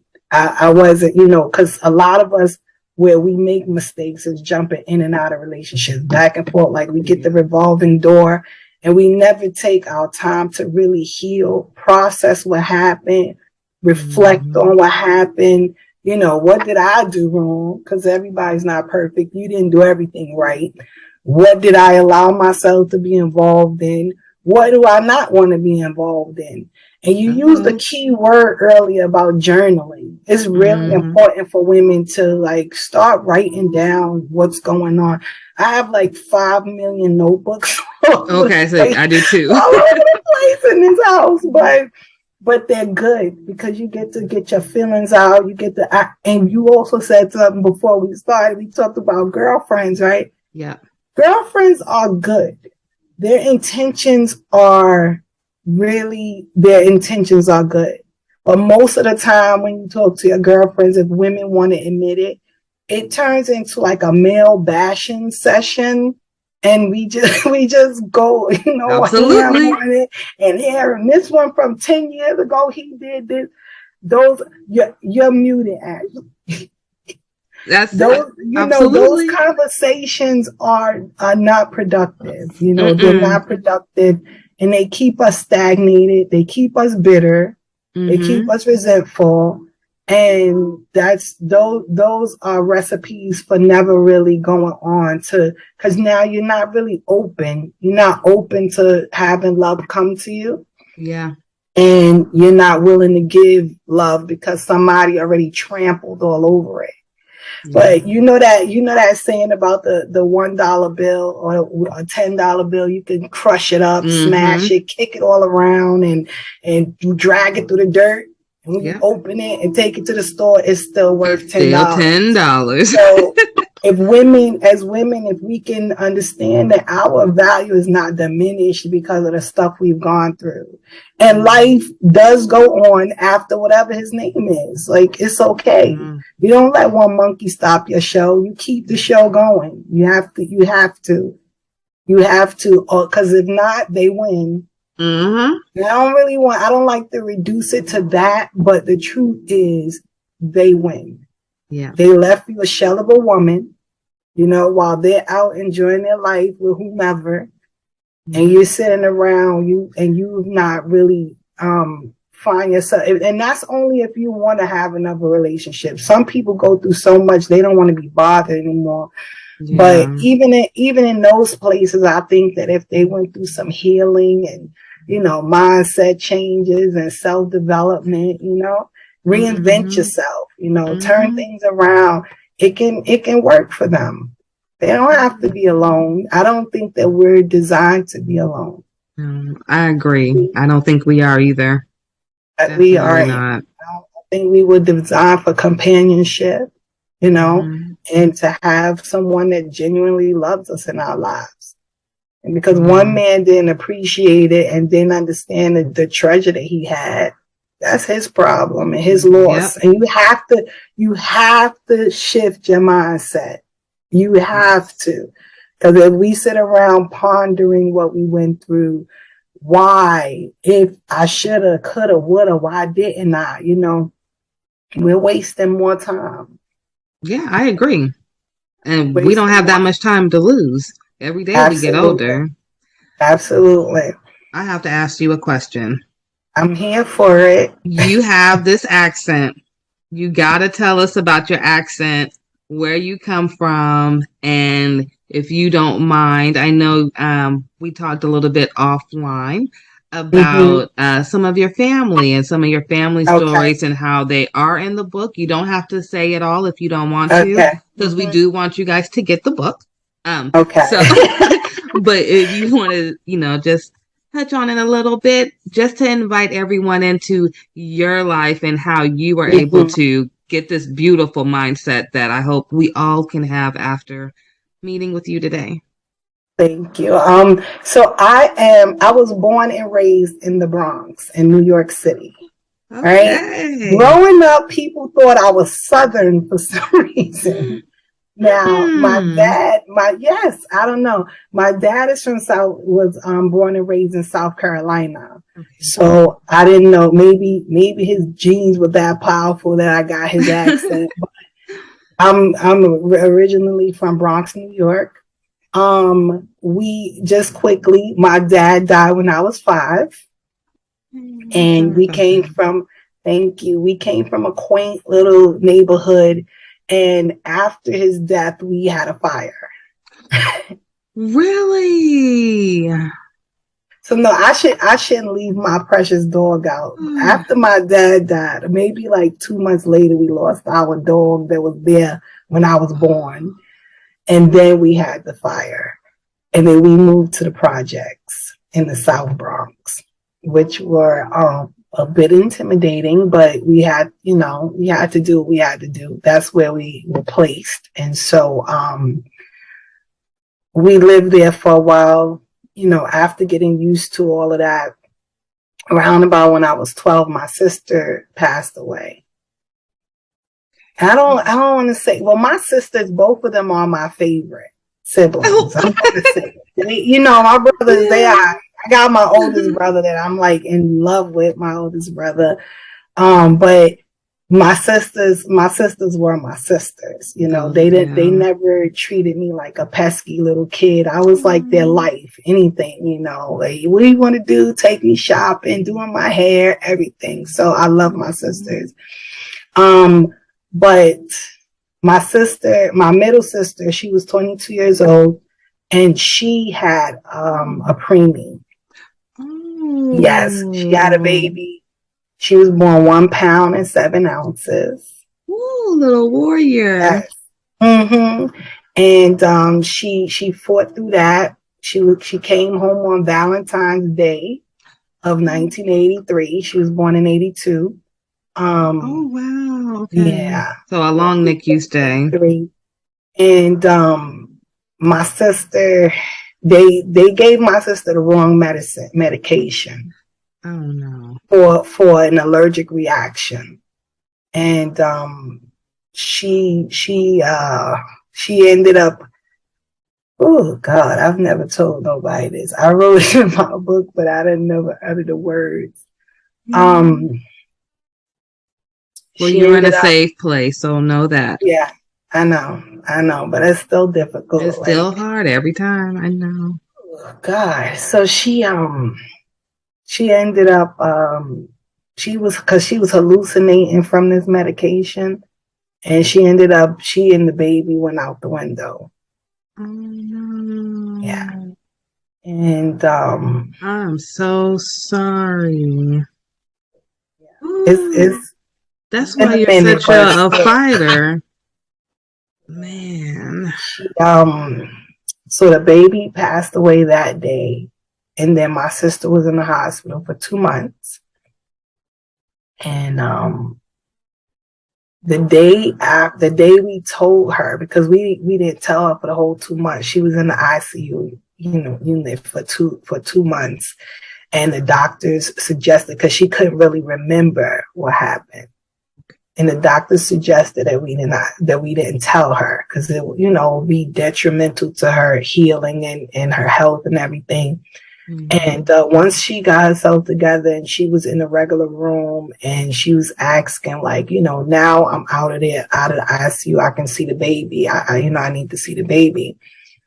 They got a psychologist, my mom, the clergy, we all were in there, and we all told her what happened. And she was gone the next day. No. Mm-hmm. Yep, she was gone the next day. The doctor said she went into some sort of cardiac arrest, and she had this pneumonia that they didn't detect in her system. And I was like, yeah, no, I don't think that's it. Like, my sister adored that baby. You know what I mean? Every single day at the hospital, for as long as sit there and wait till she go back in and visit. You have preemies, you know how it what you go through, you know what I mean?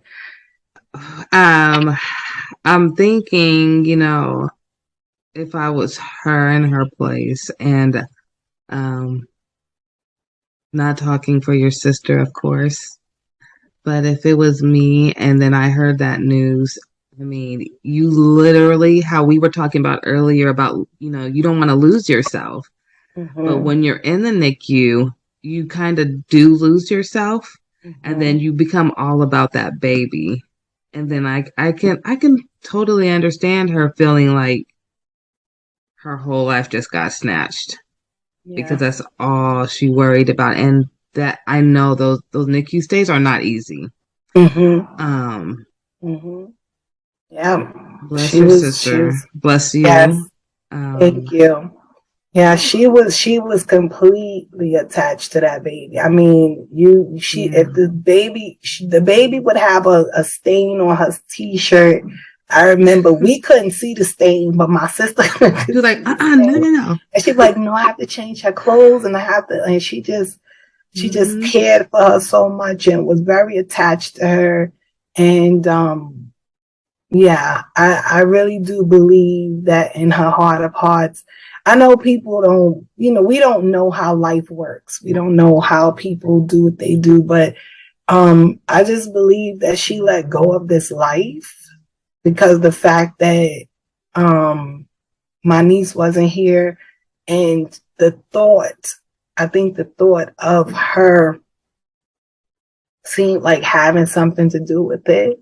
Mm-hmm. I think it was crushing her. It was too much. It was too much for her to bear. That day that we told her, it was in the morning. So me and my mom stayed with her like the whole day. The family was in and out, but we stayed there.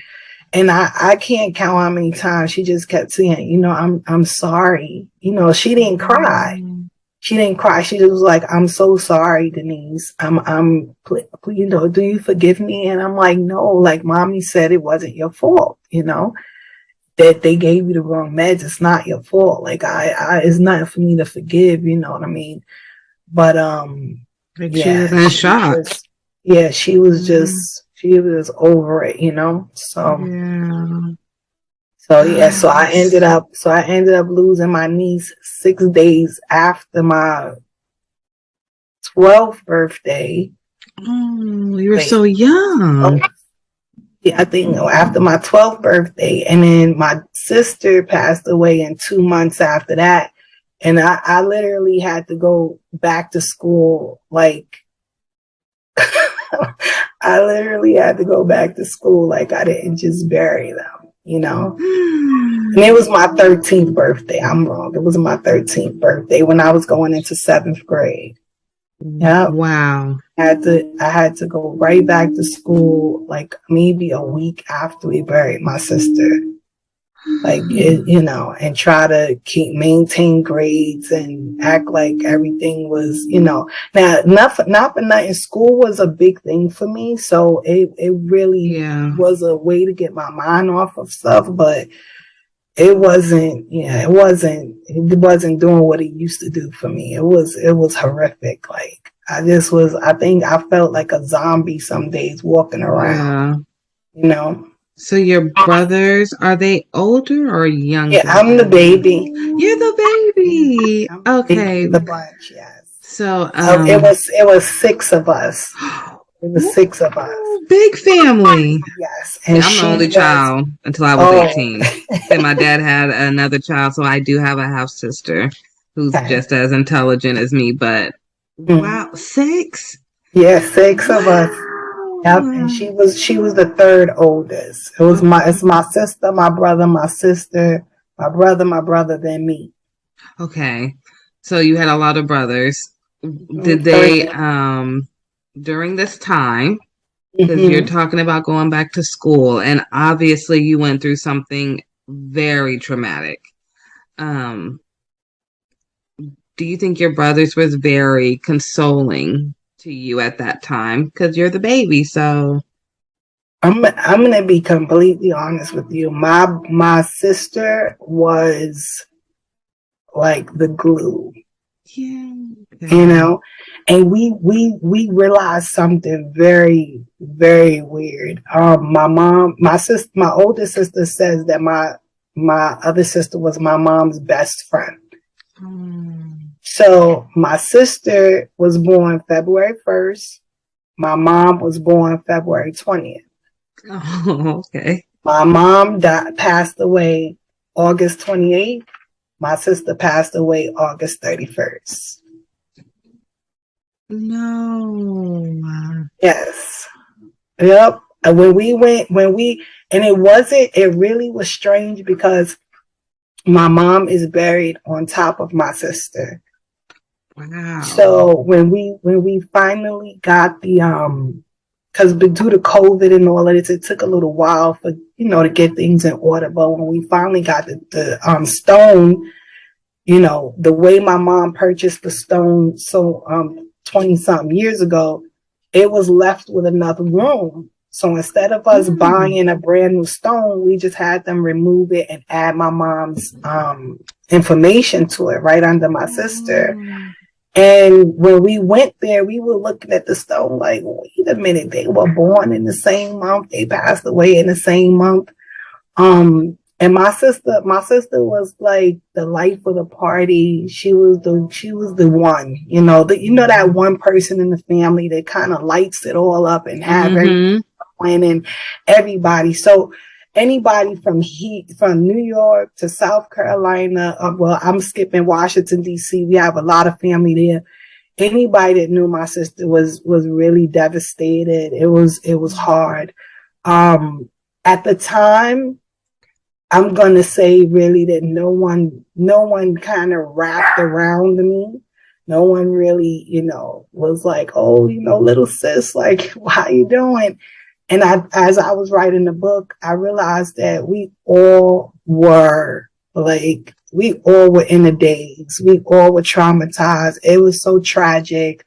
My brothers thought that her boyfriend had something to do with it. They were on the warpath. They were thinking more about that. Really, yeah. Yes, because she was at our house. She had left her house in the pouring rain with the baby. That's how we knew something was wrong. So she came to our house for like shelter. And then her boyfriend showed up around 3-4 in the morning trying to get her to go home.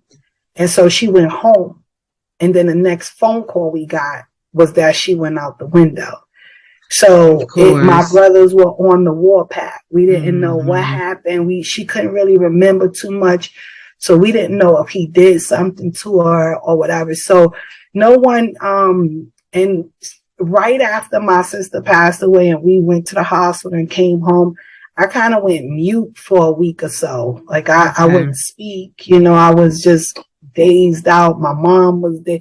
So I don't, they didn't really come to too much, gather around Denise because something might be wrong with her. My middle name is Denise. I'm sorry. Oh, okay. Yeah. So, but as now that I'm older, I don't really blame anybody because I know that we all were just in the daze. It was unbelievable, unfathomable that this was happening, to us, to her.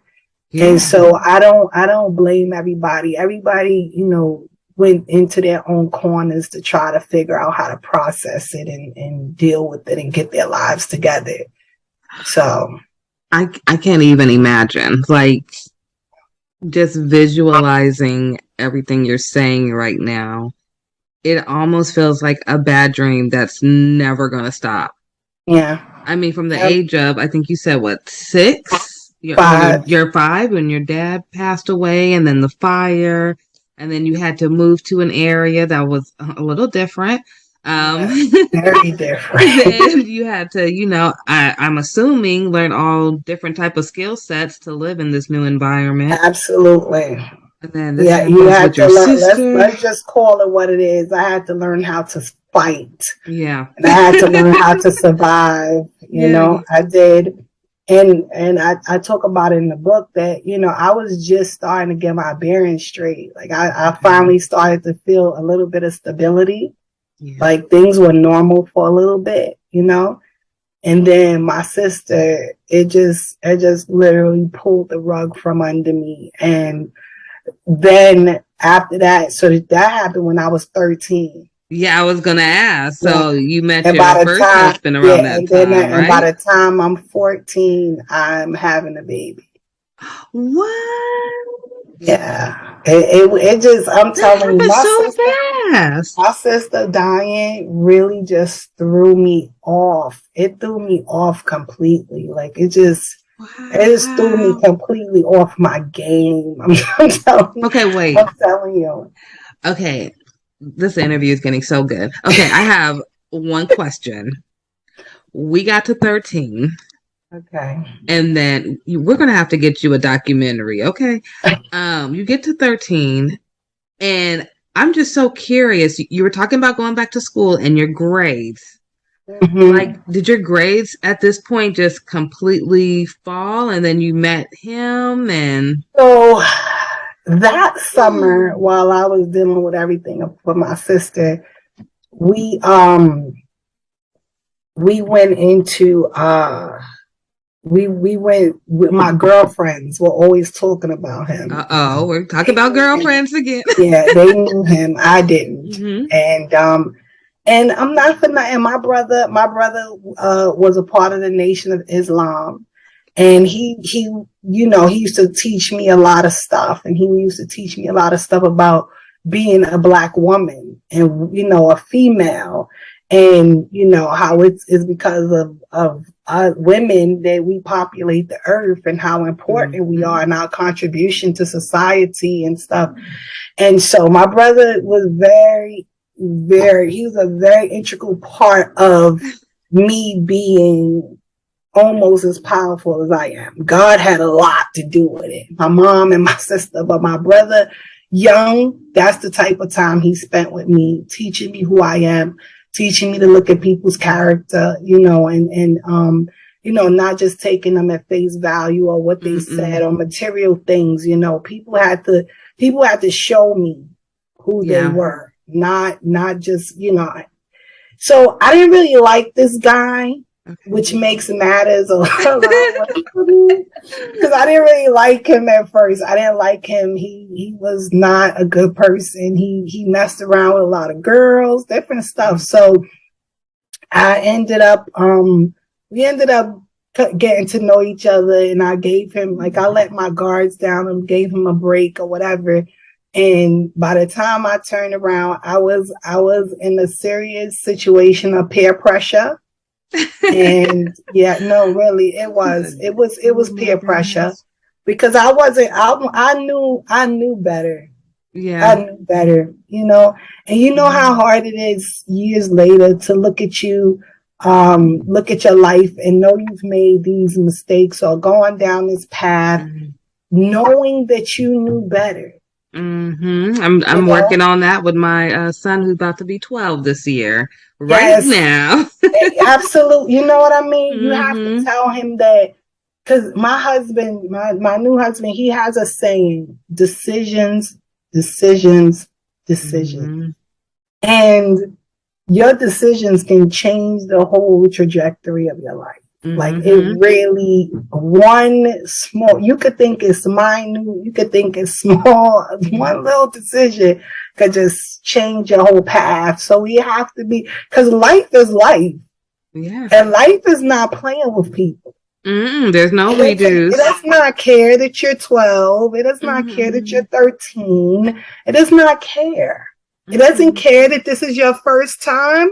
The sperm met the egg, and guess what? You're having a baby. See what I mean? Life is for real. One time. That's all it takes. And it was my first time. No. Even more traumatic. Let me tell you something.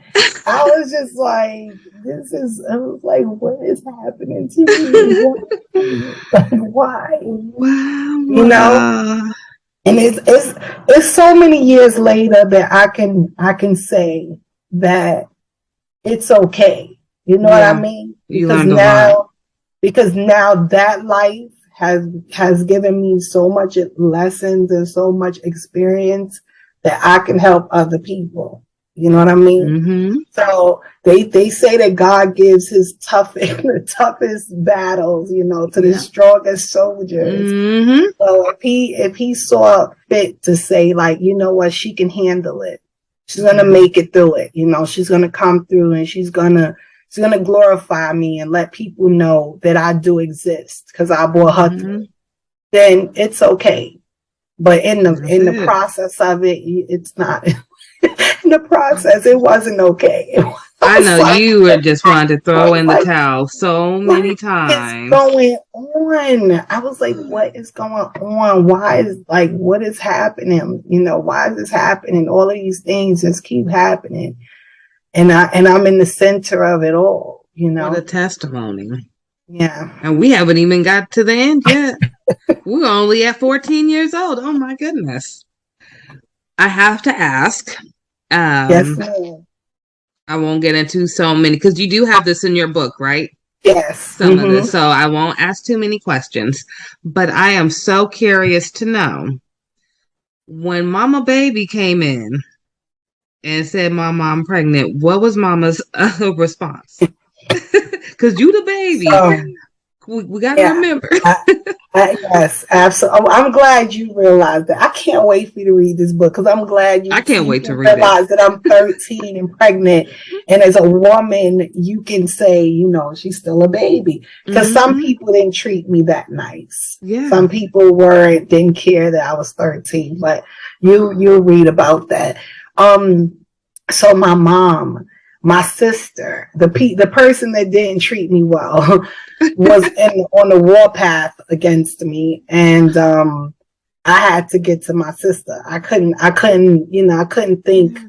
I couldn't take time to think about anything, so I had to call my sister. My sister is my rider. She does not have children. Okay. I am. And I don't care about her godchildren. I don't care about my children. That's her nieces and nephews. I am the closest thing she has to her own daughter. You claiming that right now? Oh, absolutely. And you can ask her. She'll tell you. She has always treated me well. She has always taken care of me. She has always, she's never, in all of my ups, downs, back and forths, mistakes, my sister has never treated me like, what's wrong with you? Are you dumb or something? Like, what's happening? But she's always That's all we want to hear. She's always just like, little niece, what's up? What we gonna do? What you want to do? You know? Mm-hmm. So I got to my sister, and once my sister was on my side, that was all she wrote. That was really all she wrote. You know, she was like, she had just moved into a really nice area of the Bronx. She had 2 bedrooms, and she was like, if you want to come and live with me, you know, with the baby, she's like, you're more than welcome to that room. She was like, I know you might be a little embarrassed. Like, I don't know what you want to do. You know, she was like, well, I don't care. But all I know is you're finishing school. I'll pay for daycare. I'll do you're finishing school. You understand? And I was like, all right. You know, so when we went, she went with me to tell my mom. She actually told my mom for me. Oh, so good. She wasn't one of those people like, you have to say it. You're gonna say it. It was like, Mom, this is what's going on. This is what's happening. This is the part I'm playing. Like, so what? And my mother was like, what? My mother was like, like, wait a minute. Wait, that ain't a part of the plan. You know, we talk about college in this house. We talk about finishing school and education. That's not a part of the plan. And so I pretty much told my mom, you know, this is what I'm doing because of my brother. You know, my brother was very big on the things he taught me. Abortion was not one, like, we were not going to do that. So, you know, I told my mom I didn't want to do it, you know, and I was going to have this baby. You know, I made my bed and I'm going to lie in it and we going to be okay, you know. That's why I was hoping to, when I saw that you had youth and parents on there, I wanted to tell children. Because I feel like I was my most powerful at 13 years old. Even when I sit in front of people and they're like, oh, you seem so confident. You seem to have it all together. And I'm like, ooh, some days I don't. But when I was 13, I was severely determined and persistent. And like, kids are powerful. You know, kids are powerful. I think kids are powerful because they have not been in the world long enough to be, you know, some of them, because some of them do have it rough. I don't want to discount the ones that come into the world with these rough things going on. But for the most part, kids have not like been tainted. They've not been like traumatized to their core, really hurt, you know. And so they still have a lot of strength and resilience in them. They know how to bounce back quick. And so I always want kids to believe in themselves and know how powerful they are, you know. And so so at 13 I was like dynamic. I was just like, I was like, let me tell you something. I did this. This is my responsibility. I'm taking ownership of it, and I'm having this baby. I'm not gonna do it. Like I just wasn't willing to do it, you know. And I have to advocate for yourself. Yeah, and you are a really good advocate. It sounds like. Thank you. And you know what? I don't only advocate for me. Even when I was a kid, I advocated for others. You know, my mom, she was a para for the New York City Department of Education, and she worked in the special ed department. And you would not want to make fun of those kids. You would not want to be on the side of, you know, talking down to people, or, you know, my mom, she was that person. She was not, she wouldn't allow it. And so if we did it as her kids, we would have something to pay once we got home. So, you know, we grew up looking at other people, you know, as equal to us, you know, not beneath us in no way, education wise, financially, anything of that nature. We had to respect people, you know, whatever station in life they were in. And so, I think that's what made me a big advocate for kids even when I was younger. I don't like bullies. Yeah, I don't like clique mentality. I have a zero tolerance for it. And so I've always been willing to stand up for those that are like less fortunate and things like that. In my book, my mission, I have a mission in my book. And so let's get to the mission. Yes. So for a certain amount of books sold, I do fully loaded backpacks for the homeless. Okay. I love it. It's like so cute, right? So New York has this thing called the Midnight Run, and what they do is they go out at night, and some of the homeless people might know where they can go to meet up with the Midnight Run, or they go around the city and they give out different stuff.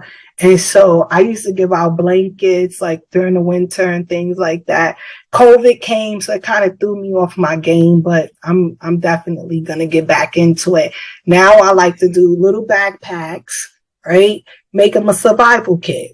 Put some blanket in there, socks, a hat, some gloves, because it gets cold out there in the wintertime. Some soup, some hot chocolate, some toiletries and stuff, toothbrush and different things. Let's give out some. Me and my husband did it a couple of times. It was awesome. It was really, really good. It was really good. Keep me updated. When you guys are doing it, let me know if there's a way we can donate some items or funds. Maybe if we have some extra funds, we don't mind helping out for the cause. Let me know. I know I've talked to you. You're still in the Bronx, right? Yes, ma'am. Okay. I think I talked to you before, but we work with a hospital really closely in that area. So we do have a lot of families in Glo Preemies who live in the Bronx. Okay. So I will be coming out there soon. We were supposed to come last year, but COVID. So we'll probably be there next year to take a little tour of the Bronx area. Yeah. But I would love to help meet you face to face. Yeah. I'd love to meet you face to face. I would love to meet you too. I got one more question. Hold on. Oh, wait. I want to say this to you. I want to thank you for doing that for people in the Bronx. The Bronx is a very low socioeconomic territory, and we don't have the greatest health care. We don't get, the Bronx in New York City, to me, gets treated like the little redheaded stepchild. And so we don't, And so there's not a lot of programs for our families here. And so I take my hat off for you for coming from somewhere else to help the people here. I really appreciate that.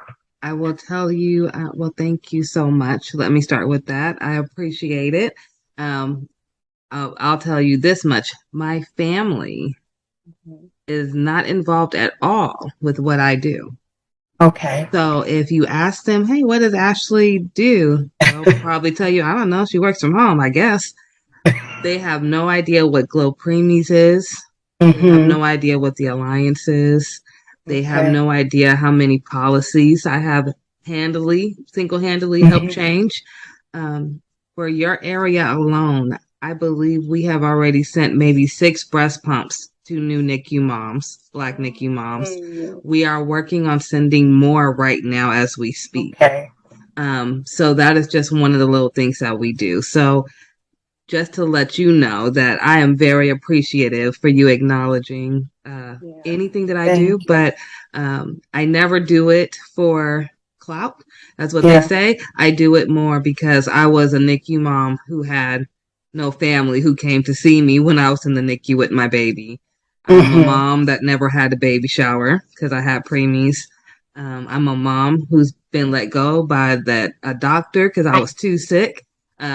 Just too many bad things. So I thank you for sharing your story, particularly the preemie story.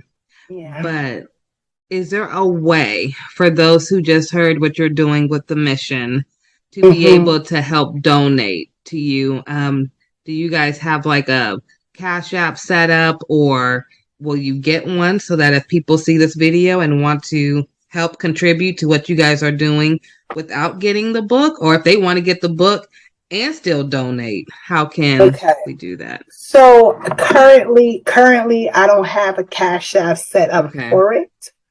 But work on one. Yes, we will. Yes, we will, ma'am. Listen, you're gonna be right. You don't even know how much you're helping me right now by kind of giving me some tips and instruction. Like, hey, girl, get this together. Oh, good. We're gonna have you popping, okay? Don't worry about it, you guys. So you heard her. She is gonna get a Cash App or something to that caliber, and what she do, I will post it under this video. So keep looking for this video, see if there's any updates. I'm sure I'll have you back when the book comes out. Absolutely. I do want to do a giveaway for the holidays. I need that book for the giveaway. Okay. For and sure. we will definitely stay in touch. I want to see you when you come to the Bronx. I want to, I want us to get some lunch or something. Yeah, I can't wait. I greatly appreciate you having me. It's been an honor. And to know what you're doing here in the Bronx is really, is very moving to me, cause like even when my sister was in the NICU, there was no helping. There was no, was thank God we had my mom and my sister to do stuff and to help and to, even me, when I had my daughter as a teen, I was like that, growing up, I was like, there's nothing here to help, people that have I did have a high school. I did go to a high school that had a daycare, but even with that high school is still an alternative high school, but it no longer, I don't believe it has the daycare center anymore. Which was tremendous because that gave people a real opportunity to go to school and continue their life and so but yeah. Do they have any of those options anymore? I'm not really. That was the only school. It was called Bronx Regional High School, and I forgot the name of the extension because they had an extended piece to it where all the pregnant girls went to school. So if you were pregnant, you can attend and you just be in class with other pregnant girls. You wouldn't be amongst the general population. Yeah. And then once you had your child, you were able to still come to school and bring that baby to the daycare center. But they don't have, it was beautiful. New York used to be a really awesome place to live, and it had a lot of resources, but not much is going on here anymore, so for you to still be in the place of trying to help out here, is wonderful. We're gonna have to connect for sure. Definitely, because I'm ready. It's gonna the winter months are coming soon, so I'll be this year I'm doing something special. This year, all of the blankets that I buy, probably in the blankets and maybe in the hats, I'm gonna have my daughter sew in patches that says Jesus loves you, because I want them to know that it comes from him, not from me. Yes. Look at you. So I love that. I want them to know that he is thinking about them. He's not forgotten. He's not forgotten. Yeah, because I would not have gotten to this moment without him. Absolutely. Mm-hmm. I feel the same way.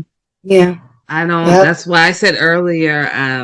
I believe everything happens in divine timing. Mm-hmm. Mm-hmm. God little ones is what GLO stands for. Mm-hmm. So GLO stands for God's little ones, and I truly believe, because quick backstory. When I first got pregnant with Aiden, my oldest child, it was in 2010. I was going to Xavier in New Orleans and Tulane at the same time. Going to be an OBGYN, wanted to be a doctor. That was my main goal. I wanted to be a baby doctor. And I went to Tulane because I wanted to do public health, because I wanted to work in the World Health Organization. Mm-hmm. Ended up having Aiden with 2 semesters left, and here we are 12 years later. I have GLO Preemies. It incorporates both of them. So I'm still dealing with babies. I train doctors now. I educate doctors through what I do at CPQCC, based at Stanford. not only that, that was my college that I really wanted to go to. My Okay. mom said I couldn't go to Stanford because she wanted me to go to Xavier because they were known for African Americans to go to medical school. Okay. I still ended up at Stanford. Absolutely. I'm still there, and I'm the Still first gave you your African American to become chair. So I have that honor under my belt. Congratulations. Thank you. I got that this January, so it's probably one of my most proudest moments. But just like you said, your trauma makes you who you are. I only got that honor this year because of my 3 preemies, because I came in as a preemie parent who became advisory board member, who then became chair of everything within the NICU. So everything's divine timing. Your book is divine timing. Thank you. We're not going to go into your divorce because you guys, I want you to get this book. Help her with the book as well as help the mission. So if anybody do want to donate before she has it, you can donate to GLO Preemies. Please put the mission in the description so we know where to send the money to. If you're sending it to GLO Preemies, just put donation to GLO Preemies. If not, put the mission so we can send it directly to her. Thank you. Thank you. And then, we'll get that going. I'll put everything in the description. To everyone, we are now on iHeartRadio now. So we are on iHeartRadio, Anchor.fm, YouTube, as well as Roku TV and Spotify. So you can look up GLO Preemies or the Ashley Randolph podcast. If you have a question that you would like to give to Miss Marie to have her answer for you, maybe by email, you can do so at anchor.fm/GLO Preemies/message. And we will make sure she gets it. And we are just so grateful. Now, before I let you go, because it's amazing, and I am going to bring you back for part 2. Before I let you go, where can people find you? Because that's the most important thing. Yes, so I am on Instagram at marie.d.mosley, Mosley. And I'm also on Facebook at Marie Mosley. And like you said, they can email the pretty divorce at gmail.com. And I'm also going to, I'm going to set up a Cash App and send it to you. So if anybody wants to donate, I would greatly appreciate it. I will share photos so you can see that your money is going to good use, because I would like to do at least 50 backpacks this coming winter. I want to do more, but I'm saying my minimum is going to be 50 to give out to the homeless. So there's a lot going on out there right now. And people need our help, And let's not forget that it does snow, so it's very, very cold. So this would be going to a good cause. If everyone helps, even $5 adds up. I do hat, glove, scarf, and socks, and a blanket. And the blanket. So, yeah, I think it's wonderful. You have such a good heart to say everything you've been through. Your family sounds amazing. Thank you. So we know that you came from some kind of good background. We may not know them personally, but we know that they're tough, they're strong.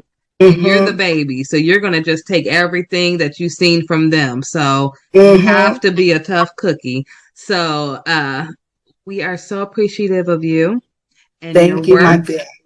I appreciate you. On behalf of all the millions of women who may be going through a divorce right now, thank you for writing this book on behalf of them, so that they can move forward like the women in my family.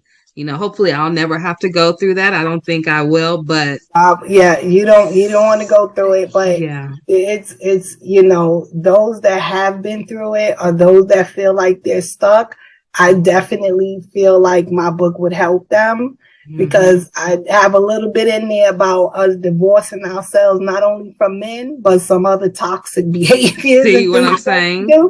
So it's, it runs, it's a pretty, I'm proud of it. I'm very proud of it. And I can't wait for everyone to read it. I appreciate you. My husband appreciates you. My 4 babies and my 2 grandsons appreciate you. I could not get off the here without mentioning my kids. They are awesome. They are resilient. They went through this divorce with me. Yeah. They empowered me and I empowered them. And we built amazing bonds with each other behind it. And so, yeah, it's doable. It's okay. I got a question. Yes, ma'am. How comfortable is your husband and kids with being on TV? I don't think my kids would have any problem with it. Let me tell you something. First of all, not for an interview though. My son is Mr. Congeniality. He's so astute and he's such an awesome young man. My girl, I have one daughter though. She's very much into her faith and she's very modest. And so she might be like, Mommy, I don't want to be on TV. But the oldest two would get ready for you. Like, here we are. I'm here. Yes. And hubby, like I said, hubby's an alpha. He's very confident. He believes in himself. He would have no problem. We'll show up. We'll definitely talk after this. Yes. We're doing a holiday special for our Roku TV. Okay. And I would love to offer you and your family a little part in it. Okay. And I'll talk to you off of here about it. And then, I just want to offer it. We are trying to uplift as many Black voices as possible. Because when I first got started, there was a lot of people who are at the top right now in the NICU world who told me I would never make it unless I had everyone included. And I said, absolutely not when we have the highest rates. So I know how hard I had to fight, and I'm going to try to make sure that you guys don't have to fight as hard as I did. And I appreciate that. And I want to say this, my book, anybody can read my book. Okay. But I really did have us in mind. Yeah. We go through a unique set of circumstances in almost every situation out here. So I have women that might not have resources. You know, I talk about court and everything in there. Like, you got a lawyer, all of that stuff. The good questions. You know what I'm absolutely. Because we have to speak up for one another. We have to, and I don't shun anybody. Like I said, it's because we all women, we all go through divorce. But when I was going through divorce, I didn't have, $10,000 to get a lawyer to fight for the house and the Rolls Royce. I didn't have all of that. And so I want to talk to people that really do need the assistance, and that needs someone to be able to be a voice for them.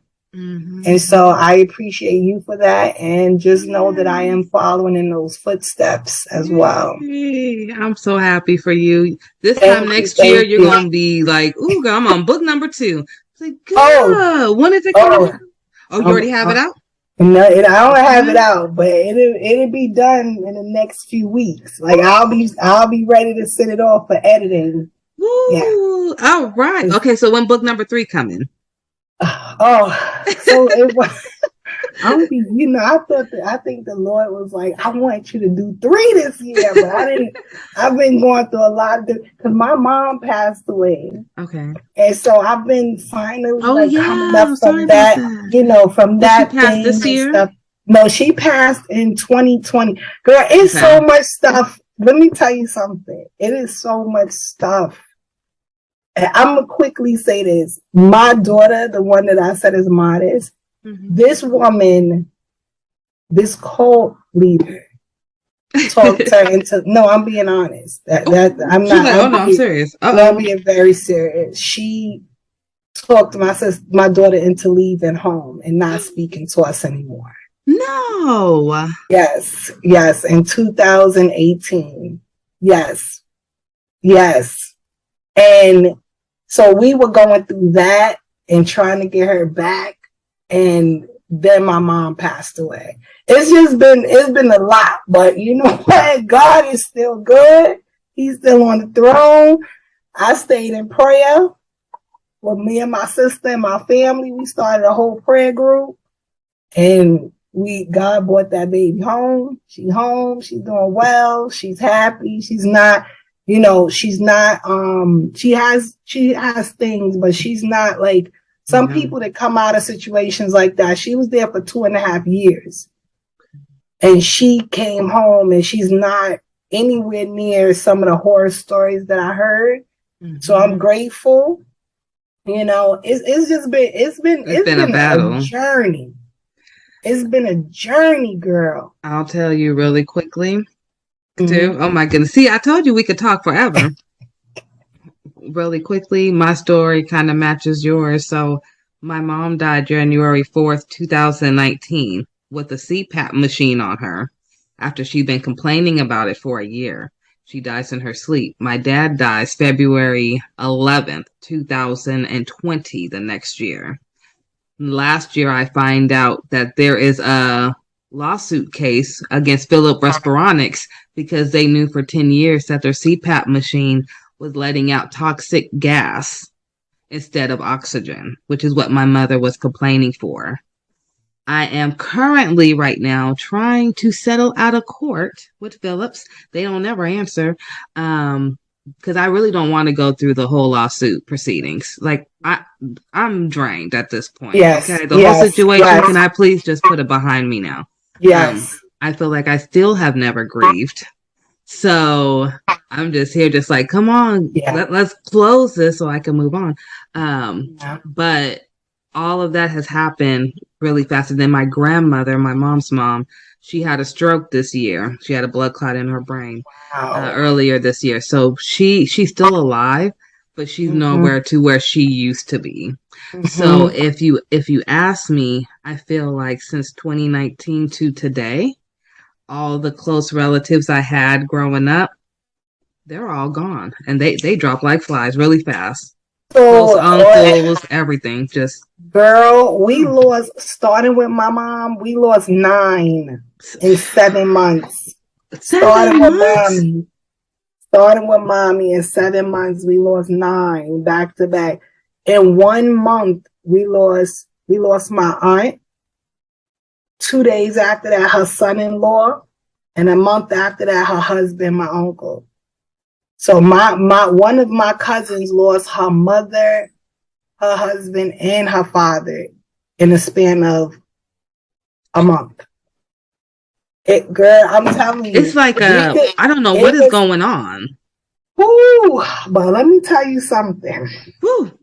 I trust the Lord, and I don't think He let us go through all of that for nothing. I agree. It just cannot be for nothing. There is some sort of something. He got something waiting for us. And let me tell you something.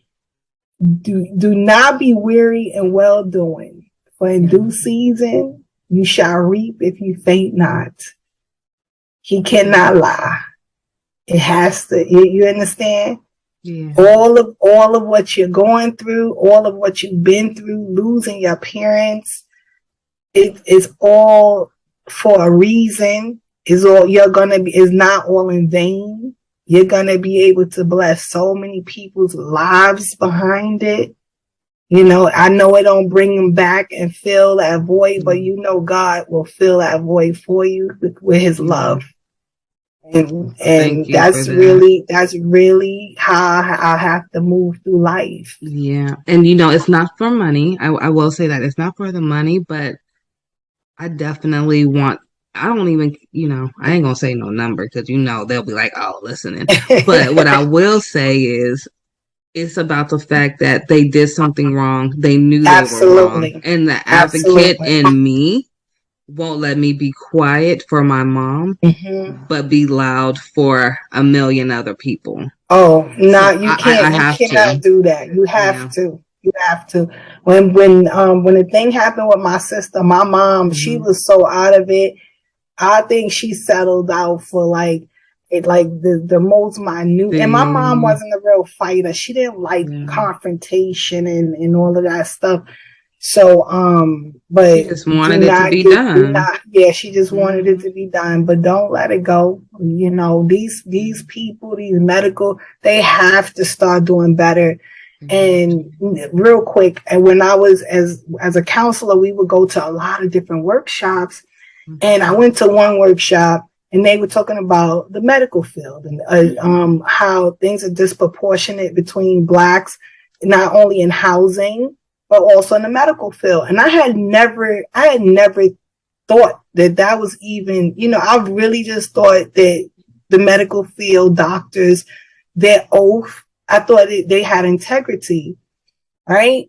But it helped me to understand why my mother, who went to the hospital every year for a checkup, for every annual, I could not understand. I said, how can you be telling me in 2005, my mom only has 1 year to live because one of her valves is completely destroyed and the other one needs to be repaired? It is no way possible. My mom keeps up with all of her doctor's appointments, with all of our doctor's appointments. And it was an awesome cardiologist that God used to save my mom's life, basically, because they had given her 1 year to live. And he did this new surgery on her to clear out plaque from her arteries, to make her heart strong enough to survive the surgery. And then what they did to her helped her to live another 15 years. Right? Wow. But I had no idea. And it wasn't until I went to that workshop that I said, that's how mommy's heart was able to get to that condition, going to this doctor, the same lady, year after year after year. And they explained how in the white community, they'll get the cure, while we just get something to you know, help send us home. We get something to help the symptoms, but we don't actually get what we need at sometimes. And I was really thrown back by that. I was like, doctors are doing all about insurance. Have people's lives in their hands. But guess what? It's real. It's very real. So you do what you have to do, and you hold them accountable. Make them be accountable. Because it's not okay. That's your mother. You know what I mean? It's touch your life, and no. She was only 50, just made 50 in 6 months. It was January because our birthday's in June. Absolutely. And I will tell you, you were telling me about your baby and how she was with your mom, and then you just got her home. So that night, my son was actually staying with my mom. And they actually were with my grandmother. And so my grandmother is the one who found my mom. And my son didn't know that she had passed. By the time he woke up, they had already came and took my mom out and everything. Wow. But to this day, I still think that's when everything, like for your backstory, that's when everything for Aiden, he's a top 10% in the state for state testing. But his grades started going down right after that. And he started to get into fights at school. So we had to switch him schools. And it was like I had to almost rewire Aiden. So when you're talking about rewiring your daughter, I'm like, I'm going through that now with Aiden. And trying to put him back to where he was before he had all these losses at one time. Because he never lost nobody. And then all of a sudden, it's like boom, boom, boom. And he's like, I can't go to grandma's house no more to babysit. I can't go by grandpa at all. I mean, he sounds like my son. My son was very close to my mother.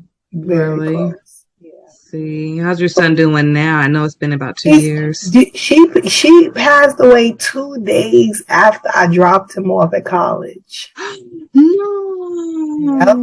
2 days. That Wednesday we took him up, and Friday she was gone. And he was like, Mommy, I'm here. Like, and he was a freshman. He was like, I don't know what to do. Like, I'm here alone. I need to get home. And I was just like, calm down. I'm gonna get you a plane ticket. You're gonna get an Uber. But you in college now, you gotta talk to the people. You gotta explain to them what happened and tell them you have to go home, because it was still in the midst of COVID, and they didn't want you leaving campus. They said they had a bubble. They had a bubble around the state, and once you came in, they didn't want you like going out, coming back. But my son was like, I don't care if I can't be in school, then I was like, no, we're gonna talk to them first, and then we're gonna get you home. But I'm terrified because you're there by yourself. I need you to calm down, and we'll figure it out.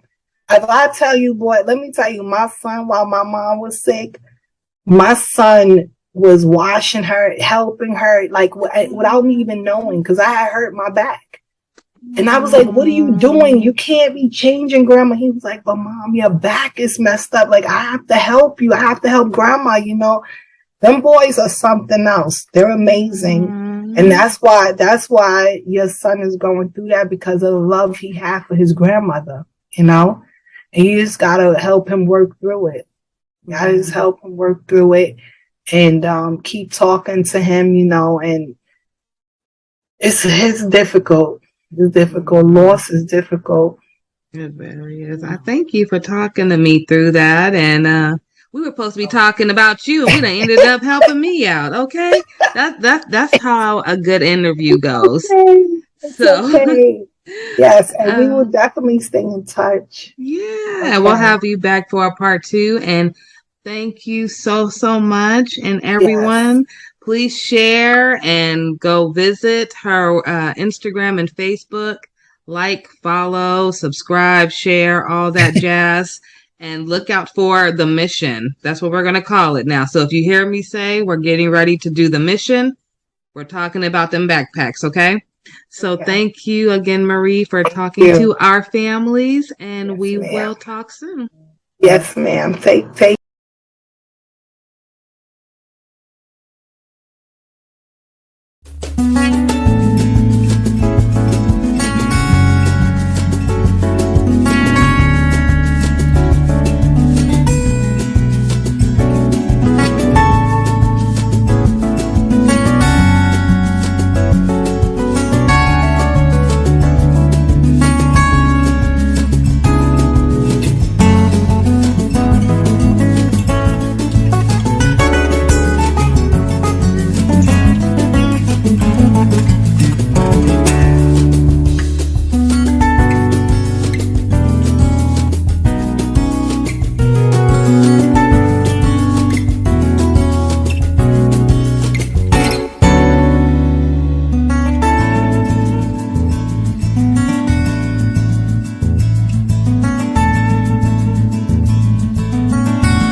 Hi there.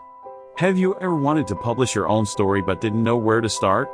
In this video, we'll show you a step-by-step guide to self-publishing your own story. Step 1. Write your story. Whether it's a novel, a memoir, or a collection of short stories, make sure your work is completed and polished before moving on to the next step. Step 2. Choose a platform. There are several self-publishing platforms available such as Amazon Kindle Direct Publishing, Barnes & Noble Press, and Kobo Writing Life. Do your research and choose the platform that best fits your needs. Step 3. Format your book. Each platform has its own formatting guidelines, so be sure to read them carefully. You can hire a professional book formatter or use free templates to format your book. Step 4. Design a book cover. A book cover is the first thing that catches a reader's attention. You can design a cover yourself or hire a professional designer. Step 5. Publish your book. Upload your formatted book and book cover to your chosen platform, set your price, and hit publish.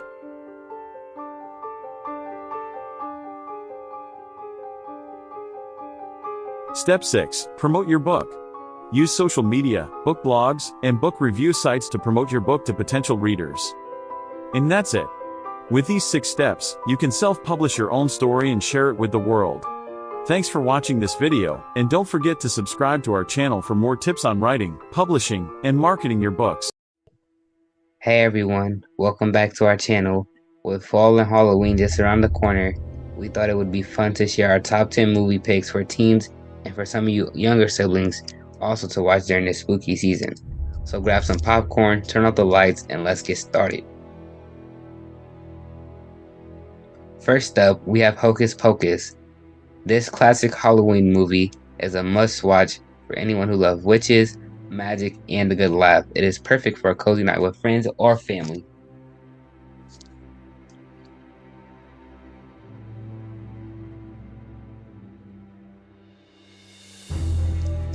Next on our list is The Nightmare Before Christmas. This Tim Burton classic is a great choice for those who love a mix of Halloween and Christmas. The music is catchy, the animation is stunning, and the story is heartwarming.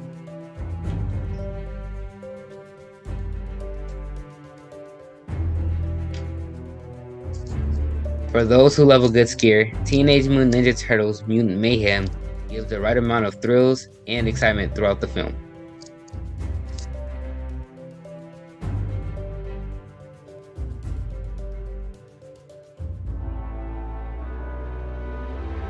If you're in the mood for a classic horror movie, The Monkey King: The Legend Begins is the reimagined version by Hollywood of the film The Monkey King: Havoc in Heavens, the origin and birthplace of the Monkey King story. For those who love a good mystery and a good movie to watch with your younger siblings, and Paw Patrol: The Mighty Movie, a magical meteor crash lands in Adventure City and gives the Paw Patrol pups superpowers, transforming them into mighty pups.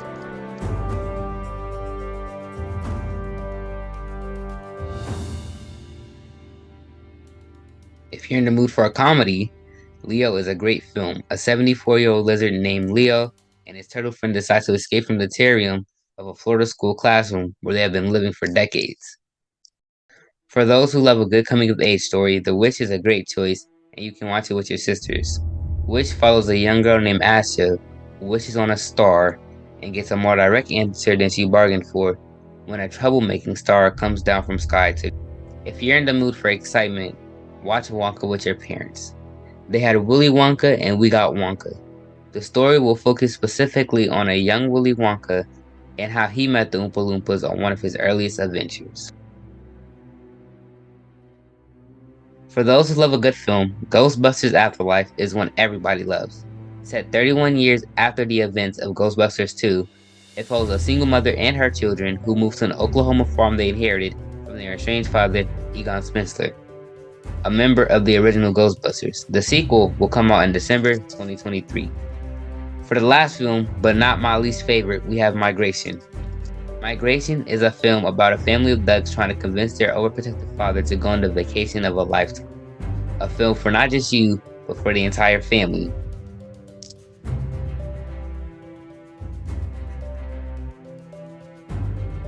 Well, that's all we have for today. Leave a comment of your favorite fall movies and don't forget to like, share, subscribe to Glo Preemies to never miss new content and to check us out at glopreemies.org. Thank you. Have a good Halloween.